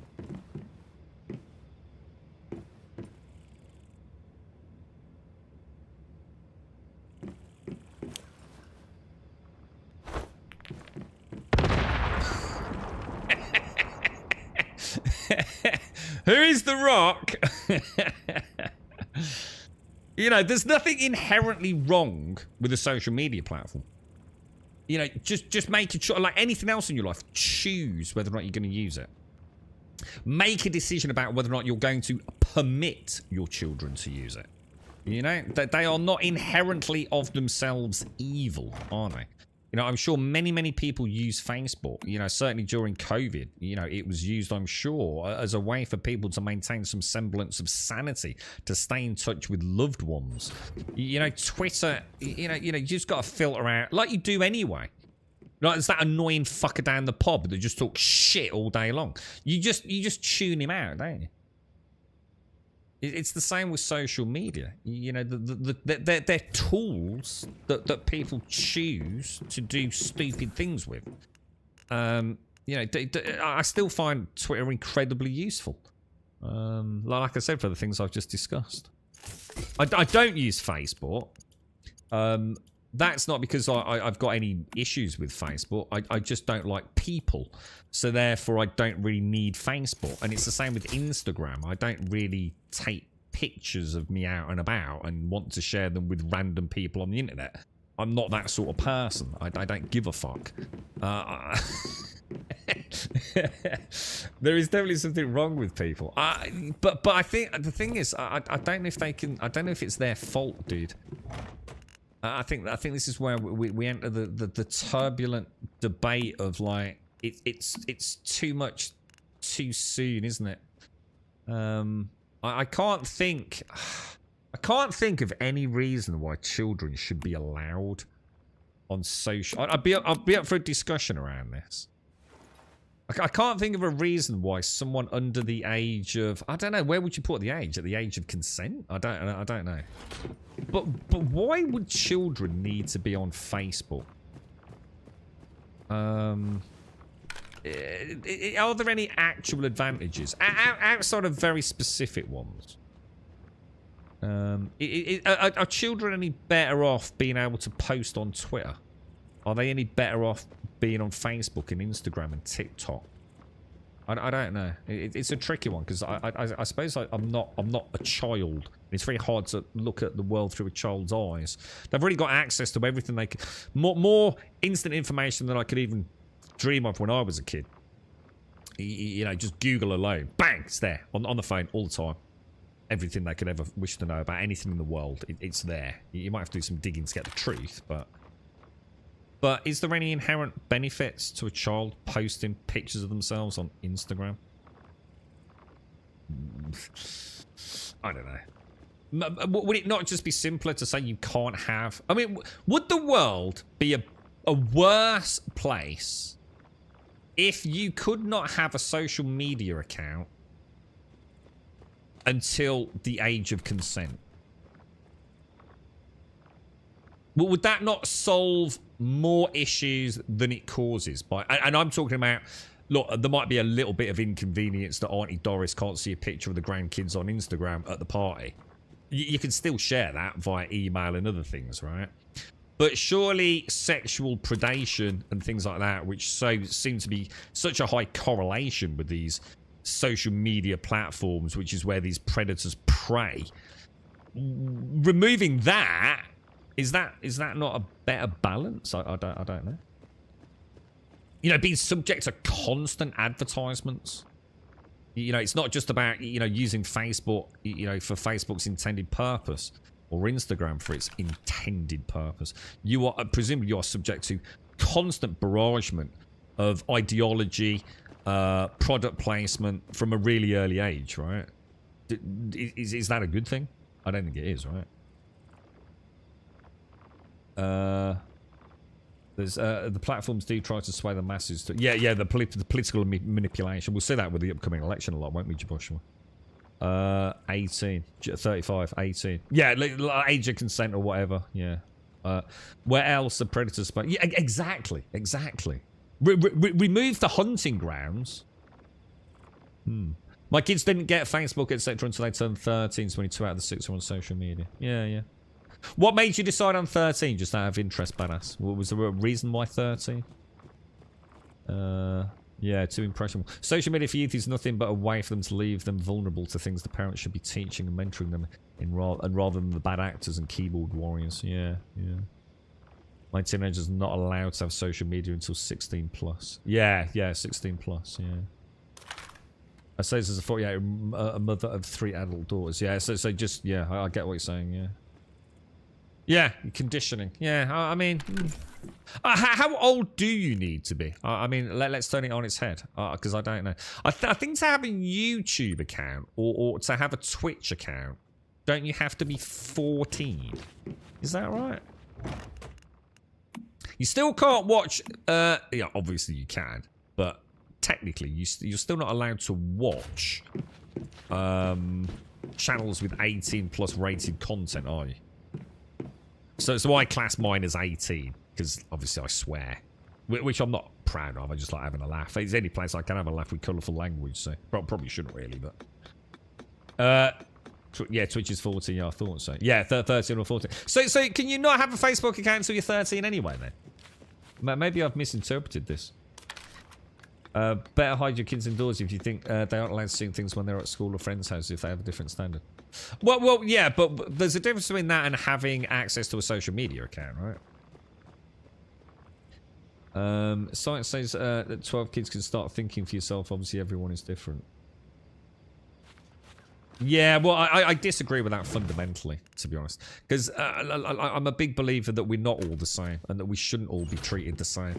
And anything that opposes that annoys the fuck out of me. Because we are individuals. And I'm sorry, but, you know, for example, I am sure there are some 13 and 14-year-olds, right? and you know, I can speak from personal experience, but whatever. You know, he would be more than capable of cooking a family meal or looking after the kids in the family. All right, when they come home from school, before mom and dad get home, whatever. Right. There are other 13-year-olds that you wouldn't dare even leave in the bathroom on their fucking own. Right, with running water in case they fucking do something stupid. Yeah, and we're all different. We all grow at different rates. We all have different life experiences. We all have different confidences, and you know, we're not the same. And one 13-year-old, like I said, could probably be going out and fucking working a newspaper round at 6 o'clock, 4 o'clock in the morning, whatever. Going to school, coming home and cooking for their 2 siblings and doing the washing. Whereas another 13-year-old, you wouldn't even want to give a front door key to in case they fucking lose it or forget to lock the door, right? So age is a tricky one anyway. That's the age limit for Facebook. So, 13 is it? So they got Facebook, Snapchat, and Instagram. They have Twitch, but myself and Gothic have full access to all their social media platforms. Yeah, I've got you.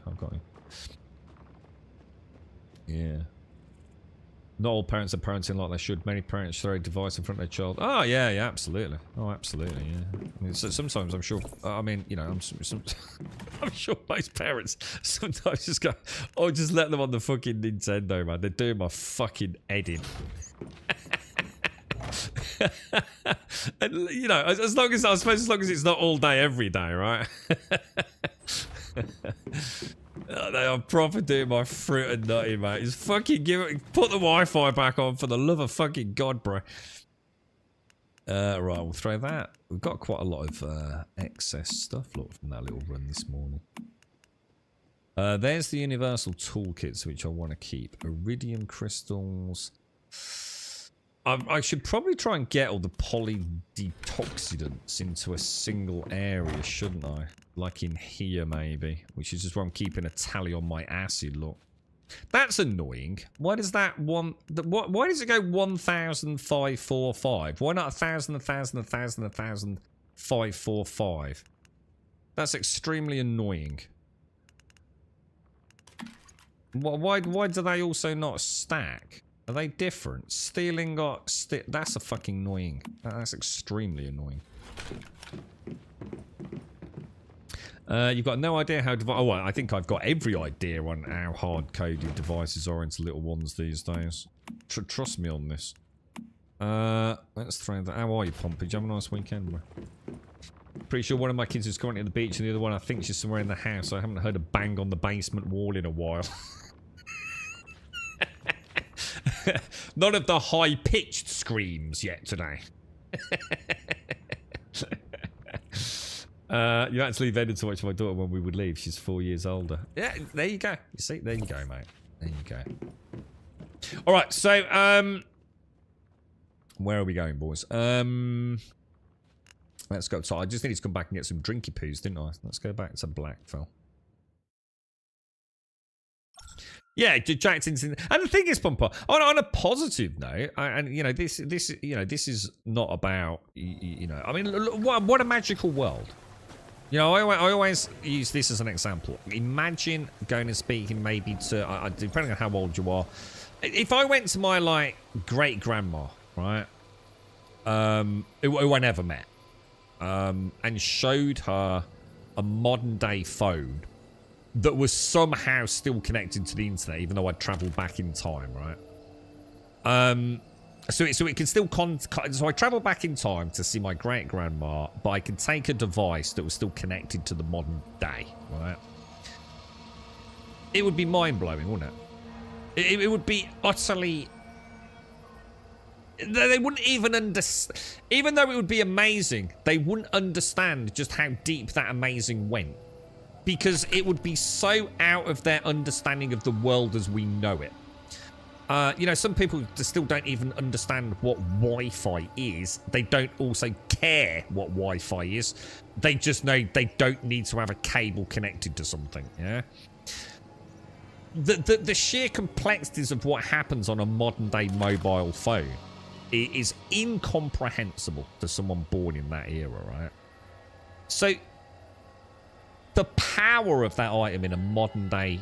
You know, like, I'm sure back at school you probably weren't allowed to use a calculator, yeah? Just think about that.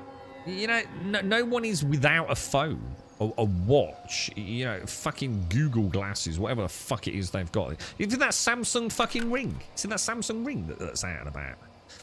Only a matter of time before that becomes like, you know, the latest thing, isn't it? You know, as tech shrinks and battery life expands and biometric data and, you know, various calculations and telemetry get fed into it. You know, think of the magic that a child has access to. But it's Pandora's box of knowledge, isn't it? You can't separate the good from the bad easily, can you? If they've got access to Google, they've kind of got access to it all, haven't they? And yeah, you can sit there as a parent and think that you're blocking certain sites, but, you know, kids probably know more about VPNs and fucking, you know, the dark side of the internet and .onion than like, their parents do. You know, you sit there and think, yeah, I've blocked, like, Pornhub or whatever it is. You think a fucking kid don't know how to fucking get access to that shit? They're fucking light years in front of you, bruh. Light years. They text like just with their eyeballs these days. I don't. I still work with opposable thumbs. You know, like click, click, click, click. You know, Jesus Christ. I still use commas and capital letters. Kids, man, you ain't beating them. You're not gonna beat a kid, mate. Yeah, exactly. They often say, don't they? Is it science of sufficient, you know, sufficiently advanced technology is indistinguishable from magic? There's a famous expression which I think is wonderful, isn't it? We thought free access to information would make people smarter. Boy, will we! I think. I mean, maybe it's not.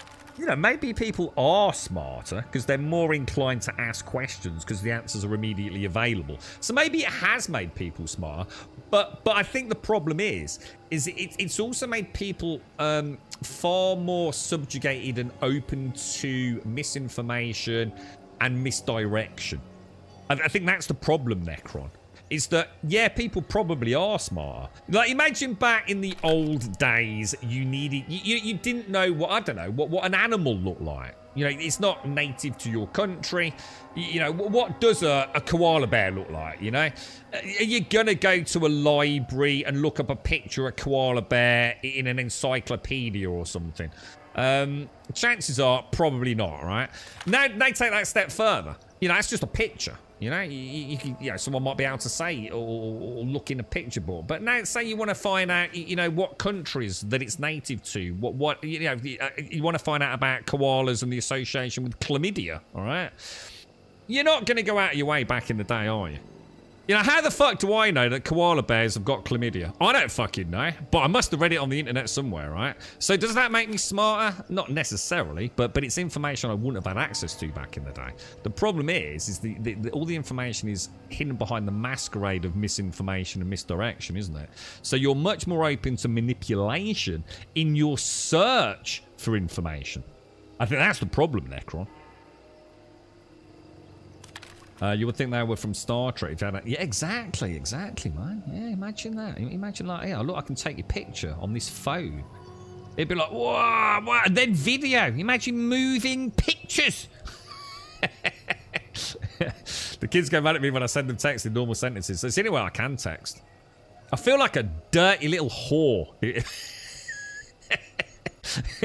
If I don't send grammar, I get stressed. I'm not even kidding you, right? If I send a WhatsApp and there's a spelling mistake, yeah, I get all fucking stressed.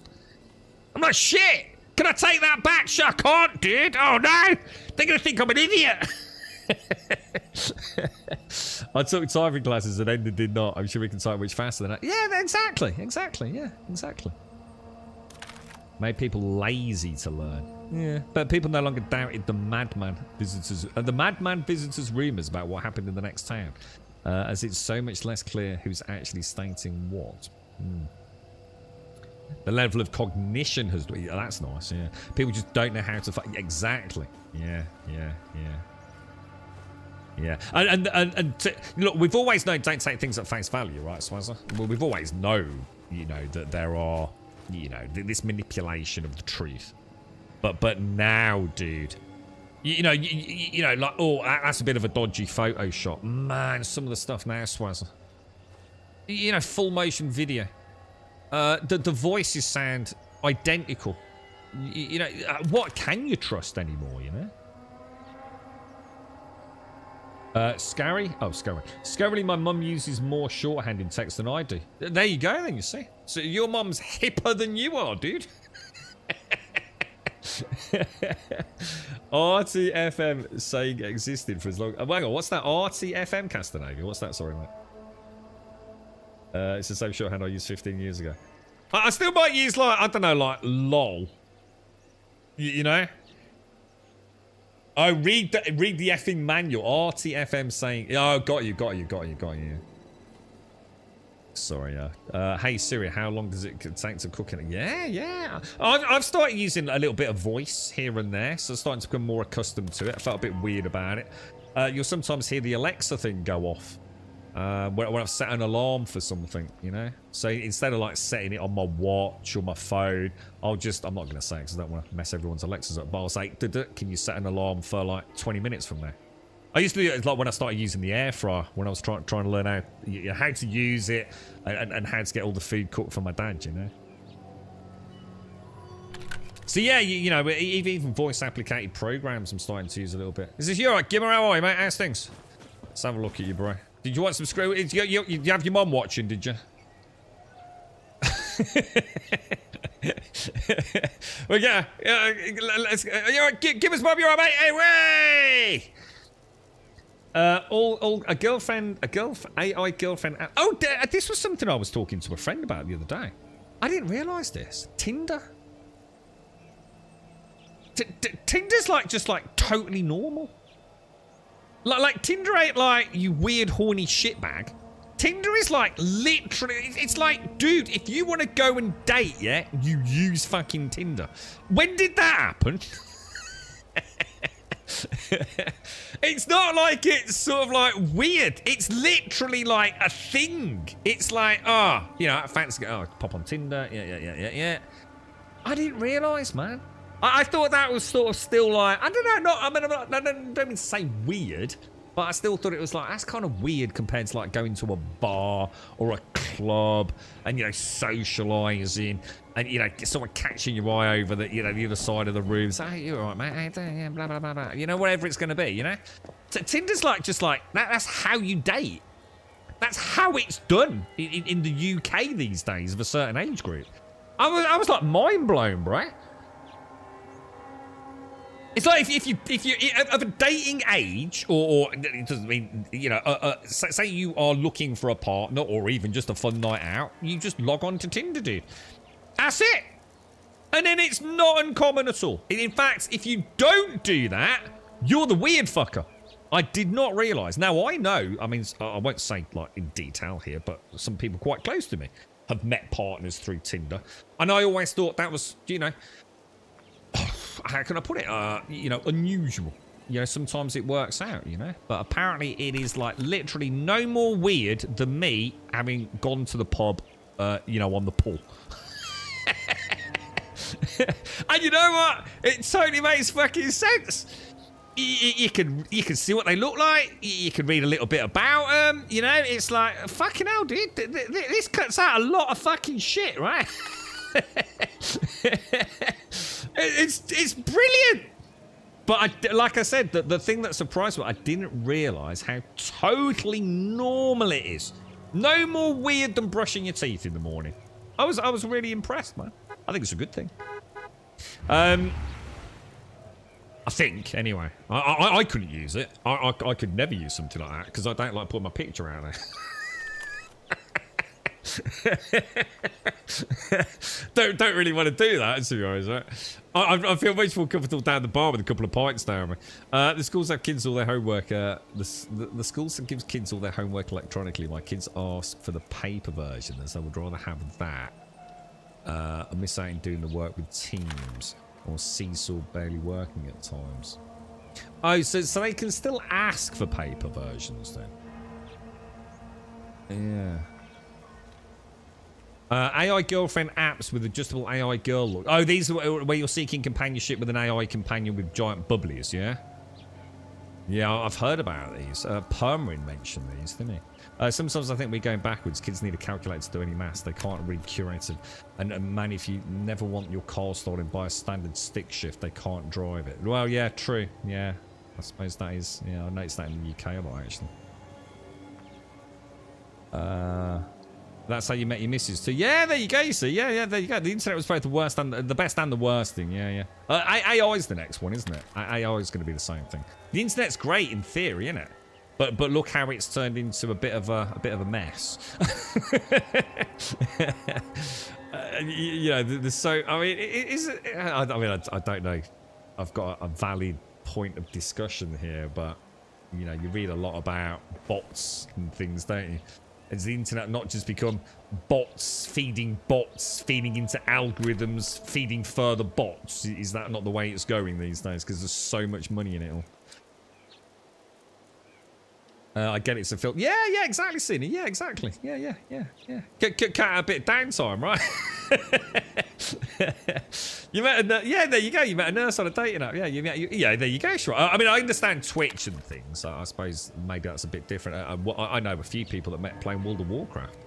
You know, at least one. Let's just say you settled down and have since had children and things. Yeah, mate. Your Jeep is a 5-speed and the shifter knob is upside down. Have fun, thieves. How'd you play the wish machine? Right, all you do is you go to it and then you hit things over the head. You've got two choices, Darth, alright? So let me show you. Straight away, you've got two choices. Make a wish or the blueprint shot, okay? They are two very different things. If you make a wish, you can choose one of these mini games. Now, at the start of the season, not all of these are unlocked. So, as an example, here is my total, 11.64 thousand Starcrom. And say I want to have a look at this one. I can click it and I can say, okay, what rewards can I get? Okay, so there's a legendary weapon blueprint, blah, blah, blah, blah, blah. And I can click play. And it will start popping these dudes up like this. If I bop one on the head, yeah, it's like a lottery roll against one of these, yeah.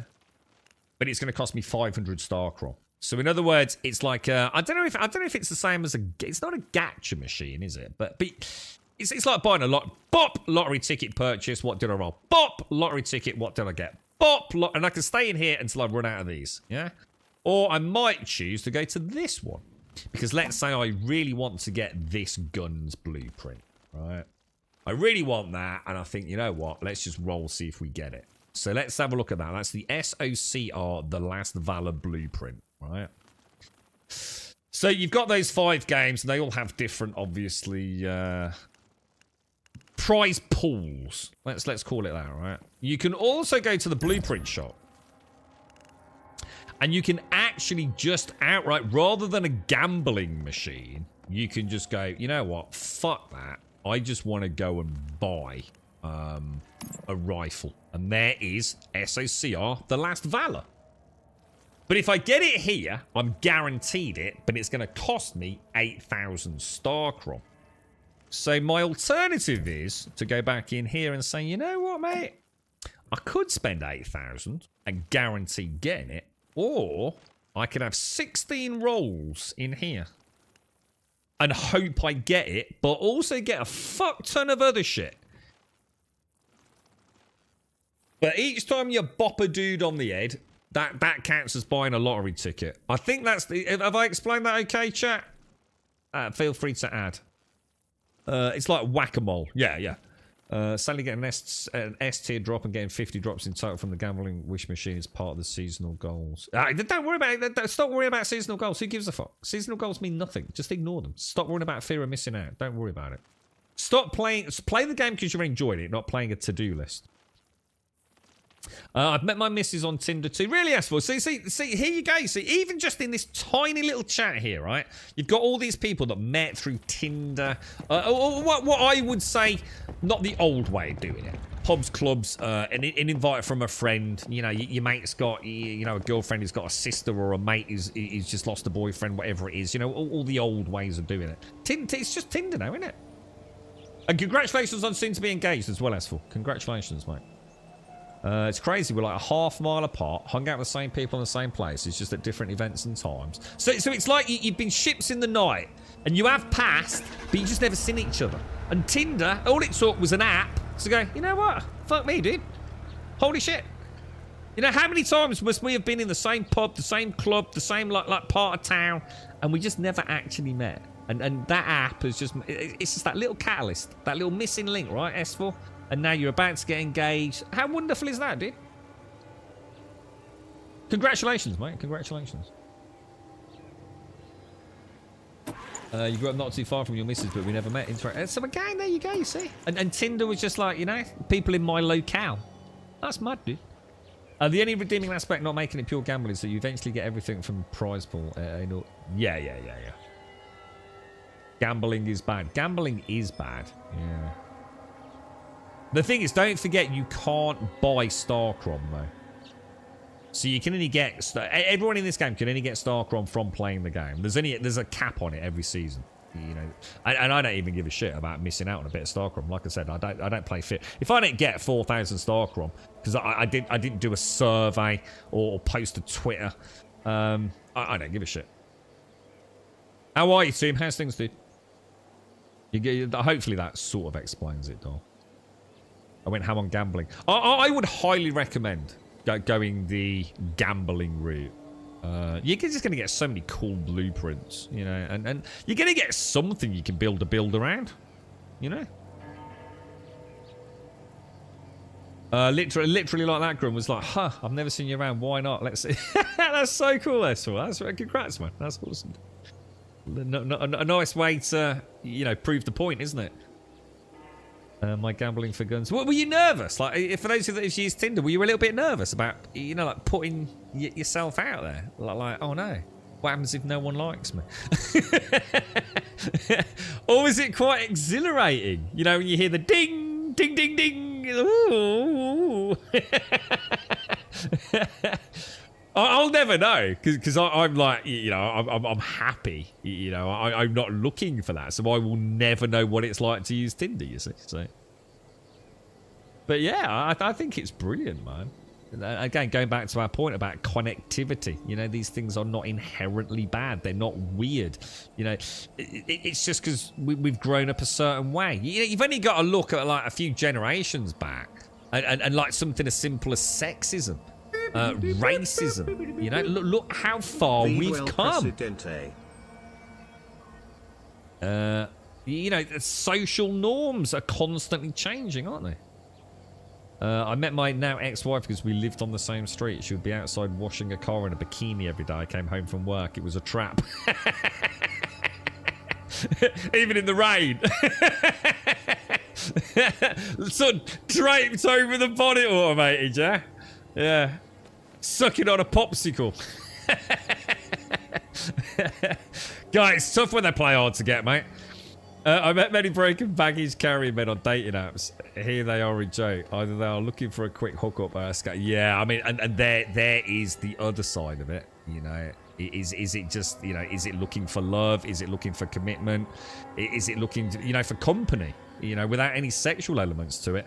Or is it just horny, randy fucking people, you know, like weird fuckers?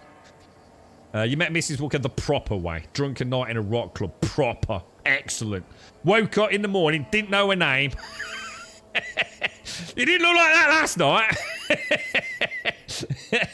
Mascara halfway down the one cheek, yeah. So, what's your name again, darling? I uninstalled those apps just as fast as I created an account. Right, just you said fuck that, Rogue, yeah. You're still a bit sick, yeah, because you said you were really poorly, yeah. So you still got it, team, yeah. God, you have had it bad, mate. Bob, thank you for the prime, dude. And Taloya, thank you so much for the 38. Thank you very much, guys. What's that put us on? What are we on, guys? Let's have a quick ganders. 258. Thank you very much, guys.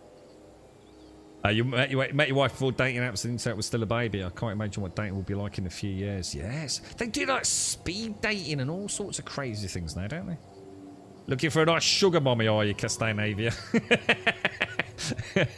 At this point in my life, I'm looking for anyone to split the bills. Yeah, dude, there you go. Exactly that. You know, like, why fucking, you know, have all that expense to your own? You know, you've got a big enough house, share it. You know, yeah, exactly. Doesn't have to be even companionship, does it? I met Faith on Yahoo. What's Oh, Yahoo as in, like... What's that? I know Yahoo is like the email and website sort of thing. Do they do like a dating thing? Oh, no way. She delivered Chinese food. Oh, no, that's so cool. Thank you, Taloy. Waits for everybody doesn't know now, but that's, yeah, there you go, you see. There you go, you see. The benefits of getting old, mate. It's alright to shout out the wrong name once in a blue moon. Yeah, senility setting in, boys. ICQ. Who was it in chat earlier? He played Ultima Online. They'll know ICQ, because that's how I found about ICQ. Thing is, it was kind of weird though, because like ICQ was really old, so there were way better things to use to talk. But Ultima Online seemed to like it's like everyone that played Ultima Online used ICQ. Do you know what I mean? Even though, like, you could have got on fucking TeamSpeak, or what was it back then? TeamSpeak, Ventrilo... There was another one as well. Mumble? Was it Mumble or something? You met the missus while dancing to SL2. Hang on, what's SL2? Do I know that, Swazza? Is that actually the name of a band? SL2? I don't know them, mate, if that's it. I know S Club 7. So hang on, Mrs. Swazza grabbed your bum with both hands, and I thought, you see, you've never felt more wanted, have you, Swazza? Yeah, she might have been trying to pickpocket you.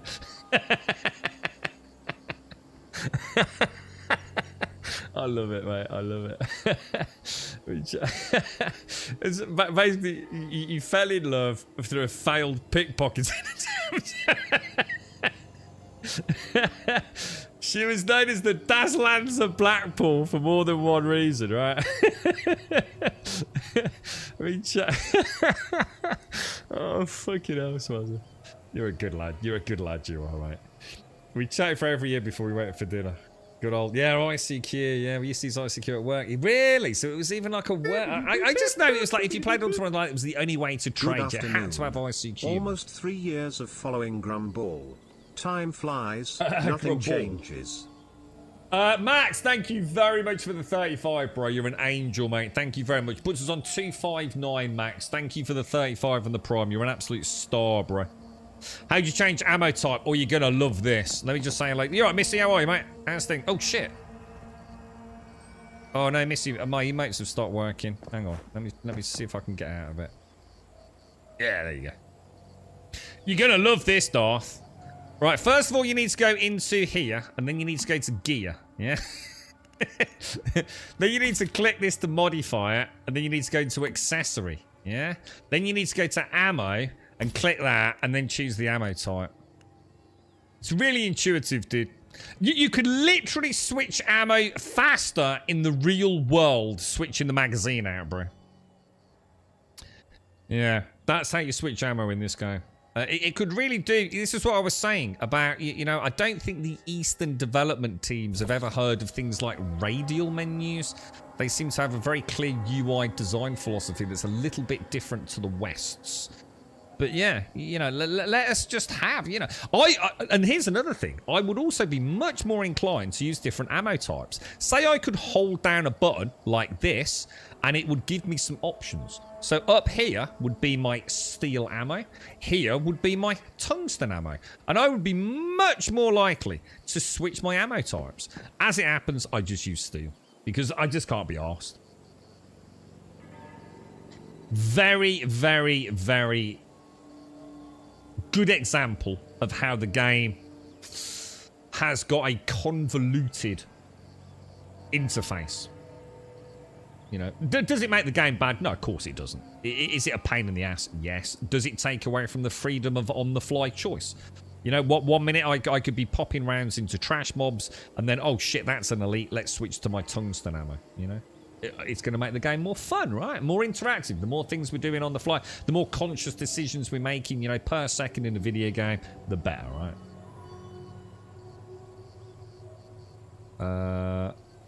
Yeah, a bit of a daft mechanic, yeah. Haven't watched it in a while. Just, you alright, Matt? How are you, Max? How's the bike and oh, what? Just had a sort... Oh, fucking hell. I just read that as you sort of had a mini heart attack, dude. Fucking hell, dude. I was about to say, shit, bruh. Young, healthy man like you, dude. You're alright, Max, yeah? There was a third-party Twitch chat application called Chatty. Oh, yeah, I used to use Chatty. Yeah. Yeah, I used Chatty for ages. There were 2 versions, wasn't there? There was like an app version and the IRC version.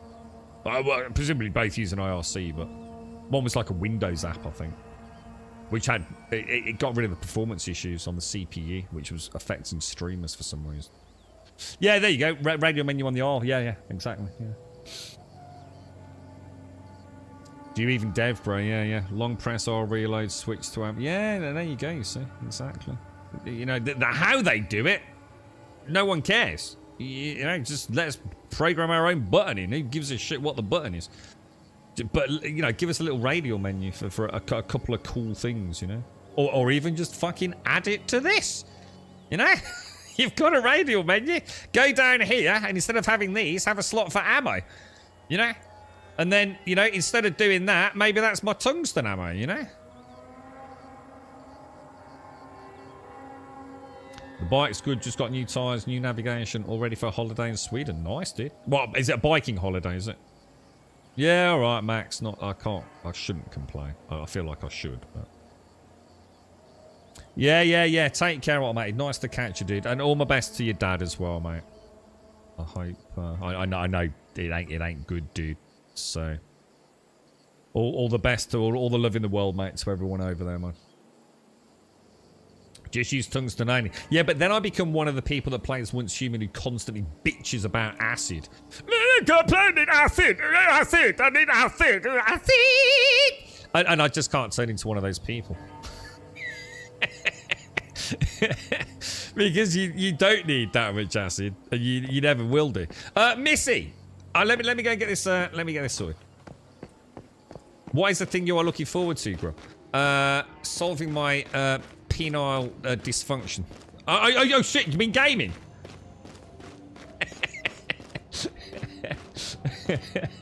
My erectile... I got it wrong, didn't I? I should have said erectile. Ah, shit. Dude, even if I do fix it, I ain't got nowhere to put it anyway, mate. Don't worry about it. It's a lost cause, bro. I call it the pickle that once lived.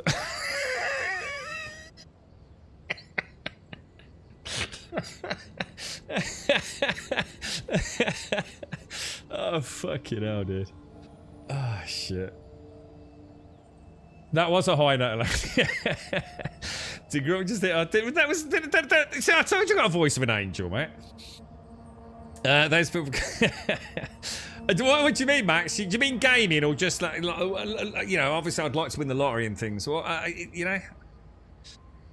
those people come to my house at night for a proper old school rave acid. Yeah, the glow sticks. Glow sticks and the boots with the fur, right, bro?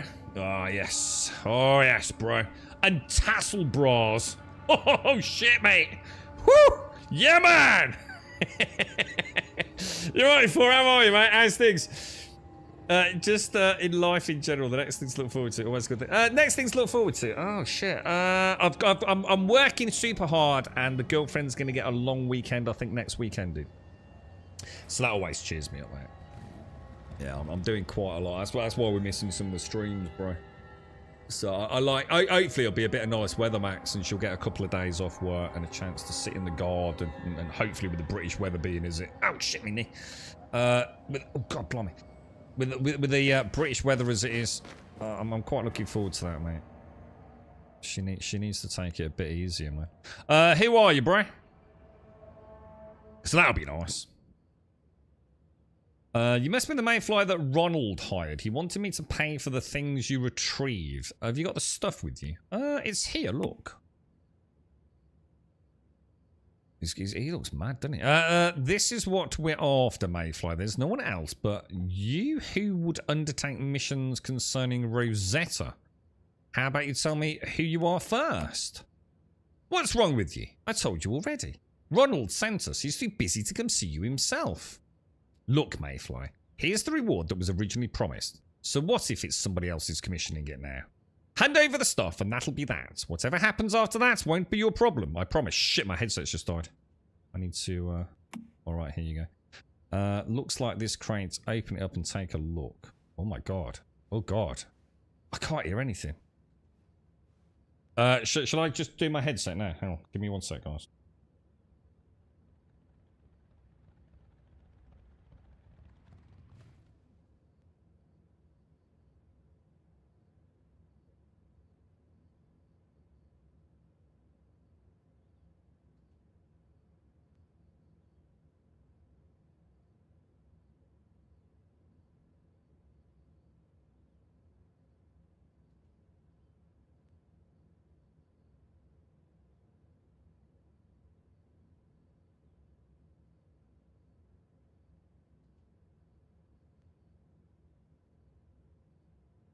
Right, I'm back. Sorry about that, guys. Well, at least is there any audio?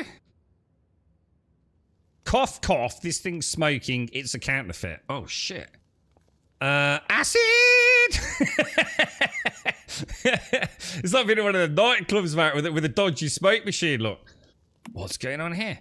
You still don't get it, do you, Mayfly? You're a smoke bomb sent by Ronald. That dastardly Ronald. You was purposely sent to retrieve a useless counterfeit. That old fool. I never thought he'd dared deceive a Mayfly, but he's definitely found other buyers. The real goods are still with them. Forget about it, Chen. Let's go.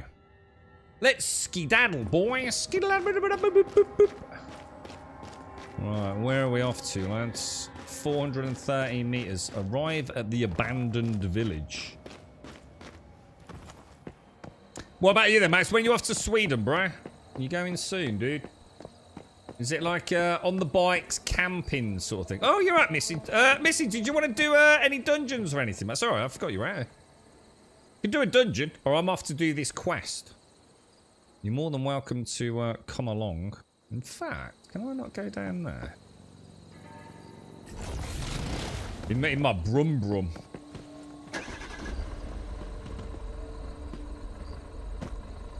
Oh, can you not get in? How come Missy can't get in the truck? Oh, do we need to be on the team? Ah. Ah. Do you want to honk the horn, Missy? Did you capture the acid? You see? Beautiful voice, boys. Ah, I don't know, Max. What's the... Where are we all going? Where's this big ball of rock hurtling through space? Where's it going to take us, bro? Where will it all end, mate?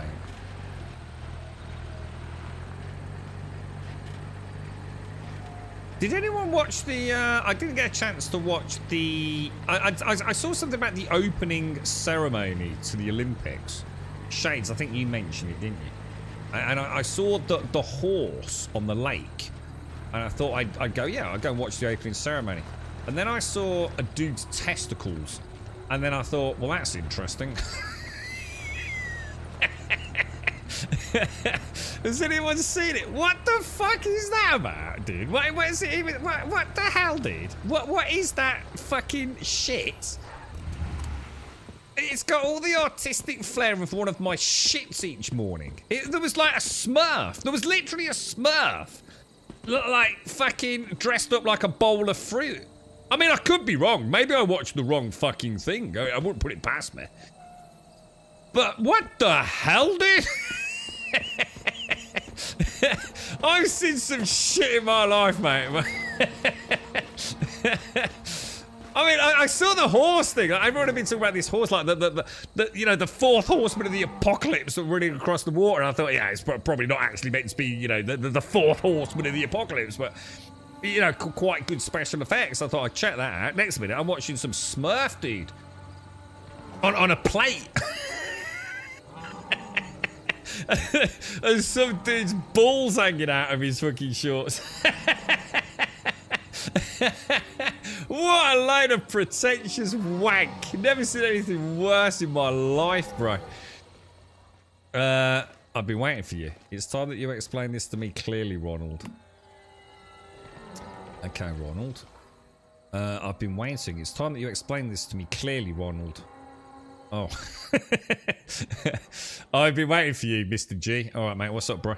As you can see, my subordinates have betrayed me. They're not just trying to kill me. They're also attempting to seize Rosetta's goods from you.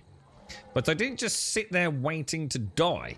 I escaped and found a bunch of people who might carry on after me, so that they'd have no way of telling who had the real thing with them. Wow. Sonny can't have known that I had the genuine article on me the whole time he was trying to negotiate with you. Well, it looks like he used me too. That rascal.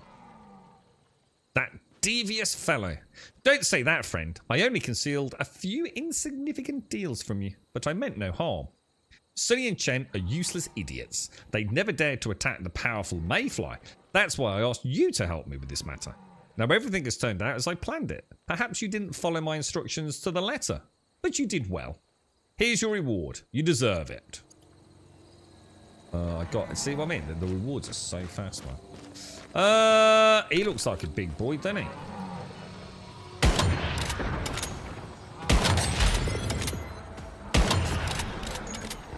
Not anymore, yeah. The Feast of... Oh, is that who that dude's supposed to be?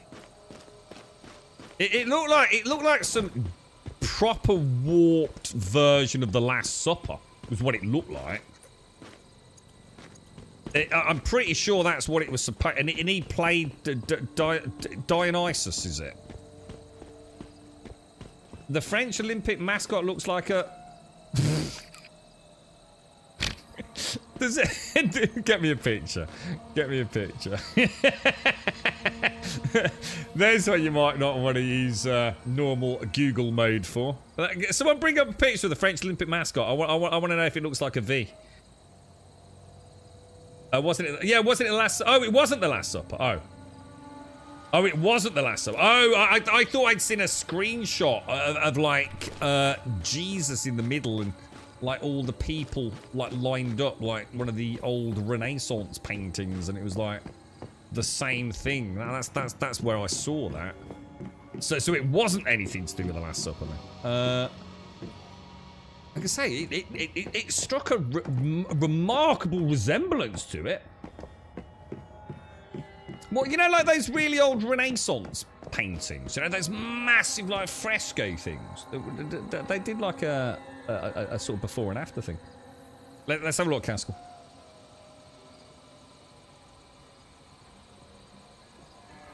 Dude, what the fuck sort of vaginas have you been fiddling with? How the hell does that look like a vagina? Hang on, let me call the girlfriend. Something ain't fucking right here. Hang on, I'm starting to panic now, mate. Dude, how can that looks like a starfish that just hasn't got quite as many arms. Like paraplegic, like a Special Olympics, paraplegic starfish, mate. What the fuck, dude? How does that look like a vagina, bro?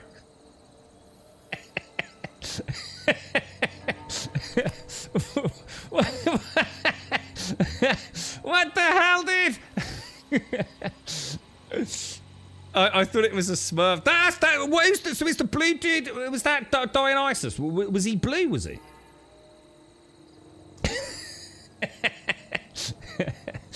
I thought it was a Smurfs. In fact, it was an interpretation of the Feast of Dionysus. It's a Greek. Is that what it is? And the painting is one of the masterpieces. Right. So it's nothing to do with the Last Supper then. Got it.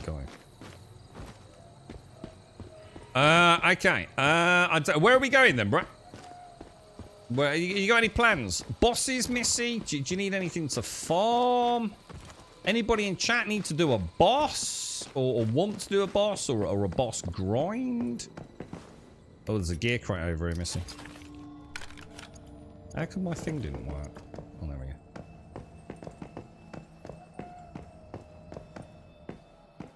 The US right-wing media saw a table. Oh, is that what it is? I must admit, well, what I saw, they did a very good job of making it look... see, there you go. I wonder if that's been photoshopped to make it look more like The Last Supper. And actually, that's not the original art. Because, to be fair, I mean, it was like... you know, a landscape top and bottom. One of the original, whatever the Last Supper painting was, the famous Last Supper painting that some crazy old dude did, superimposed above the I assume a picture taken of the live ceremony. So there you go. Manipulation, you see, Swazza. Can do a base defense. Yeah, can do that, dude. Should we just do like 20 at a time? Yeah, you'll need to do those as well, won't you, Missy? Do you want to do it at your base, Larian? Could always do it at yours. We could do it at mine. I'm easy, bro.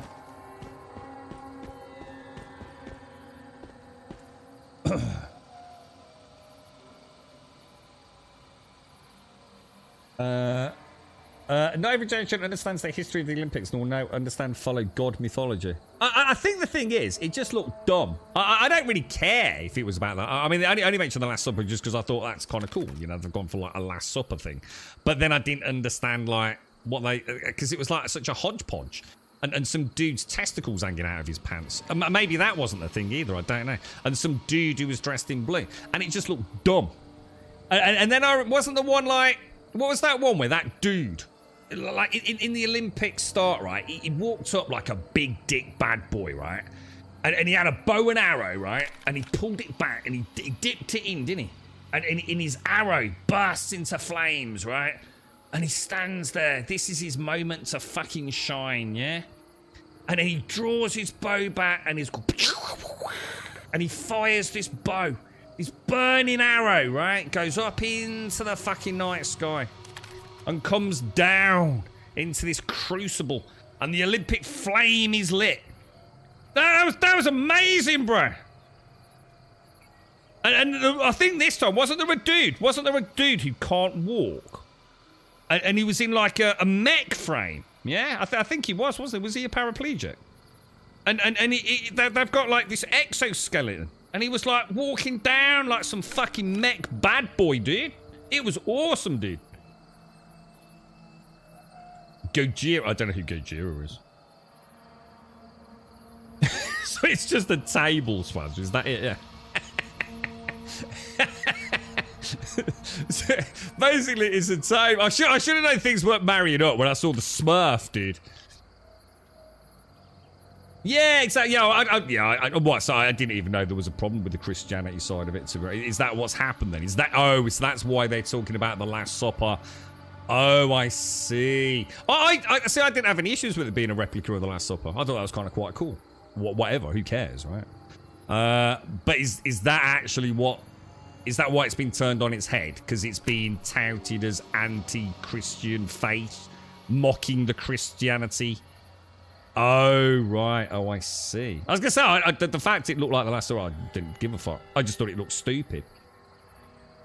They could have picked other things to do for an opening. Well, to me, it just didn't look serious. I mean, you know, I've seen like a couple of Olympic openings, and they've always looked quite badass. This looked like a fucking cartoon show. But I must admit, the horse looked good though. The horse on the water. I've only seen a clip of it. I don't know like how it began and stuff, but it looked like a horse and a rider. Sort of running across the, I assume a lake or something, was it, or a river? Smurf Jesus. Yeah, it was. Yeah. I didn't realize there was. I didn't realize there was some perversion around religion as an agenda. I didn't even know that until you just. So that's why you all know that it's not. The fact that it was the Last Supper, I couldn't have given a fuck. Who gives a shit? It's just I didn't know what a blue Smurf did. It got to do with the Last Supper, you see. So who's Gojira? Who is Gojira? And all this time I thought it was a catwalk presenting the fashion, which is a big part of Paris. What, those fucking morons walking around in fucking like skimpy pants with their testicles hanging out? That was supposed to be a representation of fashion. It looked fucking awful, Shades, what I saw. Just a bunch of strange people in strange clothes and strange... It would remind me of like a shit Cirque du Soleil. Because they're badass, right? They're like spinning around on trapezes and, you know, it's fucking epic, right? It was like the AliExpress version of that shit. Gojira was the band who played on the... Oh, I've not seen that. I haven't watched it all yet. I don't think I want to watch it all, to be honest. The Mary Antoinette thing. Oh, right, I'll watch that. Imagine spending your whole life to become an Olympian to then be so... There's an old French Revolution song about hanging the upper class. Oh, God. Oh, Jesus. Yeah, it had nothing to do with any religion. Yeah. So is that... I mean, you're talking about it's quite focused, was it? So, has shit kicked off then, has it? Has it actually kicked off? Why pick something else today? Because this was a clusterfuck of dumb fuckery. It just looked stupid, dude. It didn't look it looked like something that... It didn't look like something like 12-year-olds could have done, dude. Just prancing around looking like a bunch of fucking morons. There was no elegance to it. There was no, flamboyance to it in a technically impressive way. It was just a bunch of people wearing dumb shit, looking like dumb shits. Did you say how they made the gold medals? No. How have they made the gold medals? I'm not sure I want to ask that, Shines. Don't drop any toffs off your balcony with a rope round their necks, Sven. I don't like the way you said that. One minute you're talking about hanging the upper class, it's like, hang on a minute, I need to nip out on the balcony for a minute, dude. With my rope. National pride is out of competition. What's he got to do with France? That's what I'd ask. Is the Dionysus thing something to do with France, is it? I mean, normally I'd like to think you celebrate, the country. Like the pride and nationality of France. Hanging toffs off the ramparts. Since the lack of cognition you were talking about earlier, social media told a bunch of people who can't think for themselves that it was mocking them. So it's really kicked off then. So this, like, even though it's nothing to do with the Last Supper, which I couldn't give a fuck about, it's actually turned into... Well, I would have given a fuck if it'd been the Last Supper. Because I might at least then pay some attention to it. Oh, that's kind of cool. What they've done there. And like I said, it would be weird because it's an Olympic ceremony, which wouldn't normally have any. If they were going to do something religious, it would be something that embraced all religion, wouldn't it? So they wouldn't single out Christianity, would they? We wouldn't have thought they would. I mean, I don't know. But oh shit! Hang on, where are we going? I don't like these scarecrows. So Dionysus is one of their national treasures. Did it look anything like what they showed? I mean, is there a blue is there like a blue devil-y looking creature in that? Have you got a picture? Show me a picture of the Dionysus. Or whatever it is. Yeah, they could have done like, what's that? Fencing. They could have done baguette fencing. That would have been cool, wouldn't it? Like a couple of dudes with drawn baguettes. and garnet bombardiers. Ah, dude, we should have done it. I tell you what, we'll put a bid in for the next Olympics, Castle. There was a lot of historical things. What's this about gold medals? You've not told me how they made the gold medals. What have they melted down to make these gold medals? Is it something really cool? How come is this respawned or was this another one?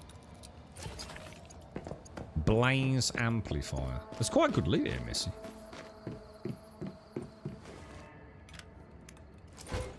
Alright, what about how am I doing for ammo? 805. I did want to find like a little... Oh shit, there's a full team. Shit, sorry guys, I didn't realise you were waiting for me. I've only just spied. Where the fuck are you, dudes? Over there. Oh, are we doing it at Gimmers, are we? Oh, no. Where are we going, boys? Where is everyone? Up at Larians. Let me zoom in, dudes. I should be able to go to yours, right? There we go. I'm on my way, boys. So all of the medals contain original steel from the Eiffel Tower. What? So, what? Because are they repairing the Eiffel Tower? Who gave them the Eiffel Tower? Oh, shit, me knee. The Eiffel Tower was a gift to the French, wasn't it, by someone? Or was it? Or am I getting that wrong? The French gifted America the Statue of Liberty, right? Is that right? Gotta admit, that Eiffel Tower's an ugly motherfucker, innit? It really fucking is. I mean, back in the day, it would have been super impressive. But it really is an ugly ass bit of shit, innit? So every man has a small part of iron from the Eiffel Tower in the middle. Yeah, you know what? I don't give a fuck. I'd rather have a fucking... Hang on a minute. Are you fucking telling me I get a gold medal and it's actually iron from the Eiffel Tower? Or is it just a little bit of it is iron? I tell you what, can I put in a request when I do my potato sack race, yeah? When I win the 2024 Olympic sack race, yeah? Can I have a solid gold one and not cheap out with a bit of shitty iron?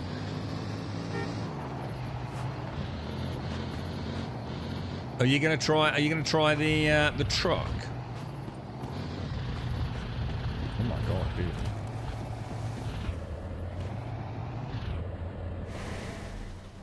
Alright, do they all come from a certain direction on yours, bro? Or... Oh, so Eiffel Tower was built by the French, was it? It is fucking ugly as fuck, dude. It really is. It's a right monstrosity, isn't it? Like I said, back in the day, it would have been incredible. It has not stood the architectural test of time, has it? Very boring, the Eiffel Tower. Is that why it's called the Eiffel Tower? Because some dude called Mr. Eiffel built it. It must have been quite the marvel of engineering back in the day. Yeah, is that what they call it? The Statue of Liberty, Lady Liberty, yeah. I seem to remember watching something about the renovations of that. Because I think back in the day, weren't you allowed to go up into the actual torch area? You know how the torch has got like that crown around it? Sort of like a palisade. You were actually allowed into that bit and look over and things, weren't you? But I don't think you're allowed up there anymore, are you? Oh, I got a white armchair unlocked. How will we know when this is ready to go, Larry? Gotta be fast on this server, Kelso. Ain't no time to be fucking about, dude. Gotta grab it quick, bro. This is a big house over here, isn't it? I really want to get that Starcron. Yeah, but you can't go into the torch bit though, can you, Rogue? Didn't they stop the torch part of it? Or have they reopened that? I know it was being renovated, wasn't it, for a long time? So I think, can you not still go... Is it the torch bit you can't go to, or the crown bit actually on the head that you can't go to? Or have they opened up both now? I know for a while if you were visiting, you were somewhat limited.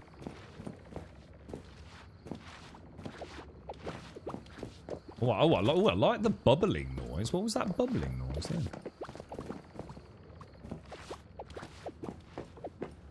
Is that the brewing barrel? That's like a really nice squelchy noise. I like that.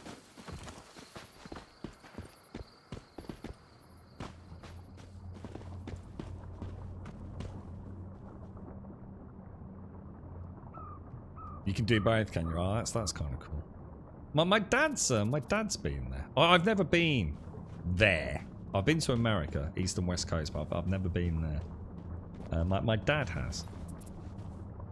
I did a tour of Alcatraz back in the day. I don't know if you're still allowed to go there. That was pretty cool, actually. Was there a Clint Eastwood film called Escape from Alcatraz?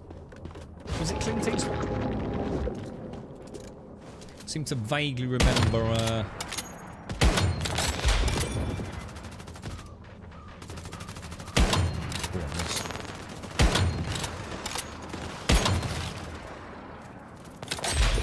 Have you done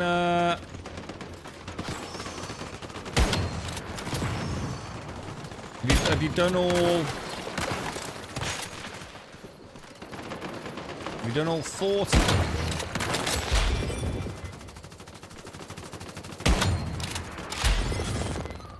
Oh no, my gun stopped firing again then for a minute. It's the first time today I've had that glitch.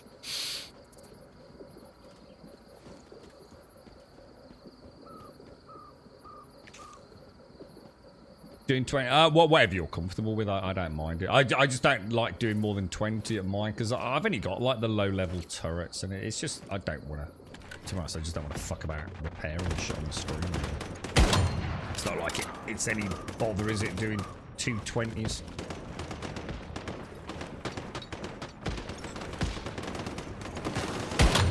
Ooh, then what, so why are they blue? They're just bullseyed, aren't they?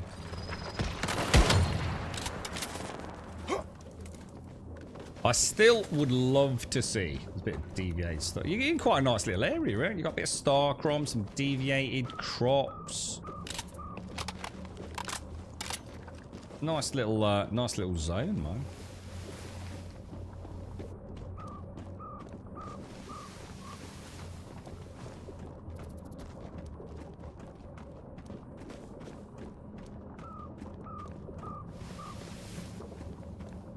Makes me want to do heists in GTA, Missy. I still want to. I need to do the GTA heist before Grand Theft Auto 6 comes out, man.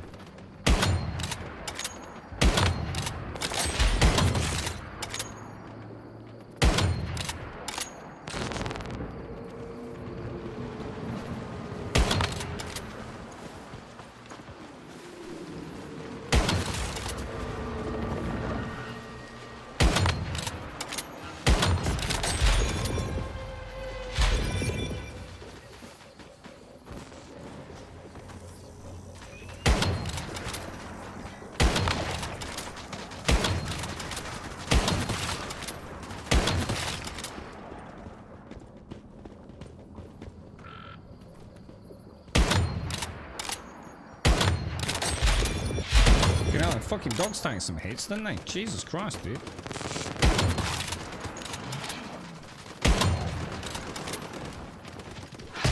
Oh, you son of a...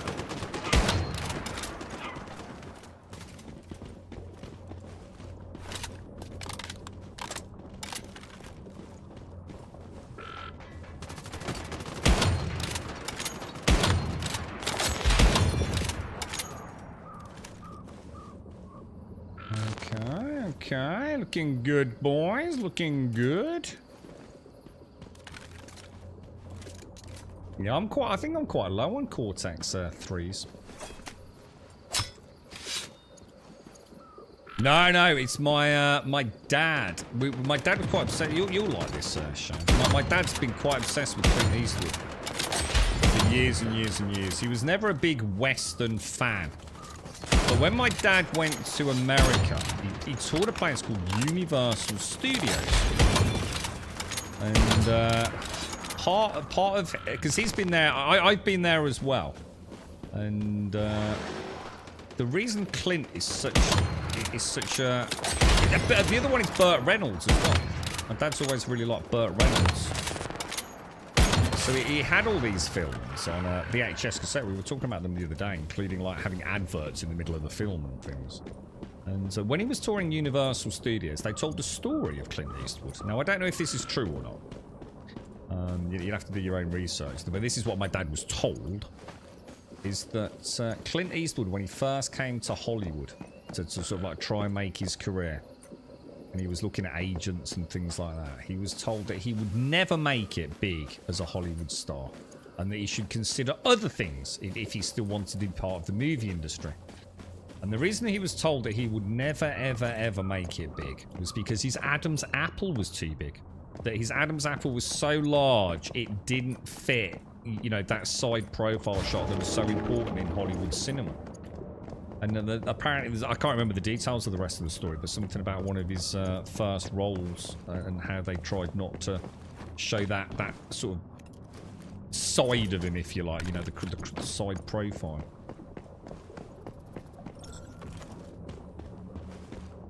And Burt Reynolds, and I'm going Cannonball Run, and I don't know what the hell that's about, but I think it's something to do with a car. So some running a car, some race maybe. I think there was one called Smokey and the Bandit, which was something, I think that was Burt Reynolds. Oh, Last Little Whorehouse in Texas, which is the only reason I know Dolly Parton is. What are the Burt Reynolds films? Yeah, he's a big fan of Clint Eastwood. And I must admit, I love Clint Eastwood. I think he's fucking brilliant. When I was playing Red Dead, I went back and watched like a... What the hell? Oh no, dudes. I think I've ended up in the... Ah, shit, dudes.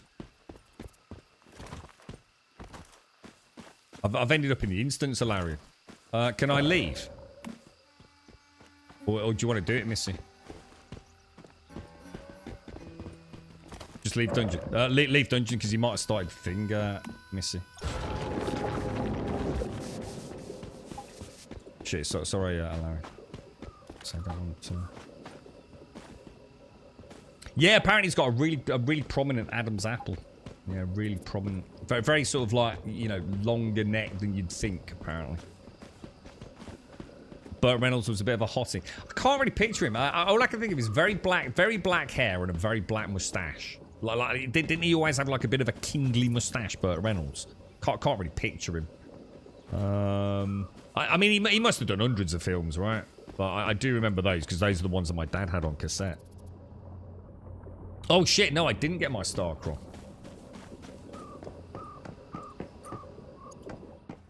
I have now. Sorry, bro. Well, you wouldn't have been looking at his Adam's apple, would you? He was sitting at a bar in London, wasn't he? But apparently it is quite dominant. I don't think I've ever seen him. Yeah, I mean, yeah, I can only picture him with a big black mustache. Is he still alive?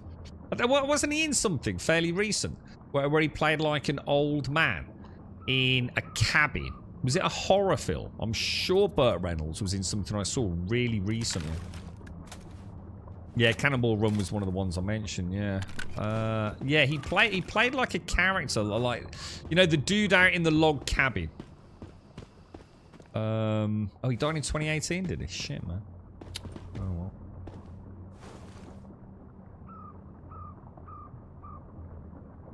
No, do him here, Larry. Do him at yours, man. Everyone's ready here, bro. Yeah, so it's a quick. Yeah, that's a creature's got that same kind of big, bushy, but very well-maintained beard, hasn't it? Yeah. I used to watch the creature. I haven't seen him for years, man. Is he? I take it he's doing things like Path of Exile at the minute, isn't he?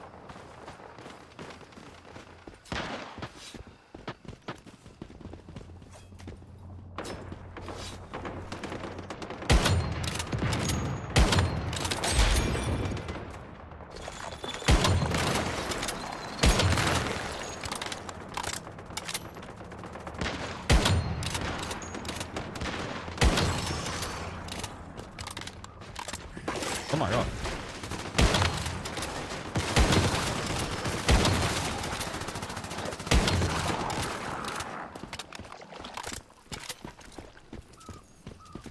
I keep mistaking the Digby boys for like a little spawn in the distance because you pick up on movement, don't you?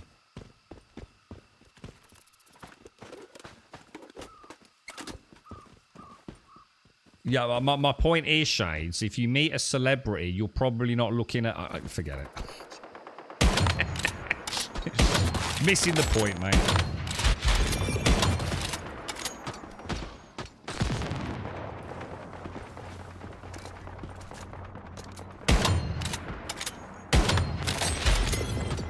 Oh, no.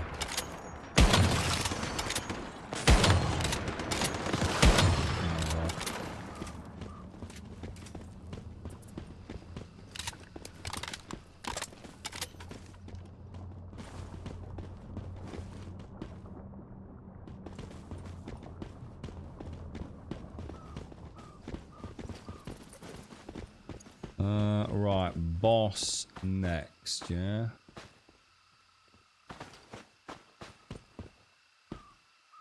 Well, I wonder how Simpsy's back at work today, isn't she? I wonder how that... I forgot to drop her a message early.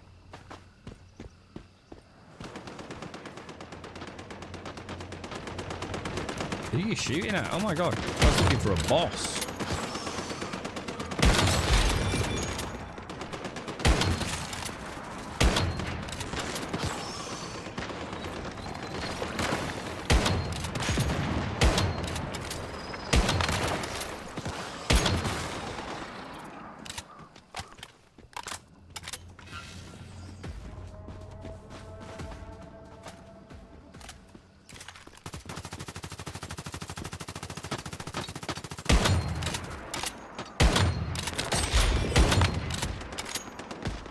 Oh my god, it stopped firing again, dude.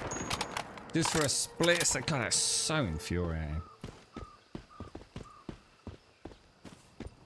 There's no pattern to how it happens. I started thinking I was making progress. Like maybe I was firing a bit too quick. You know, like if I engage the trigger just at the point where the round came back in, or maybe when that mod triggers the automatic bullet reload, or should I say magazine topper. But there seems to be no pattern to it at all. Sometimes it seems to happen like really regular. And at other times I can go hours without it happening.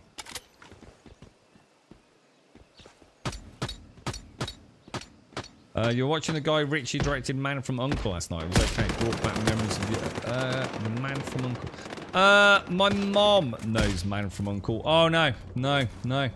I'm thinking of something else. I don't know Man from U.N.C.L. My mom used to talk about a program. I think it was called The Prisoner. Something to do with a giant ball.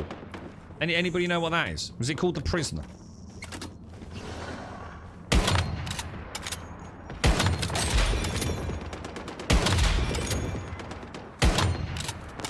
So something about maybe like an island. I've never seen it, but apparently that was very popular.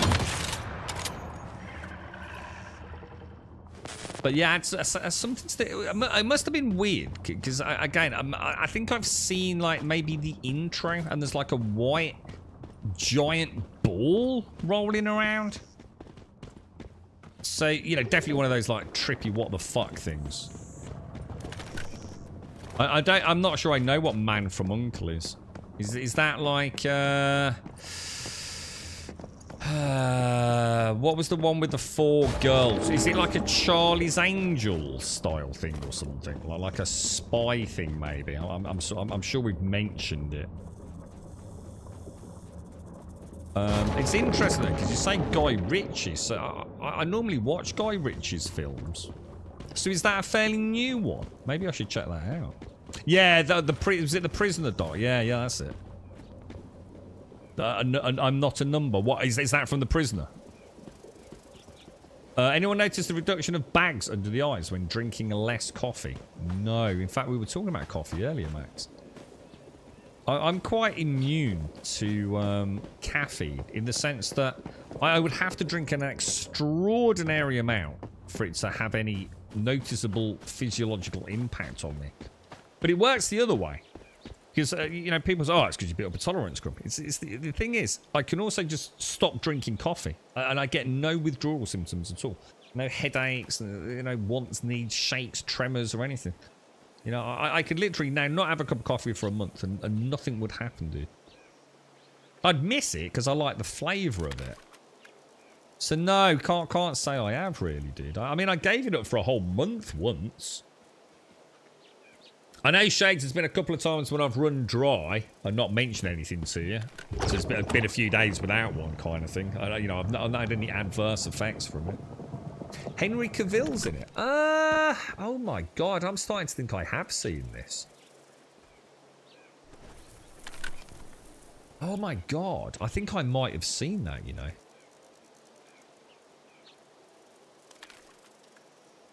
The Ministry of... I have seen it. I have seen it. It was quite forgettable from what I remember. Oh my god, is that the one? I'm going to try and keep this spoiler free. Is there a scene... And I'll try and keep it almost like wrong, but you'll know what I'm on about if you've seen it. So it's a mega non-spoiler.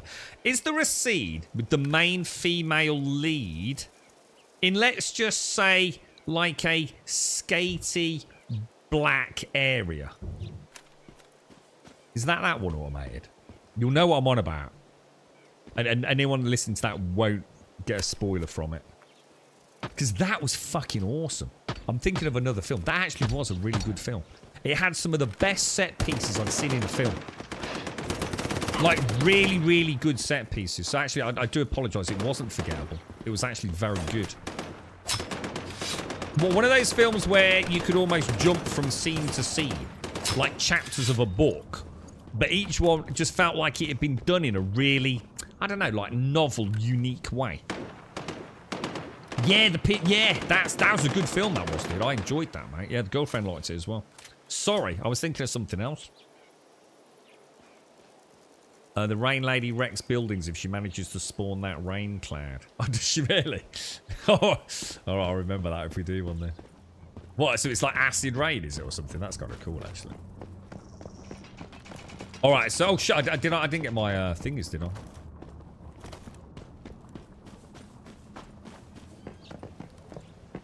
Or did I? Did I get my Stardust?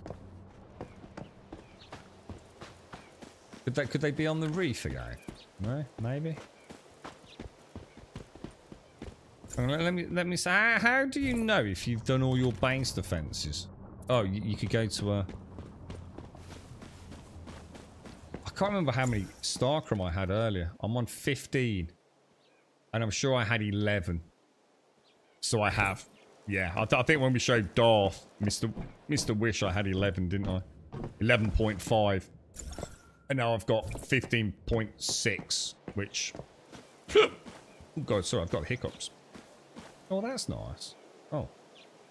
You've got a butterfly on your thing you did. That was really nice, dude. Yeah, I did deny Larian. Yeah, 50, 11 to 15, so about 4,000. Yeah, thanks for that, dude. Thanks for the Cortex 3. So I'll keep saving mine up for next week, then. The female lead is my future wife. Who is she? Who was the main female lead? I seem to remember thinking, oh yeah, because yeah. I just thought about the sort of twisty bit. Yeah. Because she is quite an interesting. She's not your classic stereotypical Hollywood beauty, is she? And she was really good in that, man. It was really nice to see. Yeah. I just remember the end scene. It was very good. It was a very good film, man. Thoroughly enjoyed that. Yeah. So you've got bags under my eyes, but I haven't really noticed any difference in drinking less or more. What should I do? Sleep 9 hours. So you've got bags under your eyes. Why are you worried about bags under your eyes? It gives a fuck. What's the problem, bro? You could get all weird and like cut out caffeine and drink nothing but water and put cucumber slices on your fucking eyes, but then I'd just call you a prick. Who gives a shit? You got bags in your eyes, bro. Don't worry about it. No one else gives a fuck, dude. It's really not a problem, mate. You know what I mean? It's like having a big spot on the end of your nose. Like literally only you care about it. No one else gives a fuck. Anybody want to do a dungeon? Life's too short, Max. Life's too short. Go and do some coke. It might sort out the bags in your eyes, but you'll feel a lot better, mate. I went from really enjoying that movie to watching the new Ghostbusters movie with the girls. Oh, hang on, I've seen that as well. The Frosty one. Is that the so something to do with ice? I did watch that, but I'm gonna be honest, dude. I'm not like a Ghostbusters diehard, you know. I enjoy Ghostbusters. You know, it was kind of weird. Isn't that the one where the lad is the dude from Stranger Things?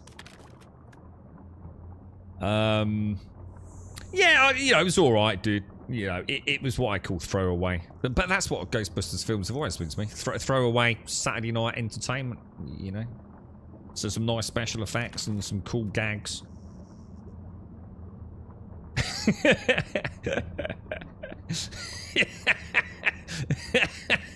You got some hint. It's a worm, Max. Yeah, it's the Facius Wriggleus virus worm. Yeah, and the only way to get it out is to snort coke over the next 24 hours while consuming a reasonable amount of whiskey. Otherwise, the parasite will enter your testicles. And the least of your problems will be bags under your eyes, because now you'll have saggy balls, dude. So yeah, you'll be fine, mate. Don't worry, mate. Yeah, that's it. Fraser Empire. Yeah. Do you want to try the pro? Yeah, I can do. Do I need anything for that? Yeah, I can try, dude. We had some whiskey last night. Well, we got sent a load of really nice whiskey glasses for some work we did a while back. So, same thing through the Samsung watch I've been talking about. I'm trying to think who it is who makes them. I've actually got some really nice whiskey glasses, but I don't drink. Which is a bit of a shame, really.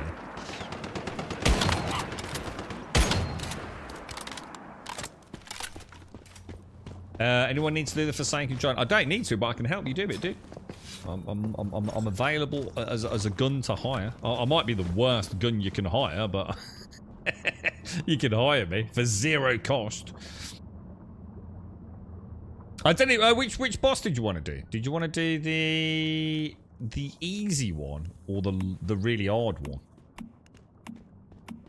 Oh shit! I didn't mean to do that. Oh, there we go. R, isn't it? Let's get rid of that. I mean, are they really bad bags, Max? I mean, like, did you worry about these sorts of things, mate? I've never heard a bloke talk about bags under their eyes, man. Don't sweat it, mate. Don't sweat it. Probably just, you know, it's got probably just tired, bro. You 8 out of 10 okay with it. Never once have I looked in the... I try not to look in the mirror, to be honest, Max. Just trying to solve it. Well, are they really bad? I mean, do you mean like bags like... Do you just mean like a bit of shadowing? You know, like a bit of darkness around the eyes? Or do you mean like massive... It's like got a pair of fucking balls on your face? Like real saggy skin? Dude, I was going to say, sleep with tea bags on your eyes. Dude, that sounds like a terrible idea, doesn't it? You're going to get tea in your eyes, then you're probably going to get some sort of infection. It's like sticking cucumbers over it, mate. It's just, it's dumb fuckery, dude. You know what you need? A little bit of foundation, mate. Get yourself a little bit of foundation. Just dab it on, mate. Dab it on. Like, nice and gentle, like. You know what I mean, man? You'll look beautiful again, dude. Are you on for long, Kelsua? I mean, we can go and do this, and then I can join you, Kelsua. And then you got time to get ready for it. Then you can sue Big T, Big T Farmer for causing you an infection, yeah? Oh, yeah, because I bet anything full circle, yeah? Tea bags don't say, don't put on your eyeballs. Just saying, boys, like boneless chicken and hot coffee.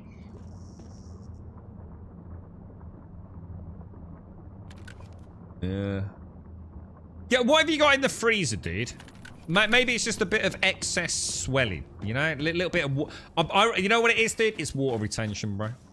You're a little bit bloated. You've got a little bit of aggressive water retention. That's all it is, mate. What you want to do, yeah? You want to get yourself some fresh ginger, okay? And a cucumber, all right? What you're going to do, you're going to blend the cucumber up in your Ninja Bullet, okay? Yeah, blend it up with about half a cup of water. Yeah, you're going to add some fresh ginger and a big tablespoon of turmeric, all right? We can add some more things and then take that down in one, dude, and you'll be fine, bro. That will help reduce inflammation, swelling, water retention. And you watch those fucking saggy bastard eyeballs just recede into your face, mate. Now, if you wake up tomorrow and you look like a sort of dehydrated mummy, Tutankhamun, right? You probably use too much ginger, but...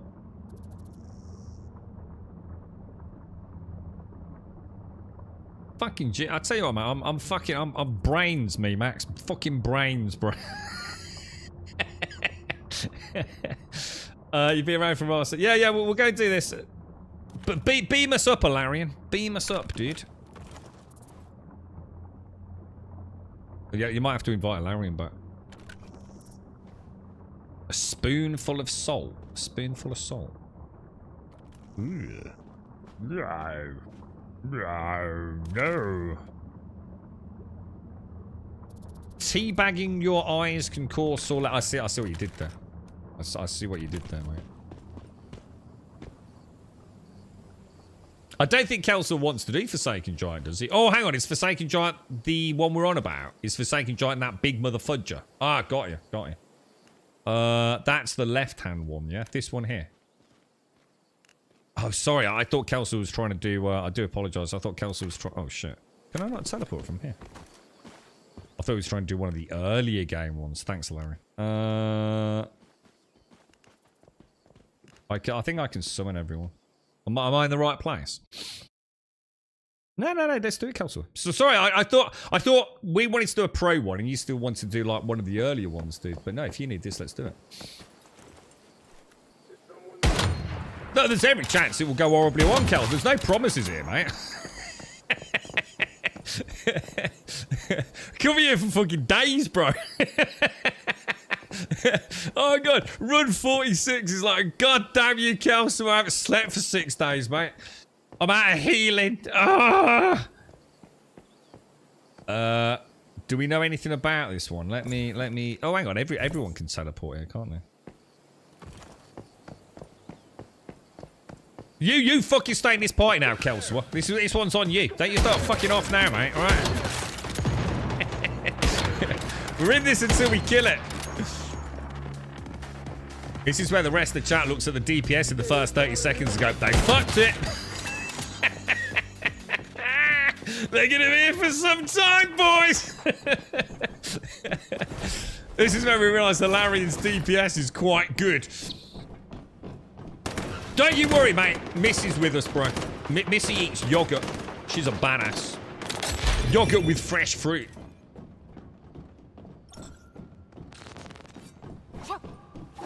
I'm gonna have to watch all this hoo-ha now. So, I just thought the opening ceremony for the Olympic Games just looked dumb, to be honest.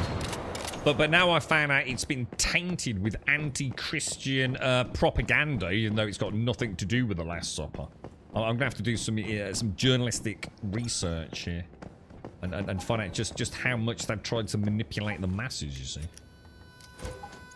How'd you join the Prime Wars? Well, I think you have to be a certain level, albeit that is pretty low, right? Level 25 for the easy ones, is it? And you really just walk in there, don't you? A good question, though. I actually don't know how you trigger it, to be fair. I know, obviously, the Prime Wars are these things. And you can, if you click it, if it works, yeah, it doesn't always work for me, this. You can teleport straight there when someone started one. I'm not sure how you actually initiate a Prime War yourself, but you wouldn't want to be doing that anyway at your level, because you've only just started, really, haven't you, Dar? You definitely don't want to be doing that on your own.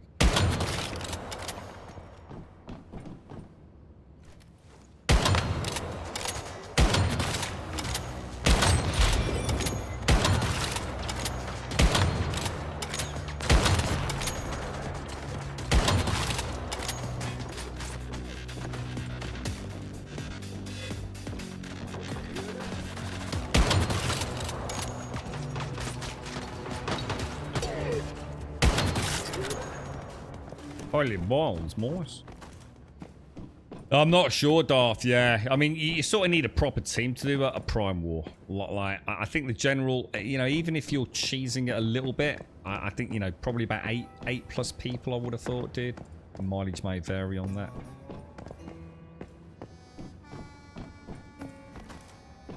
James Bond and the Queen jumping out of a helicopter always been the best. Oh, dude, what the hell was that? I've not seen that one. I might go back and watch some of like the really cool shit, and then watch fucking Papa Smurf later, because that did look fucking dumb.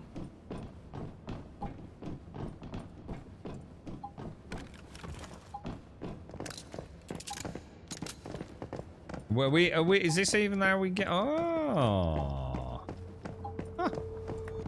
I was only here earlier, wasn't I, as well? Don't forget to get the detoxicants.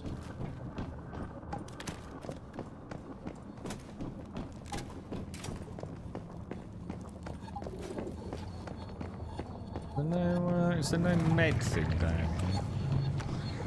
Oh, hang on, I'll get some of your heal, actually. God damn, dude! You're not healing me, Kelso. You cheapskate. Get your freaking Pikachu fat boy out. Look at you, fat boy. My brain, man. I need more sleep. That was the London Olympics. So hang on, James Bond and the Queen. What, really, dude? That sounds fucking epic, dude. It's got to be better than Papa Smurf shit, innit?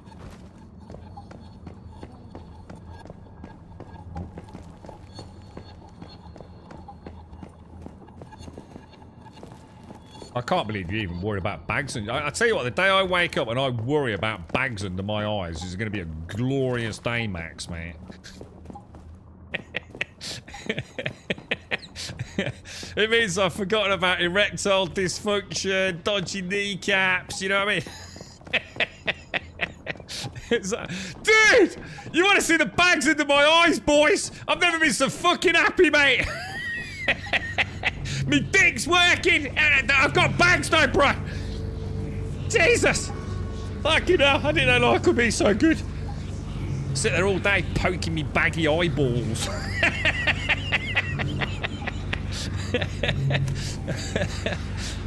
Look at how the ultimate evolution of man.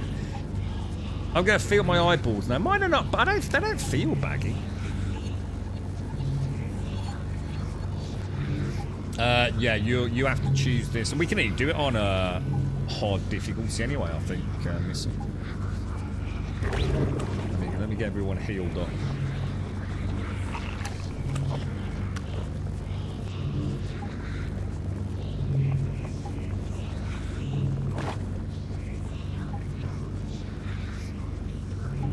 What's that, cat? Could be like you, a working dick, but can't give it away. Well, look. Things could be worse, mate. Rearranging the deck chairs on the Titanic. I'm gonna have to. I've never heard that before. I like that one. I like that. I really like that, mate. That's fucking clever, that one. Where did you hear that? Did you make that up? That's a fucking good one, that is. There's been a couple of... Smaz had a good one earlier as well. Nice one. Oh, do you want... I will skip, but by all means, feel free to watch it, Kelsey. Please watch it if you want to. Don't just skip it. Because it's... Oh, shit. I need to mute. I found out that Swan Lake is DMCA-able. Quite aggressively so. At the end of the stream yesterday, I thought I've got a lot of emails on YouTube. Very, very much DMCA-able. Yeah. They weren't fucking around on that one. Alright, one of you's got to take a shot, boys.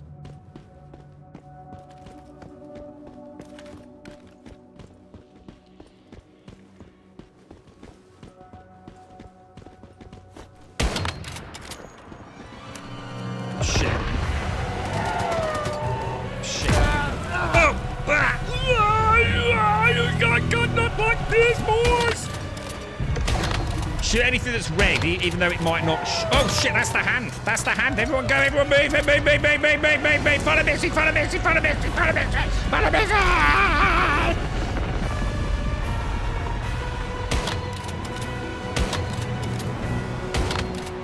Generally try and say sort of central, but look for the big hand slam.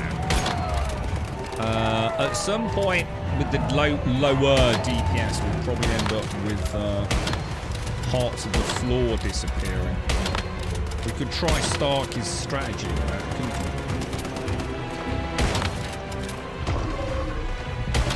Oh, that's not looking good. We don't seem to be doing a lot of DPS for these trash mobs, do we?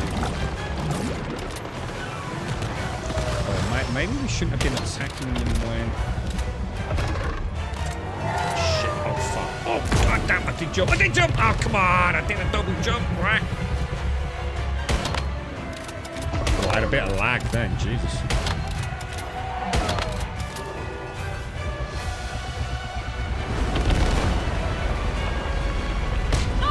Oh come on! No freaking way, dude! We're gonna have to try Starkey's strategy, aren't we?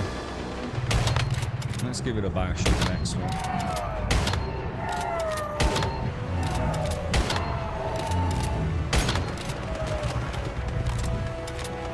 Have we lost something?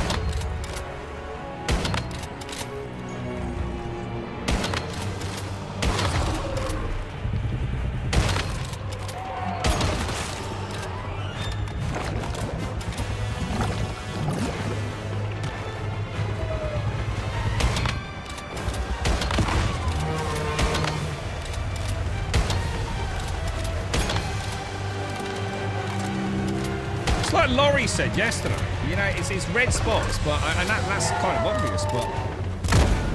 But I'm not sure what to do with that.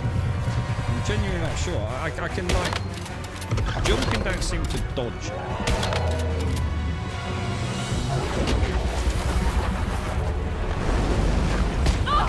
Does that fucking work like bollocks, Starkey? What a load of fucking wank.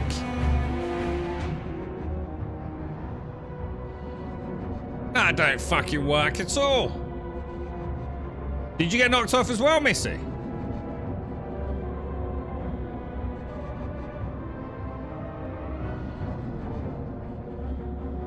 We were at the right one, weren't we?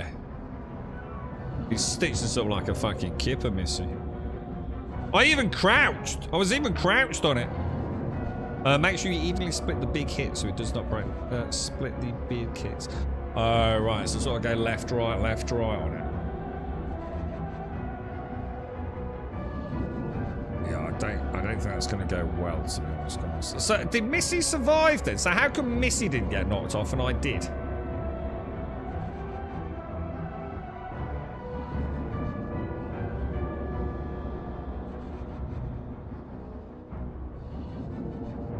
Those arbiters are badass, man. Wasn't there did someone, I think we need to make sure we kill the ones in the air first, isn't it? I think there's like floating jellyfish and they actually like heal or stop us doing damage to the arbiters. So we have to prioritize those. What's going on?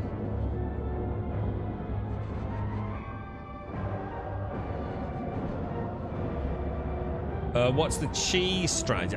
I'm not sure there is. Well, if there is, I don't know, dude. I was under the impression that we can avoid getting the hand swipes by going to anywhere where the petals are. But I'm pretty sure that isn't the case, man, to be honest. That definitely didn't work, did it? Like not even that. When we were there, I mean, you know, there's the petals, crouch. I just got instantly knocked off, didn't I?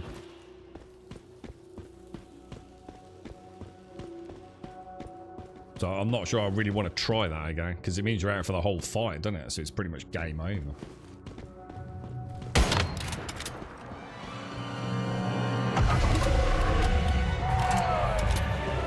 What's the best way to avoid that? Jumping out of the way don't work.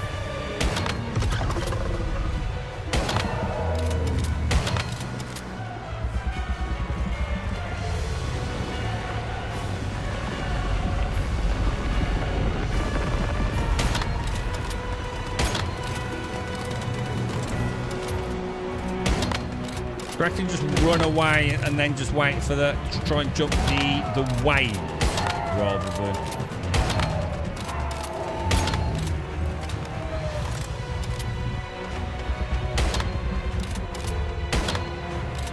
I just can't DPS, guys, because I just cannot afford to be in ADS for this, man.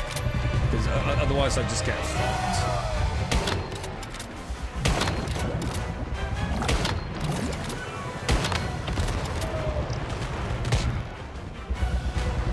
What do these do? See, there's a ball there, but I now can't get it.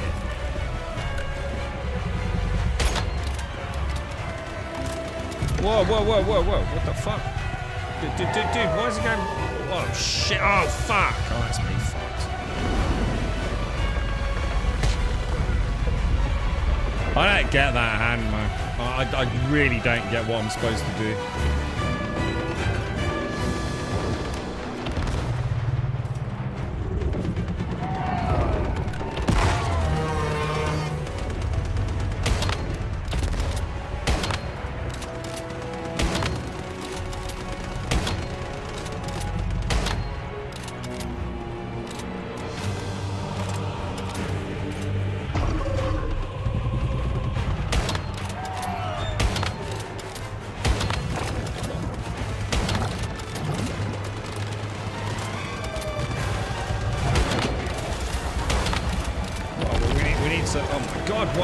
We seem to be getting like... We all need to DPS the same arbiter.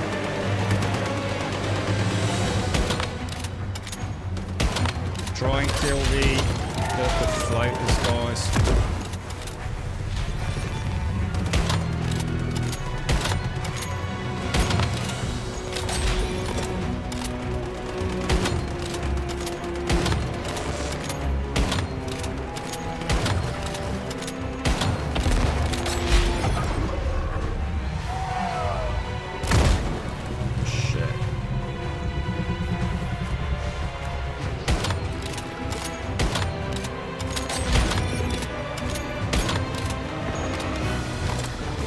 This has got the red thing, that's for sure.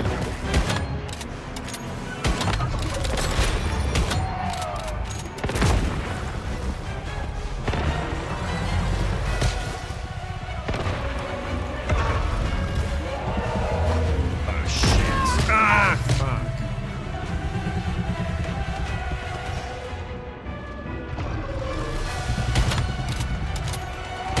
You gotta shoot the ones in the air, guys, before you hit the arbiter, because they stop you doing damage to it. I just can't do it alone.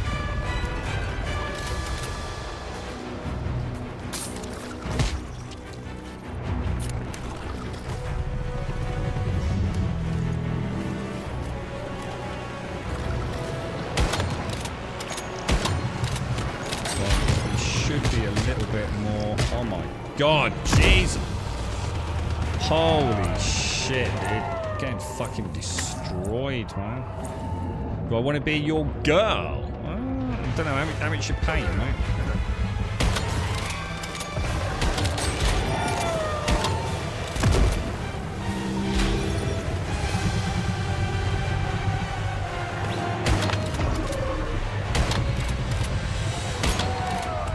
Oh no! Got cut blocked. Not even close, man. Not even close. I just don't get the hand, man. I just do not understand that mechanic. There's got to be a better way. I thought Starkey had nailed it, but whether I was just unlucky, I don't know.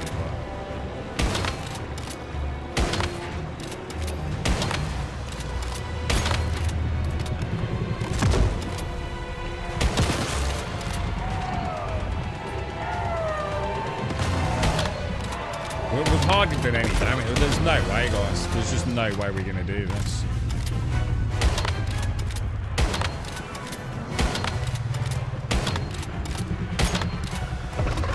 We just haven't got the DPS. Too many trash mobs.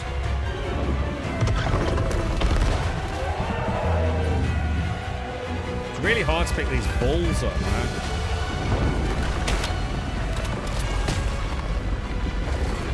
My arm's fucked, dudes. Well, we're not even in the fight, guys. This is never going to happen. It's a waste of time.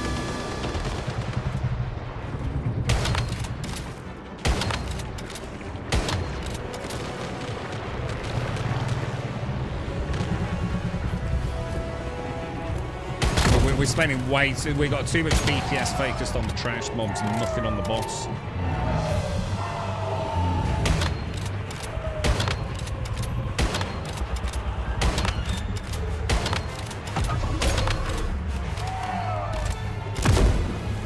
Oh, dude, that sucks, man. Yeah, take care, Max. Stay safe out there, bro. Good luck with the eye bags, bro.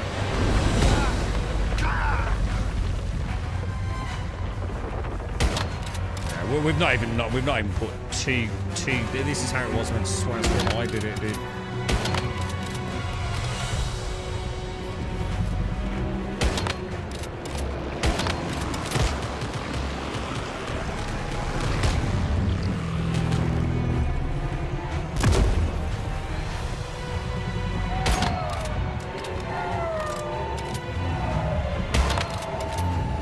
I mean, we did him like 2 times, 3 times yesterday, didn't we? It's just a DPS check, isn't it? It's a pure DPS check. Oh, come on, dude. That is some bullshit on that, dude. I swear to God.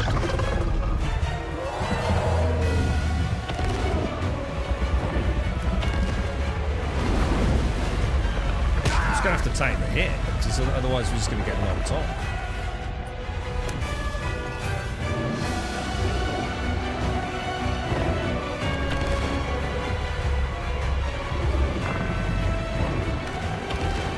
What the fuck?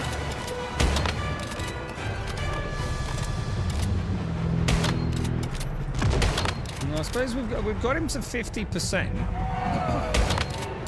which I didn't think we were going to get that far, to be fair.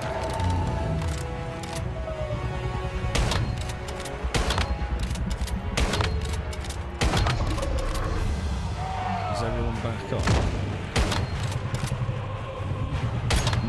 You might all want to come over this side because he's about to smash that. One more pound on that and he's probably gonna... I've just got no choice but just keep going through that, man.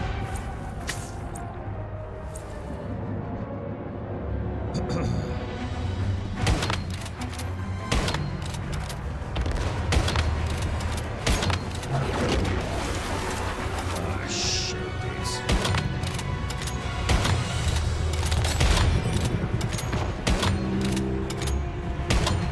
Take the jellyfish in the skies out, guys, otherwise we ain't going nowhere.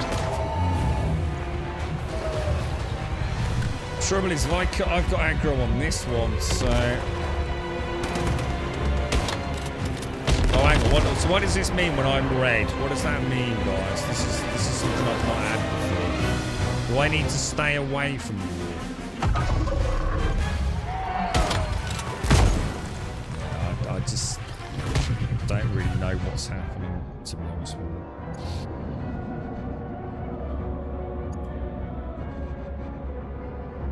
Well, the thing is, though, some teams will probably be able to DPS it down in like just a few, 30 seconds. So you got to remember, our DPS is probably about, well, it ain't going to be great with me in the party, to be honest with you.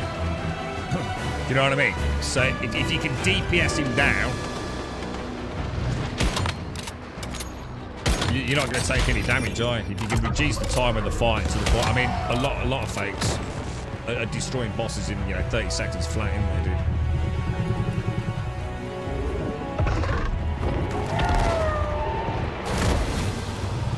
Oh, gutted. I'll try and keep this one busy while you deal with that other one. Dude, how the fuck did that fucking hit me? Oh, the red beams just so it's not like, thank you. It's not like, yeah, it's not good. It's not like a movement debuff or anything, yeah. Did we lose Gimmer somewhere? Or? Yeah, that's a problem, Kelswa. It's a pure DPS. Check this fire. Pure DPS, man. And really, to be fair, the whole arm mechanic I still don't understand, bro. I just do not get it. I've yet to find a way to avoid it. By the time I notice it, it's nearly always too late. Now that is a me thing. That is a skill thing. But you'd think there'd be like, I don't know, like a safe spot or fuck this shit. Do you know what I mean? When Starkey mentioned going into these blossom areas, I thought, that makes sense. Run into him rather than away from the arm.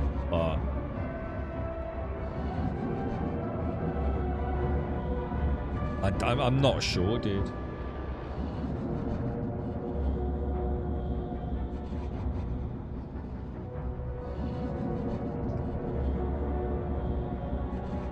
What's that? I'm not sure you can DPS block that. What, like, so as he lifts it up in the air, if you can do enough DPS, he won't do the sweep. I never thought of that. Could be, couldn't it? Are we all dead, yeah? We did all right. I mean, to be honest, I didn't think we were going to get him to 50%. To be fair. So, I mean, that actually went all right. But the thing is, I'm burning through so many fucking consumables, man. You know what I mean? Like, crazy amount of consumables. Well, nah, you don't. We did it yesterday, didn't we, Ilarion? Well, we did him like 2-3 times. But the things I've taken, I can't carry on, guys, because my armor's completely destroyed. Like totally fucking train wrecked, man.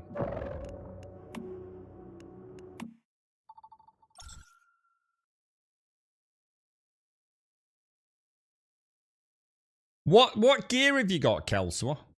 I mean, to be fair, we got him to sub 50. So, you know, if we could have stayed in. I just need to figure out how to dodge the arm. Without only sitting there hoping I run away in time. And I just can't figure out a way to get past it. I just can't. So I'm always taking damage on that face. You know, especially if we do get the ground pound, where he smashes some of the floor, I genuinely don't know how to. It's like you just have to take damage, and I don't believe the game is built to be able to, or not to be able to defeat a boss without taking damage if you're good enough. You know, so there has to be a way to evade that arm. Yeah, I mean, the armor, unless you're a Psy build, the armor's not going to make a massive. It's really deep. As long as your weapons maxed out, Kelso, you'll be fine. Yeah, we've tried all that automated. It's the problem is we've got the DPS to kill him, but we haven't got the DPS once things start going a bit wrong. You know, if people are constantly getting downed by the sweeping arm or knocked off the edge. So it's really that arm, dude. There has to be something we're missing. You know, we know how to take out the arbiters. You know, we could again, we do need to pop the jellyfish though, guys, that are in the air above them. And the most important thing is to all focus DPS on one arbiter. So if you get caught, yeah, on one side of the arena like I was, just try and hang on with that arbiter away from the rest of the pack, so act as an off tank, and then everyone else on the other side should never be more than one person with one arbiter, and all 3 people should be on the second or the first, depending how you look at it. So one of you just keeps the aggro, heals, dodges around, keeps chipping away at him as best as you can, or even better, trying to hit the jellyfish on the other arbiter. The other 3 people hit the jellyfish, then DPS burn the arbiter. You're then on the other side of the arena, which means you should easily be able to DPS down the other jellyfish and burn down the second arbiter. So that phase is pretty straightforward.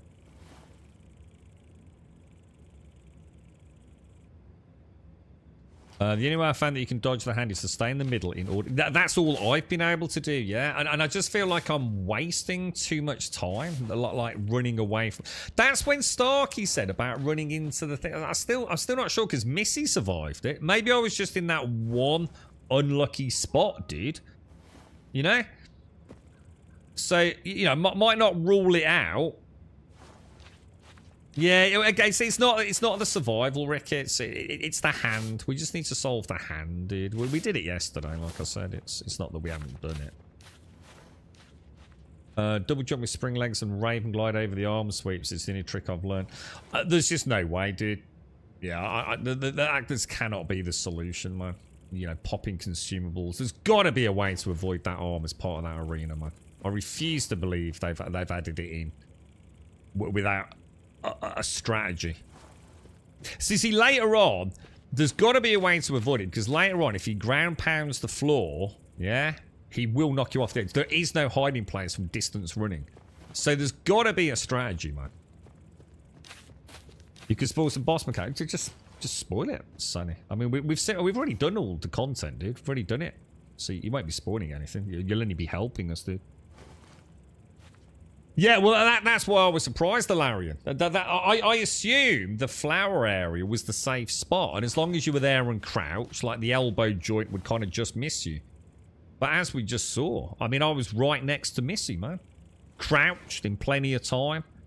and I got knocked off, but I noticed Missy was all right.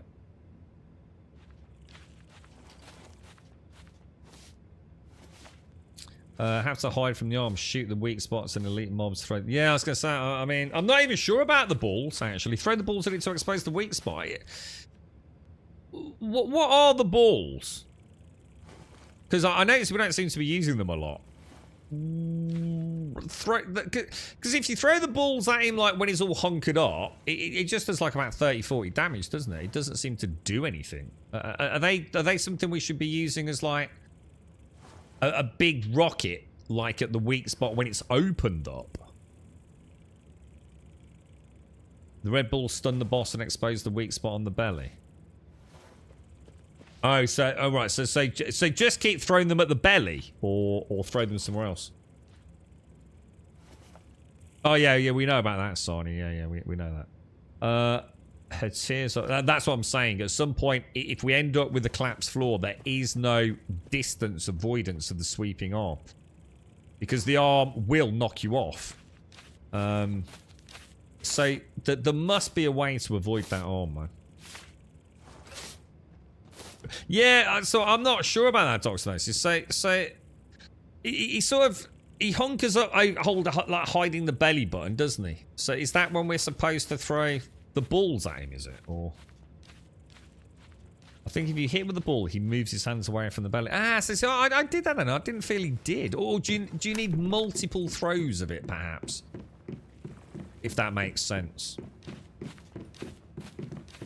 It does look like they don't last for long. They are time limited, aren't they, those balls? You can't just...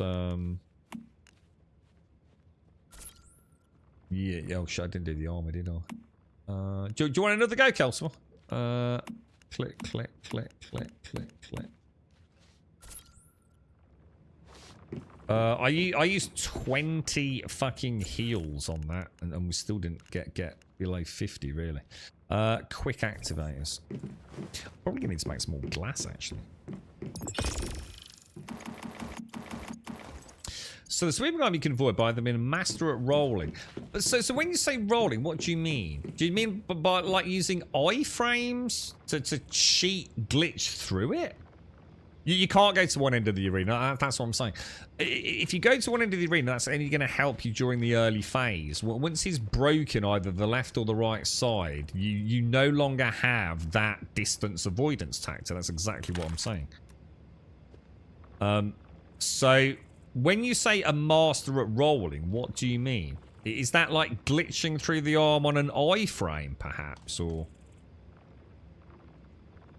I've only ever tried to solo that boss. One well-placed ball on the stomach or face when it's glowing. When you say glowing, do you mean like when it's like all yellow? Because quite often, like, something will be glowing red and you'll hit it, but you don't get like the crit or weak spot damage, which further throws me during the phase. Is that like when it's yellow? Yeah. Yeah, I worried about iframes. I did ask about iframes. Apparently the game has got iframes, but how the hell you time that with a lag? Because we know there's tons of lag. It might not always be obvious, but sometimes it's so obvious you kind of know it's there all the time, don't you? I mean, I've done headshots. It's in like 30,000 damage pop, and then the dude like dies literally a full 1 second later, doesn't he? So I just don't believe that boss hasn't got a strategy to avoid the sweeping arm. We'll have to wait and see if Missy can comment, because I got knocked off, but Missy didn't. You know, can only one of you be in the petal patch? If that makes sense. Glowing like a pinky red. So not the bright red glow of the weak spot, like a sort of pinky shimmer. You can avoid the arena. Yeah, but you can only avoid the arena collapsing if you either DPS burst it down so fast you don't hit those phases multiple times, or by going left and then right and then left and then right. But if it's a drawn out fight, I think he only has to hit one area 3 times. So you are on borrowed time. So you have got a DPS chat there. I think you sat on my head, Grub, so you might have been too high up. Ah, right. In that case, let's try that again then. So you think last minute I kind of glitched over you? Ah, got you, Missy. Got you. No, again, Counselor, yeah, that's not the solution. The sprinting away, that's just like the obvious one. But like I said, in a later phase, you won't have that option if your DPS dictates a collapsed floor. So we go back to what Starkey said. We think the petal areas are a safe zone. The fact I got knocked off and Missy didn't tells us that I probably fucked up. So it's a lot easier to run at the boss than it is to run all the way across the arena. So I think we've nailed it then, guys. Just got to be careful. So if you're on that petal patch, try not to jiggle about too much, because you might end up clipping over someone, and then you'll take the arm damage. Throwing an orb at his chest with his hands... throwing an orb at his chest when his hands were clasped when his chest weak spot was glowing seemed to stun him and expose his chest. Right, okay. I need to make some activators. I was going to make some glass, wasn't I? Did he just go straight over you then, Missy? Did you just like, you know, in that little petal area, did you just... You know, just come out of it? No problem, yeah. So it's very like that is it Chadris we were talking about yesterday? The Chadris fight in New World, isn't it? Oh, you still took damage? Oh, well, in that case, that's not a solution then. I still don't get it then. So basically, there was no difference where you were, Missy, than just like, just brute forcing the full damage on the edge of the arena.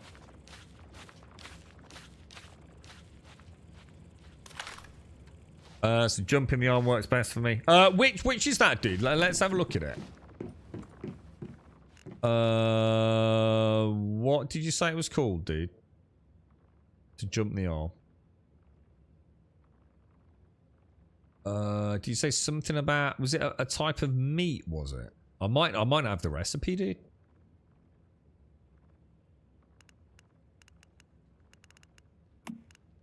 I've got the steak combos, which is why I use my day-to-day, haven't I? God, this game is so fucking cool, man. Oh, it needs... Oh, it's a deviant manufacture. Oh, I don't have that. I've got a frog, but it's not that sort of frog. Or is it? Oh, I think I do have that one. This is the one I was getting confused with that activates the furnaces. I can make those, bro. When did I put those? Spring steps. Let's have. Where did I make it? On the normal workbench, bro. Spring legs. Jump height is plus 3.5 meters, but will cost an extra 15 stamina. Oh my god, how expensive? Oh my fucking god, acid again, bro. Acid again. That is shocking, dude. This game can go suck acid out of its own scrotum, dude. Let's try one of those. No, I think this is actually quite cool, Kelso, because I must admit yesterday, although we all got knocked off once, it felt like this was actually a way easier boss than the other one. So this is quite nice, to be honest. It's nice having a bit of challenge, man. You reckon these last 30? It says spring legs 10 seconds. Hang on, I thought you just said it lasted 20 fucking minutes. The potion. Oh, hang on. Am I not making the right thing? Oh, shit. Am I making the wrong thing, dude? Or is that what lasts? Ah, spring legs 7,200 seconds. What the fuck does that say 10 seconds? Is that how long it takes to craft? Jump height plus 3.5 meters. Is there still a bit of skill to this? I mean, so 20 minutes should be enough for them. I mean, if the boss fight's taking 20 minutes, something's probably wrong, right? Do you want to give it another bash, Kelso and everyone? And I could dish out some of these springs. See if that helps us leap over the arms. Oh, hang on, what's that? Plasma springs. Yeah. Oh, hang on, healing. Shit. Fuck. Did I not just make a load of... Hang on, I'm getting confused. What did I just make? Did I make activators? Quick activators. Oh, God. I'm burning through Stardust like a motherfucker, man. Is that all? 300 Stardust to make 50 quick activators. I could try quick long activators, couldn't I?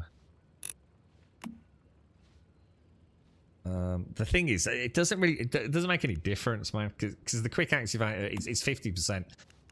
You're either max or you get killed. So I think for this boss fight, it's probably cheaper to make 25 basics.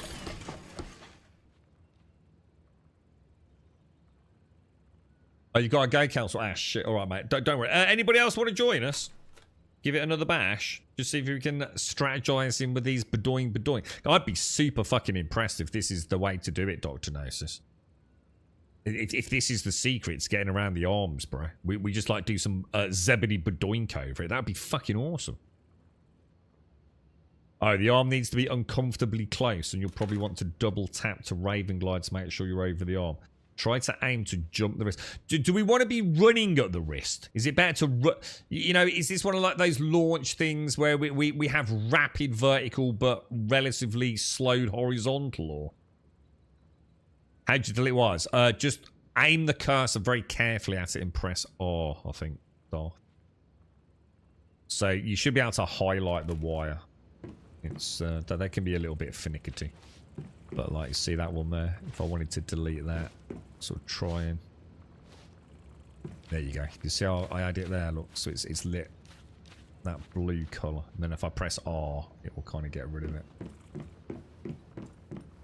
They're a little bit finicky, but you can do it. So obviously I don't want to do it, so...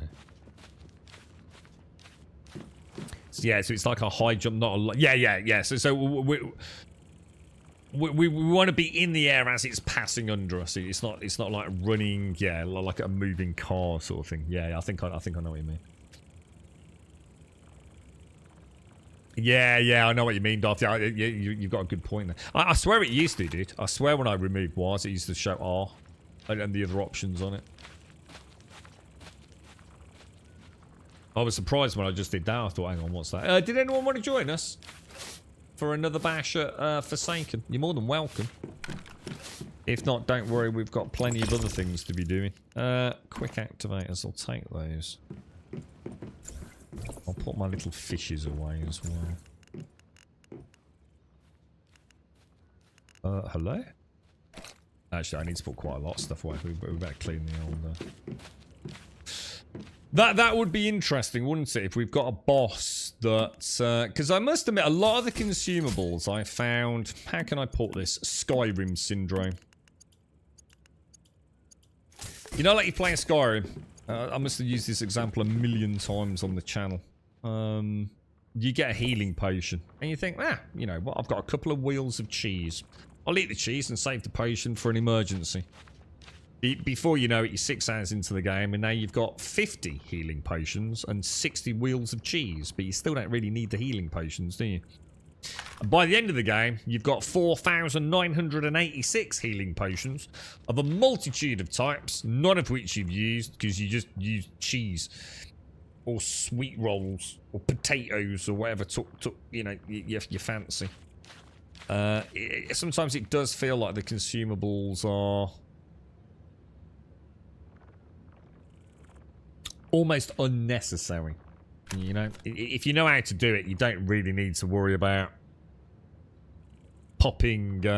Alarian's got a couple of nice ones where you get total immunity to psi damage, I think it is, and also gives you something like 25% weak spot damage, which is the one I think Automated mentioned. So you can definitely make life a lot easier. There's no doubt about that, but sometimes I think doesn't matter if you've still not got, you know, the solution to the boss down You know, the strategy down, if that makes sense. Let's see what some of these do. Used to increase crit rate by 15% when hitting enemies affected by... So that's a Frost Vortex one. That's the mining one. Not that interesting. Safety Sandwich. Used to reduce damage. So that's like a PvP thing, isn't it? Weight Watching.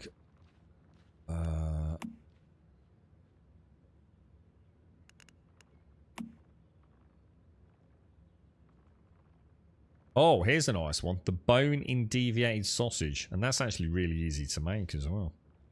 Used to increase your damage against bosses by 15%. That sounds really good. Doesn't it? What's the actual duration? 1800 seconds. Boss Scourge. So that's port, which is free. Mushroom. Oh, deviated mushrooms. And masala is quite rare. So it looks like deviated mushrooms are like pretty important, right? Or can you change... I don't think I've got... Oh, was it? It must be in the brewing section. The stuff that Alarian's got access to. Alright, well, if we're not doing that again, let me go and maybe have a look for a oil area. So where am I going to find oil, guys? Should we have a look over this area here, maybe? I don't think we can build here, though, because it's a PvP zone, isn't it?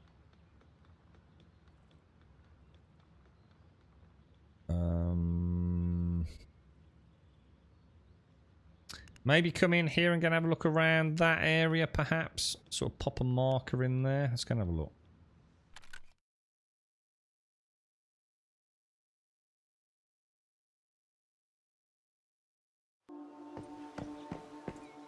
Oh, shit.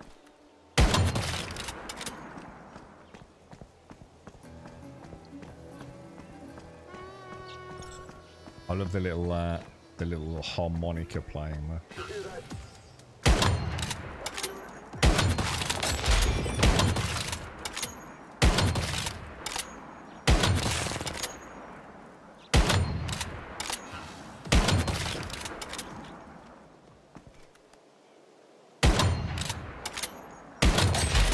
Son of a bitch.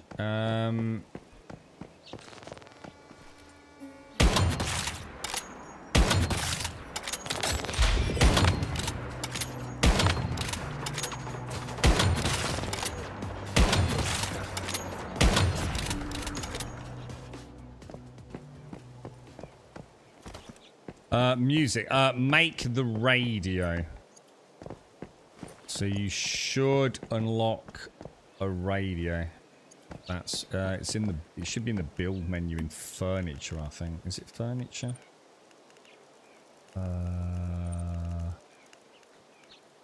Home entertainment. Yeah, radio.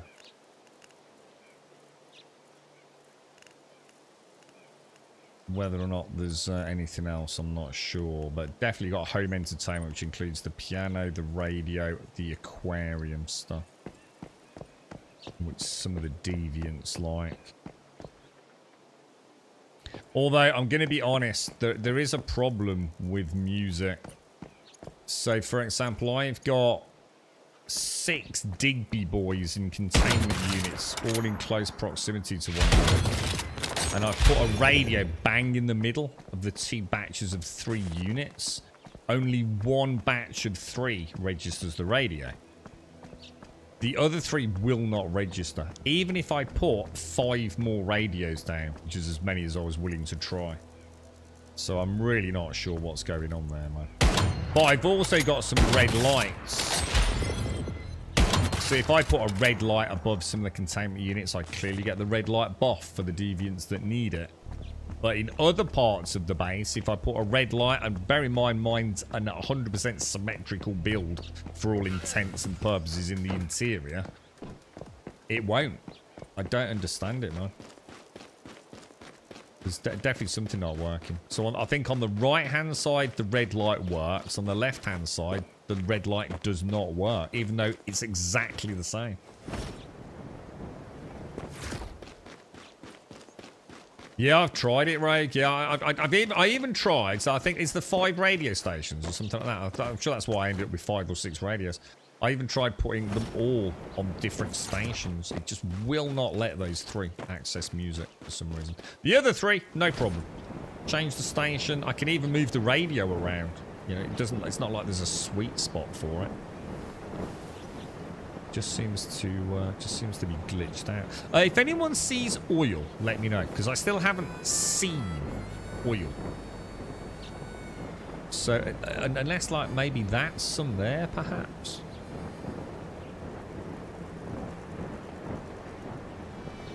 Apparently, you can also try, apparently, like, connecting an electric cable to them. Can trigger it, Rogue, as well. So for some people, if you've got, like, a deviant that just... a containment unit that just doesn't seem to be accepting the, you know, extra inputs. Some people have had success by connecting a cable to... Whether or not you need electricity is beside the point. Just try connecting a live power cable to it. And it seems to like soft reset it. And then your lights or your radios will work. Sadly, it doesn't work for me. I've even tried deleting. You know, like sometimes you think, oh, maybe it's the unit itself.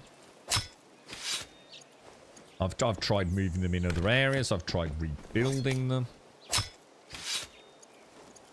It's quite annoying. It reminds me of Enshrouded. Does anyone remember in Enshrouded? If you built, like, say, an east and west facing wall, if you added blocks to the east facing wall, they had a different automatic block dynamic than on the west facing wall. If that makes sense. So it's like that. It's dead weird. There's an entire oil field. Yeah, I don't want an ugly one. Would this be a good spot? I mean, this looks like this could be oil down here. So it's like sort of head out or over there. I'd like a place that isn't too ugly. You know, like actually looks like a horrible oil slip. Yeah, the derricks, yeah. I want to try and find one that's like a little less obvious if we can. There might not be one, to be fair. I might have no choice but to go to a big oil slick, but trouble is, I don't think there's any way to tell. We were saying yesterday, what they need to add to the game is something like this. So you can pulse like that. Not the click, but the this thing down in my levels, this thing here, look. So you could actually detect, and so what they could do is they could hide like oil patches in other parts of the map. Not a lot, you know, you still got the desert as the main area, but like a couple of nice spots where there's a little bit of oil. Because there's no way to sort of tell, is there? You know, like Alarion was saying yesterday, he's built on like a stardust pollution area, whatever it is. But he's actually quite away from the pollution, but he's still able to harvest the stardust. So if we could make something like this, like a prospecting tool, I thought that would be nice. You know, so like maybe down, you know, even in the southern area of the map, just in a couple of little spots. Holy shit, there's fucking oil here, boys. A river south of Blackfell. Oh, hang on, let me just have a look down here. We'll go and have a look at that. Thanks, Outdoorsman. We'll go and have a look, bro.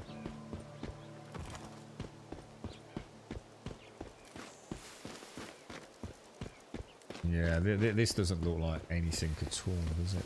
But, you know,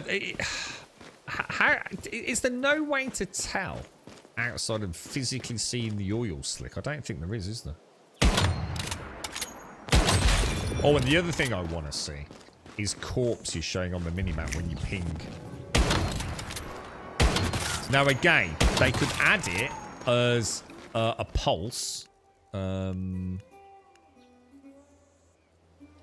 yeah, we can have like some sort of prospecting tool or a hunting tool, you know, and you pulse like that, and it will like maybe highlight the silhouette of the corpse, or alternatively highlight it on the mini-map like Red Dead Redemption did. I think there's lots of like little subtle tricks and little improvements they could add. You know, the amount of times I've killed a rabbit and I don't know where I killed it and I just can't be asked to find it, you know? What's that thing called? That there is just called the curiosity catcher. You can make a better one. So all this does is pulse out. And it will show me there, look. It will only show me the node that it's kind of... So that's going to be copper or tin, I think it is. You know, so you don't really need it because it's so obvious to find copper. You just don't need it. It serves no purpose, to be honest, dude. You know, you can... The draw distance is so good, you know what I mean? So that's why I was saying, you know, maybe like a prospecting thing. So I could be out here and sort of like, ding. And it might show, shit, there's fucking oil there, dude. There's not an oil slick. And they might, I think, and the other reason for that is they might also then free up this overpopulation of critical areas on the map. There is plenty of space on the map for people to build, but because like most people that have stuck around probably want to make fuel, or in some cases apparently there are some spots where you can get fuel and stardust pollution and water, like all three, the Holy Grail. You know, I feel you can even see. In fact, I've only just noticed it even shows it on the minimap. So exactly what I was saying about hunting. So you see the minimap, those copper and iron nodes or copper and tin nodes are shown. So they've even got everything already in the game.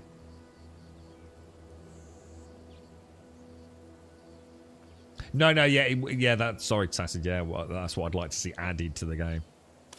Your location is ugly as hell. It's got 106. Who was it we visited yesterday? They got a lovely build. I think it was Sven. But Sven's got a really nice build. But oh my god, the noise from the pollution, dude. Oh, it's driving me potty, bro. On the map, the area is slightly greyed or black spillage back. Yeah, I mean, we were looking. Is it areas like this, Tab? Like these? Something like that, maybe? Were these like oil spots? Possibly. Let's have a look. So 5221. So that's going to be somewhere around there. Minus 1926. That's going to be up here. Oh, minus 1926. So kind of down. I won't go too. So somewhere down there, yeah? Let's go and have a look, bro. Yeah, map zoom in on cursor point instead of just map zoom in central. Alright, so sort of like all this, is it? Okay, there's a teleport really close. Let me go home first. Let's go and have a ganders, man. I mean, I don't need fuel. I just thought it'd be nice to at least do something like this, because I've never done it before, so... I haven't refined fuel or... And I'm not really doing the farming, so...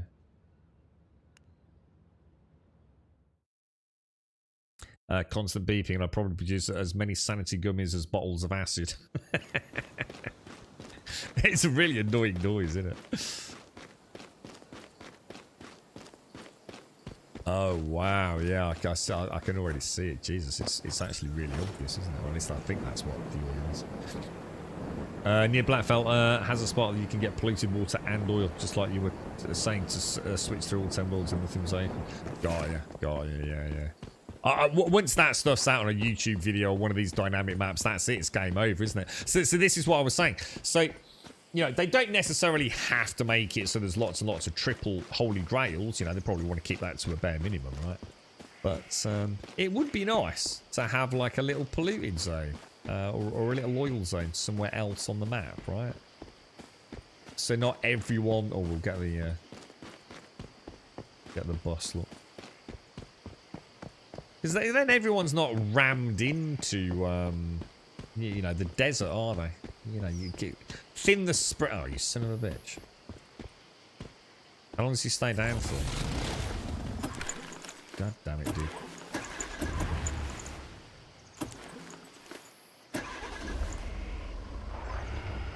Wrong seat, dudes.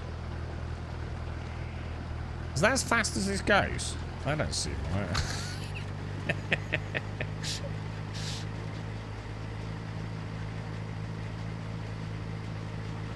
Oh, missed it, missed it.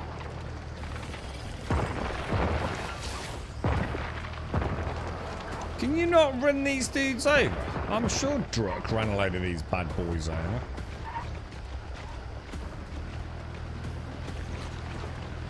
Do you have to hit them a bit more dead on? That's a definite no, right?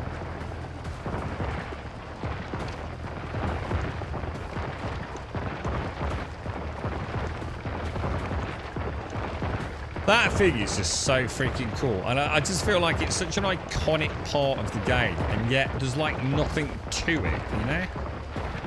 I feel like it's grossly underutilized. Because it is just, it's just so freaking, it sums up Once Human so well, doesn't it?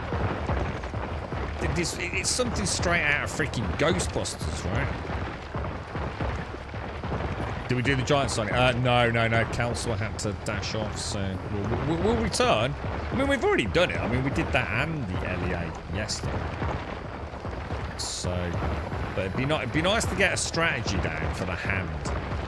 Because once we know that, we can then start using the consumables to give us the edge if we know the DPS is running low. But there's no point burning through loads of relatively expensive consumables, or even higher tier ammo. If we're still like brute forcing it, does that make sense? I'd still like to get some strategy on. But how easy it actually is to jump over those freaking arms, we have yet to see. It could. It's a great idea, and Dr. Gnosis has pulled it off, but whether or not, I mean, I wonder if you could combine that with what Wookiee has, because Wookiee's got one that. Oh my god, is that one? Oh my god, they're ugly as fuck. Oh, dude, maybe this is a terrible idea. Oh, they're hideous, man. It's just a really ugly area, isn't it? Like fucking proper hideous, man. No. We'll have to learn to fight another day on the what's it one, Alaria.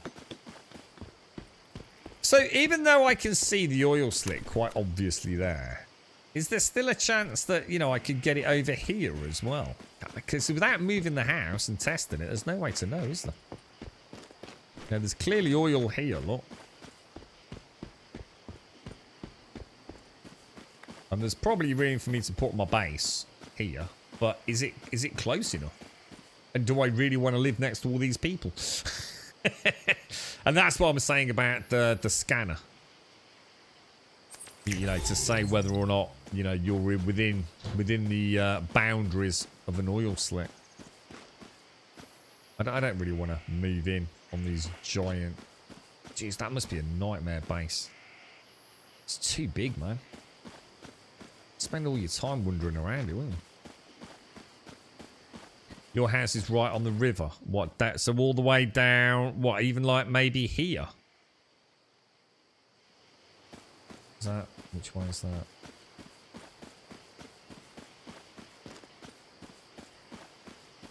So do you think this whole area, I mean, what about in the river? I've tested it out at some point and I had no oil patch around in my territory and still got oil. I wonder if there's like a... Oh, that's gold, look. Nice, boys. Very nice. 60... hang on, 50 gold ore. I should have got 60 gold ore. Have I just been diddled? Maybe not. I mean, I could try... I don't really want to live near that fucking monstrosity, to be honest. Not that mine's any better.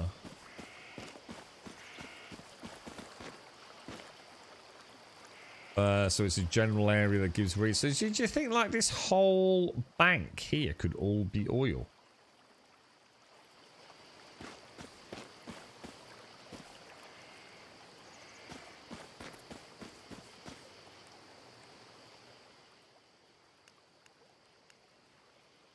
my house is obviously moved. Trouble is, if I move it, it's on a 10-minute cooldown, isn't it? Water in the river. So you think you could get water from the river and oil over here or not, dude? That area over there is lovely and flat. But that might not be oil over there. I mean, it does say oil fields.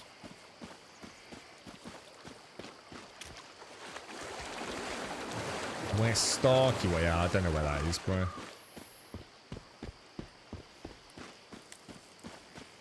I mean, this seems nice. I mean, this seems like nice and flat. But shall I try here? So, you know, I can sort of like not look at that dude's house. Should we give it a go? Oh, hang on. Why did that not take? Gonna show us where start. Let me just put a marker on this because this has sort of got potential. Shall I try it anyway or not? I mean, 10 minutes isn't going to break the bank, is it? Oh shit! It's 2:45. Quite like the zone.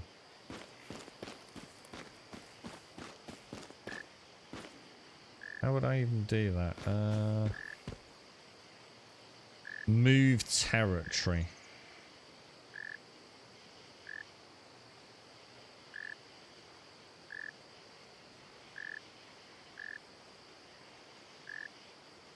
I take it destroys the trees and things, doesn't it? What would be a... That's not a terrible view over there, is it? I'll try moving here, and if there's nothing available, shall I raise it up just a smidge?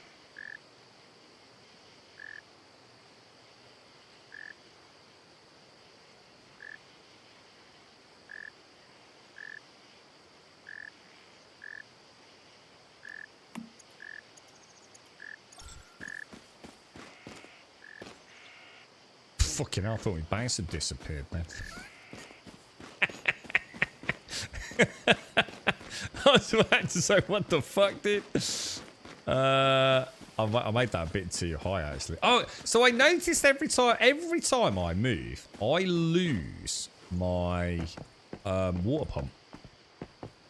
Like every time I've ever moved base, my water pump vanishes. Is there a reason for that?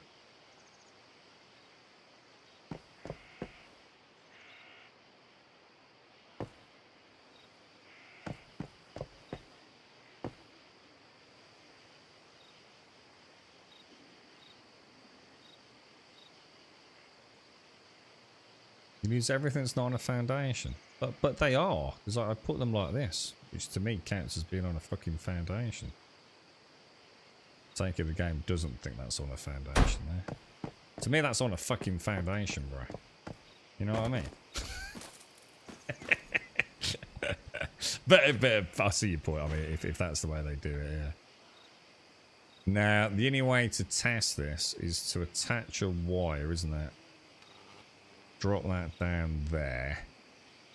But then I also need to connect a pipe from there up to that, don't I? I assume.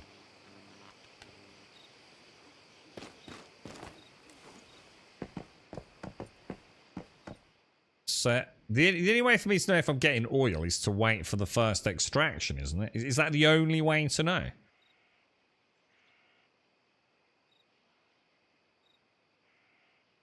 Which takes like 5 minutes, man. They definitely need a better way of doing this. It's definitely a pain in the ass.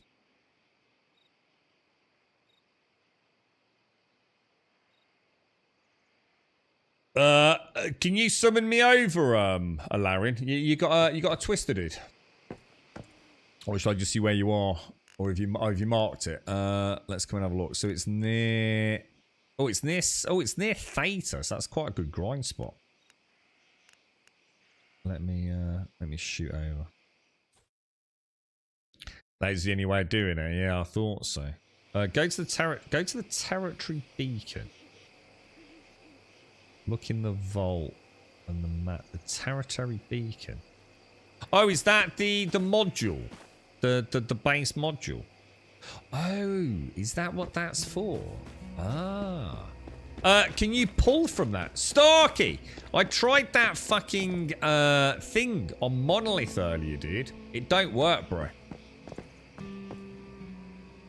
So we tried. Missy and I stood at the panel thing on the. Is it the Monolith boss? The Forsaken boss? You know the big tree dude, yeah? I got knocked off, but Missy still just took damage, dude.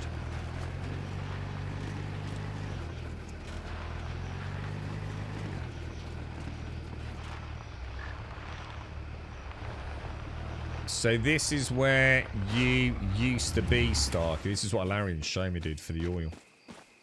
It's a fucking horrible place, though, isn't it, man? It's just so fucking ugly, man. It really is. It's fucking hideous, bro. There's like nothing. You know, there's no vegetation. There's no... Oh, dude, someone's... I wonder about building a pyramid. Ah, that's the first one I've seen.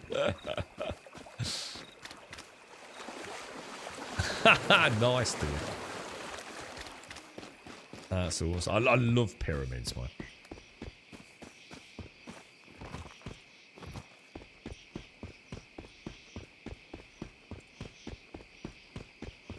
Yeah, I mean, this is just hideous. You remember, like, after the closed beta, this is exactly... You remember I was saying to you about how ugly the desert was? You know, because they don't have that high draw distance on vegetation. And the you know, the textures that just don't fucking seem to work. This is exactly what I was on about. You know, look, textures not popping in at certain angles. It's fucking... It's awful, bro. I take it this dude is just setting up some giant refinery, is he? It's someone that likes his cable management, look. Someone's not fucking about with their cable management. This is like spot on, dude.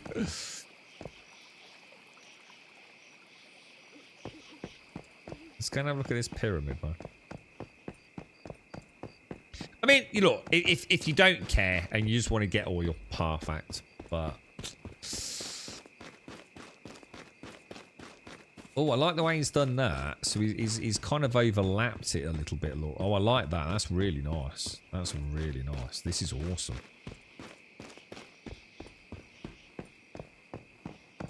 Oh, this is lovely. Oh, very nice.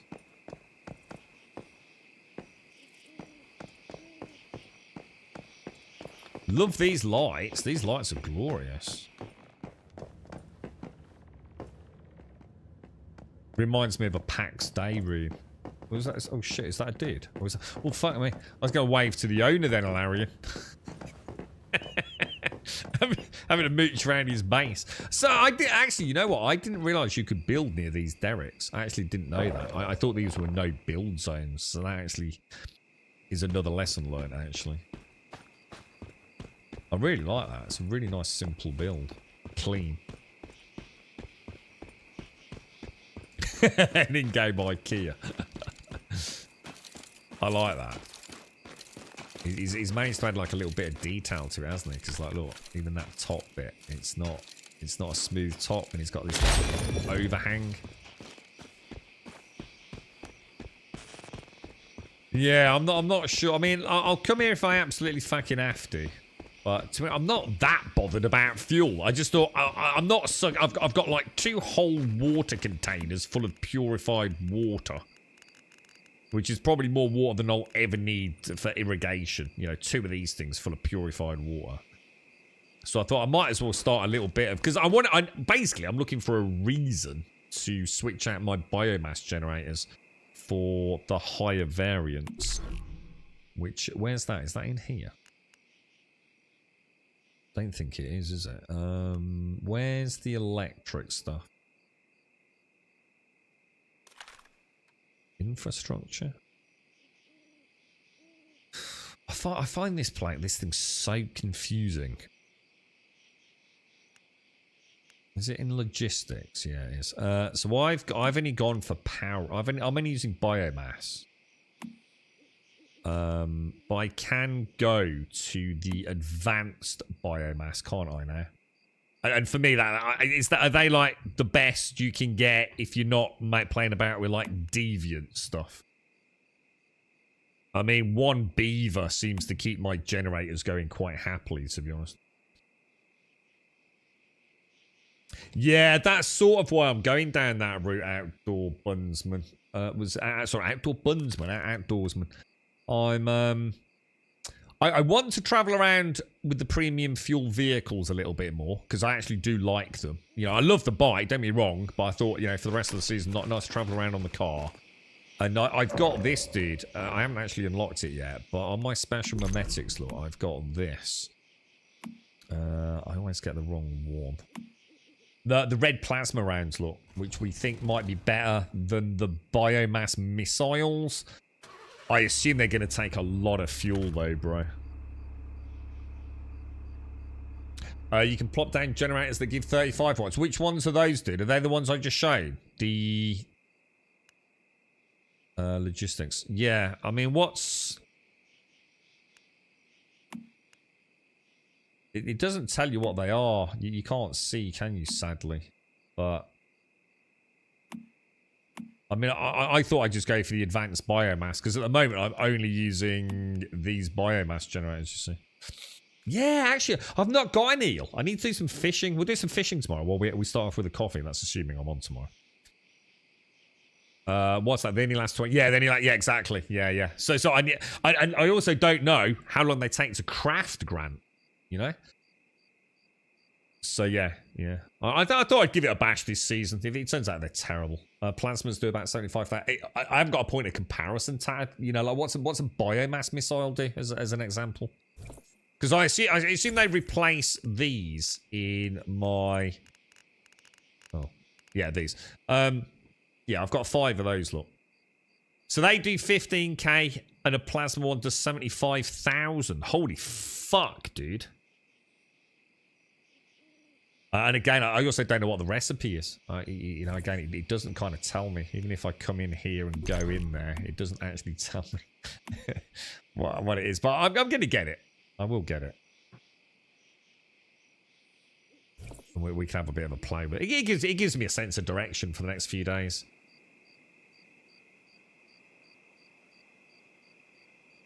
I got a part. Those are only 30 watts. And what are yours? Oh, yeah, I might take you up on that tomorrow, Valerian. So see if I'm pumping oil first. That's a big difference, isn't it, Tad, still? 15k to 75k. Have you run out of acid? I never have, no. No, I've never even made acid, dude. That's strictly speaking not true. I've probably made like 500 acid. Just to see how it worked. You know, obviously a lot of energy links involved. I've never made acid. I've never made gunpowder, dude. It's been a total non-issue for me, to be honest, bro.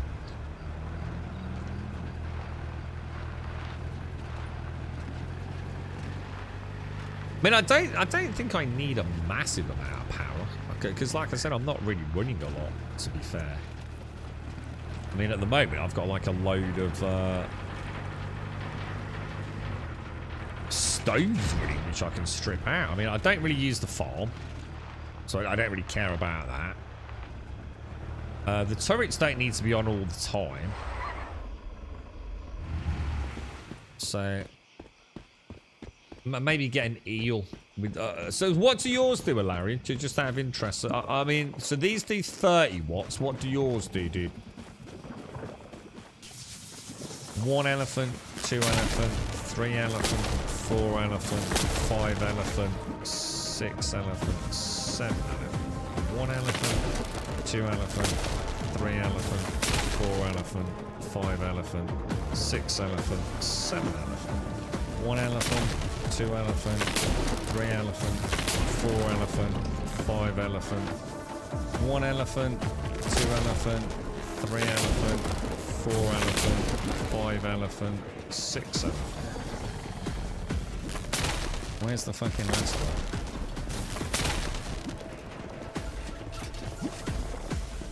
Shit, there's one more. Where's the last one?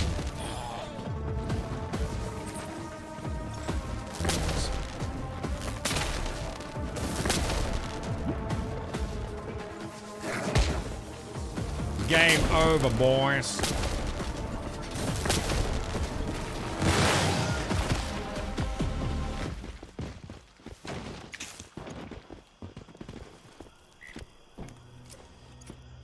Nice. Your advanced power generators do 50. So, there's a big difference then. So 30 watts to. Oh, hang on. No, that's all right. That's different to what we're talking about. So those are 30 watts. Yours do 35 watts, but you can increase that to 50 watts with a single eel. Is that what we're saying? Is it one eel per generator? Or does one eel improve all base generators?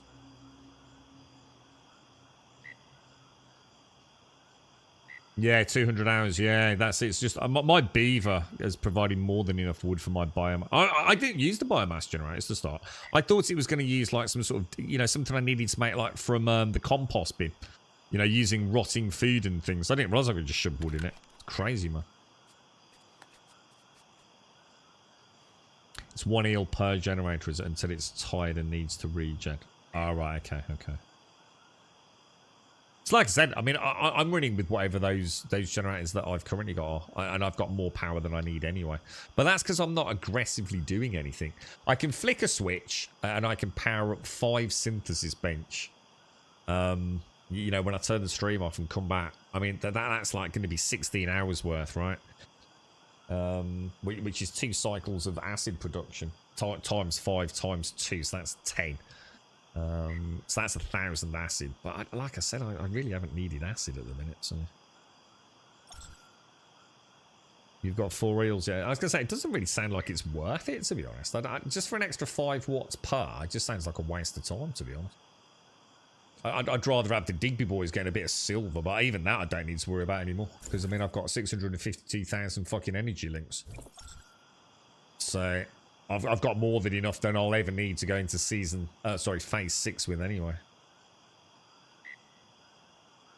Yeah, exactly. Yeah, just use the switches, Laren. Yeah, I agree. Probably won't need to bother. I mean, I want to do the fishing anyway. I want to remind myself because I seem to remember I quite liked the fishing. It was okay, and I've also got those new pieces, haven't I?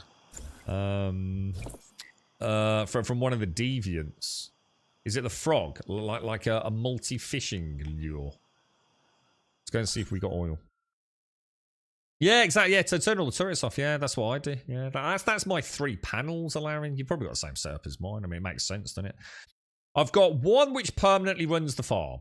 So I've got a biomass generator on the roof. That permanently runs the pump and the farm, even though I never use the farm. I just thought I'd keep that going for whatever reason.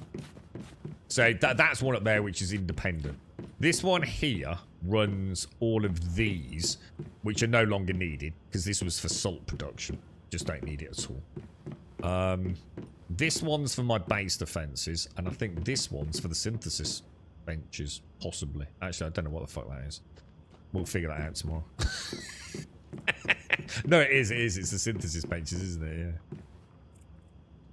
So I normally turn this one off. And then put that one on for my base defense. Let's go and see if we got any oil.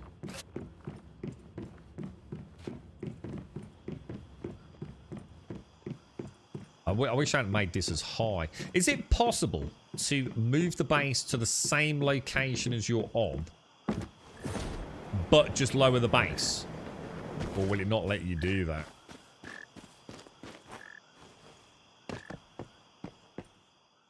Oh, I'm getting oil. So this is an oil area. Nice. So what we'll do tomorrow, if I can get on, we'll add some extra purifiers, water pumps, also known as oil pumps, and we'll set up like a little conversion system. I know it's really slow though, isn't it? It's like really slow. Yeah, fish events. Yeah, we'll stop paying. I'm producing close to 300 watts and have them almost maxed out. But why are they still? What are you producing? I mean, you must be really aggressively farming something, presumably. I mean, I'm not using even remotely that amount of power. This is actually quite a nice place. I might lower it then tomorrow. So I might drop it down to sort of about that mark. So 1/3, 2/3, 3/3 is kind of a nice height I find for this. I don't like it all stuck up there like that. Looks a bit weird to me. Making acid. Why do you need so much acid, Tad? Why are you burning through so much acid? Are you doing like a lot of Prime Wars or something like that? It's like I said, I've never even made acid yet. You don't have chemists, so I have to use polluted water to the brewing barrels. Yeah, well, I mean it. I've done everything the game's got to offer still. I've done everything apart from, I suppose, the end game Prime War. You know, we've done both of them. We've done the LEA lab on Pro. We've done Forsaken on Pro.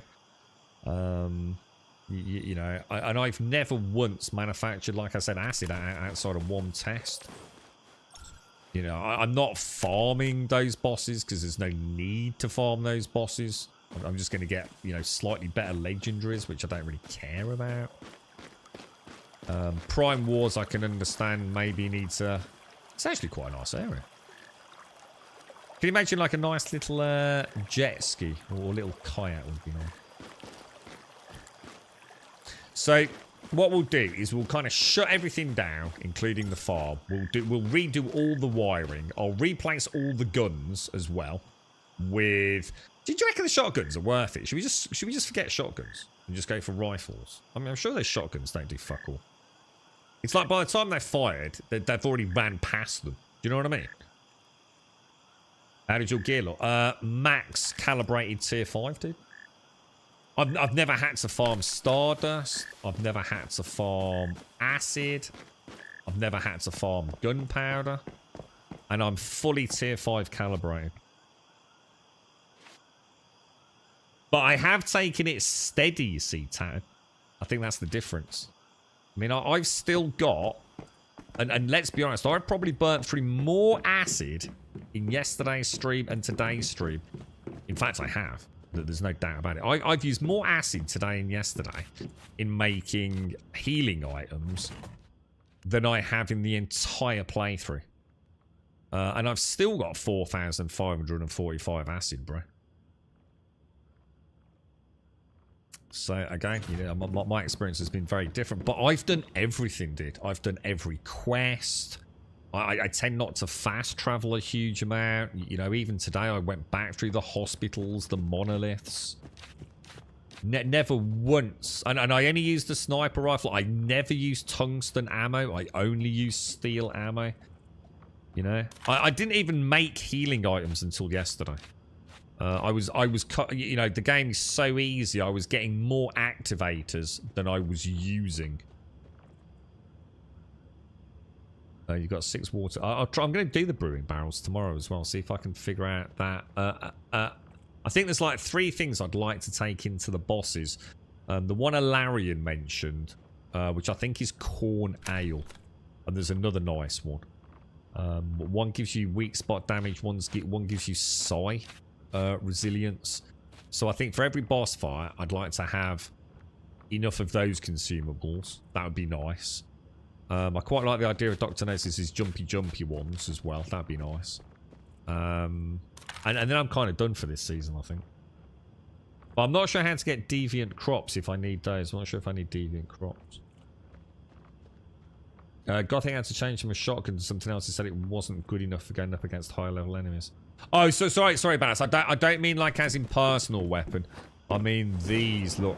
See, I've got all rifles around the edge. These are like just like normal rat-a-tat. I think they call them rifle turrets. These are my shotgun turrets, this one and this one here. But I only did those because very early on I took shotgun turret, which is 30% damage, less power consumption, and a 30% chance to trigger the shrapnel effect. But every base defense I've ever done, by the time these seem to be in range of shooting something, it only gets like 1 shot off. Whereas these things seem to rat-tat-tat at extreme range. What's quite amusing is it doesn't really matter because I've also got somewhere in my mimetic specialization the rifle variant, I believe. I'm sure. Although oh shit, I might fudge. I might have overwritten that with another one. I might have taken something. There's the Stardust water pump. So I'm going to save that for when I do that, and unless something else comes up. This was the one we were going to take the red plasma rounds in. So yeah, I must have taken a lot electrolysis because I did have the option of the rifle one. You see, for again 30% damage, 30% power reduction. Each brewing barrel needs 10 watts. Well, what's the brewing barrels for, by the way? Is that to make the stuff to make the core? That's nothing to do with fuel. Tungsten needs acid. Yeah, but again, so stop using tungsten ammo. This is what I'm saying, Casmon. Why are people wasting tungsten ammo? It doesn't offer that much more You don't need that amount of DPS, as I've proven. So just use tungsten ammo maybe on the hard bosses, but don't make a rod for your own back. It's like I said, right? If a mob headshot gets killed with my gun, because it's got 1,000 hit points, right? And my gun, arbitrary figures, does 1,001 hit points. It's dead. Doesn't matter if I'm doing 4,000 hit points damage. It's still one shot's going to kill it. So why waste using tungsten? There's literally... We've done the whole game. I haven't even got a build. I don't think Missy had got a build yesterday. And we did LEA, had a great time with it. You just stop stressing about acid because you're using tungsten ammo. Now, if you're on a PvP server, obviously a completely different conversation. Yeah, deviated crop. How do you make a deviated crop? I know the busy bees have got some... There's a comment on the busy bees about... They have a higher chance of creating a deviated crop, don't they? And I assume there is a type of fertilizer which maybe increases that chance as well. But I know I've read this here, look. Use facility. The higher the deviant energy level, the higher the mutation chances, which I assume means deviated crop, right?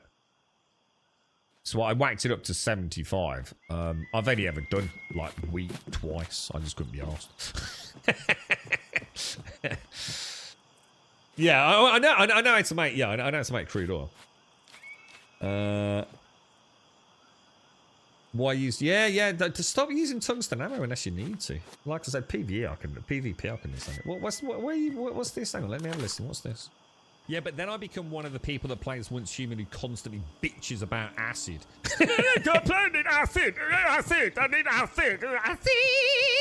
And I just can't turn into one of those people. I think I've got to be the world's biggest dickhead. and I know that, but sometimes there's a clip like that and I realise I really am an absolute prick. You know what we should do? We should make we should do a channel, like put in the title, yeah. Infinite acid farm! ! Acid in chat, yeah. And every time someone does that, yeah, it plays that fucking soundbite. I was a dude on Twitch can solve all your acid problems, and every time someone comes in here to find the secrets of Grumbodium, it just plays that, right?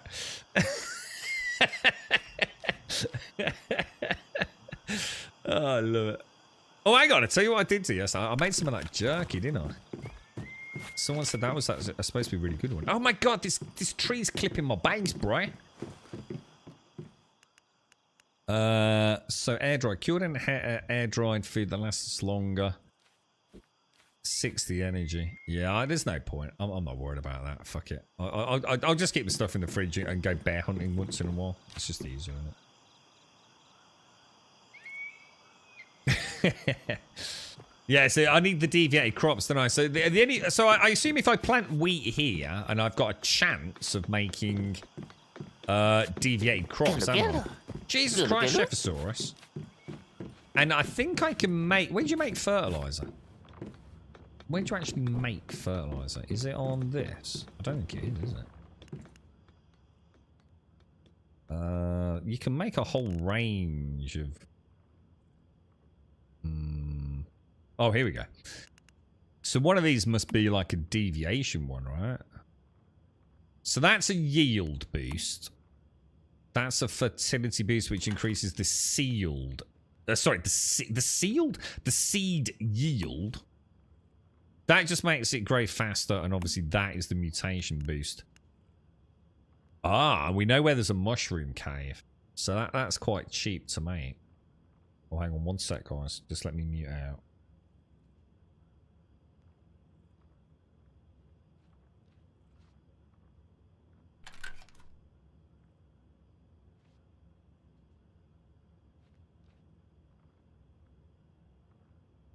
There we go. I fear my watch stream might have to end at 160 hours a month on my whole. Oh, have a lovely time. Have a lovely time in Greece, Swazza. I didn't know you were going like now, dude. I thought you meant like later in the summer, dude. Have a lovely time, man. Have a really nice one, bro. Tell us tales of the wonderful Greek islands and Corfu and all the rest of it, mate. I usually get about 4 deviated crops per 16 planted crops. No fertilizer, no deviants. Oh, really? I mean, I built the farm obviously to expand it at a later date in case because obviously I didn't want to spend loads of time doing a farm. So I have built this. You know, I've got this whole upper deck to expand it. I wasn't worried about being overly efficient. You know, I mean, as far as I know, both of these are shit. Chephosaurus, you're so rude. Yeah, I mean, this one's nearly full and this one is full. So I've got plenty of water to keep me going for a little bit. These are the switches. These are, I think this is the, I think that's the lights. And then obviously that one's the sprinkler system. So I've got it all set up ready to expand. So, you know, I can easily, I thought we'd go for like, you know, make it look like a flower. You know, instead of just like, you know, a nice 3x3 or whatever it is, you know, the efficient. I thought we could sort of like make a farm that looks like a flower. I usually get around 4D. Oh, do you think that could be a thing? Because you're in the polluted area. That increases the chance of a deviation. That's clever if that's a thing, dude. Yeah, take care. Swazza. Safe travels, man. Safe travels. Hope you have a lovely time. Have a beer for me, on me, Swazza. Oh, you get the same before, Alan. All right. Well, look, guys, it's 3:15, so I have got loads of shit to sort out today. So to everyone that's joined us and been so helpful, thank you all very, very much. We will, of course, endeavour to be back on tomorrow at our normal starting time of 8:15. You know, no promises, sadly, guys. You know, work's got to take precedence. But to everyone that's joined us today, thank you very much. It's been a very nice, chill Monday stream. Lots of good chin wag, lots of laughs. So to everyone that has joined us, thank you very, very much. To Kelsua and Gimmer and Missy, thanks for a really good bash at the Forsaken Giant. I didn't think we were even going to get him down to like, you know, 1/2 at one point, but we kind of persevered and cracked on. And I think what's really nice about that is we know we're kind of under-geared, or at least some of us are. And I'm really bad spec anyway, no matter how much I calibrate for boss killing. So we're definitely not a pro team in terms of like coming in with a boss killing synergy. And, you know, we got it down to below half. And let's be honest, most of the problem is really just around that hand. If we can just not be constantly taking that damage and getting knocked off, we can focus on the fight and whittle them down. And we've got lots of ways to boost our survivability. And if we do take tungsten ammo, a little boost to DPS if we feel the need to. So, you know, I think sometimes that kind of like, you know, yesterday we kind of nailed it. Today we kind of struggled a bit. I kind of like that. It tells me, you know, we've got room for improvement, right? And it wasn't just a 30-second DPS shit, game over, Borderlands-esque fight, was it? We get to see the mechanics, and we get to do a bit of jumping and falling off things. To everyone that's joined us, thank you very much. Have a wonderful Monday, and I look forward to seeing some of you hopefully at some point tomorrow. Stay safe. Thanks for watching.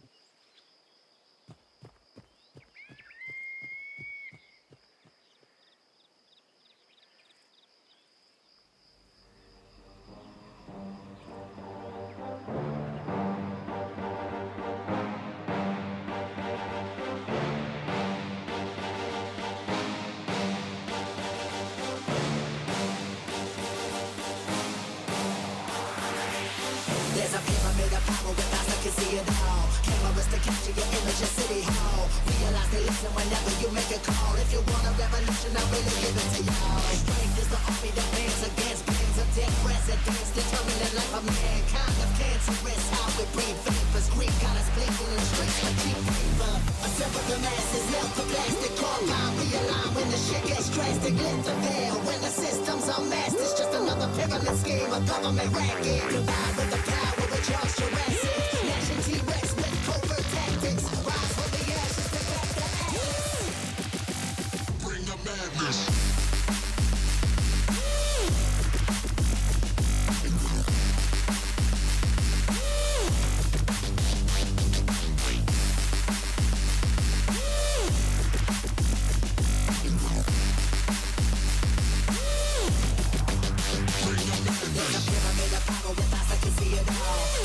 Capture your image of City Hall. Realize they listen whenever you make a call. If you want a revolution, I really give it to y'all. Strength is the army that bands against bands of dead presidents, determined the life of mankind of cancerous. How we breathe vapors, grief got us blinking in the streets like cheap paper.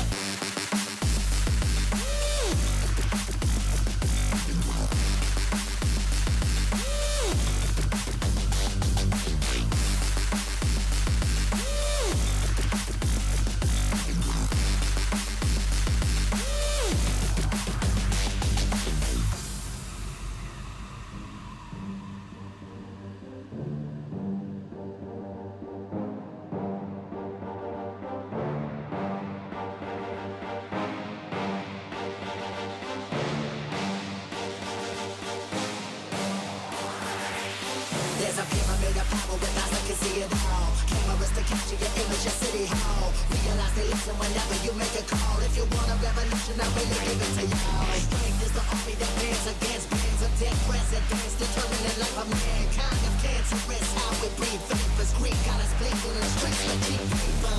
Assemble the masses, melt the plastic, compound, realign when the shit gets drastic. Lift the veil when the system's unmasked. It's just another pyramid scheme, a government racket. Combined with the power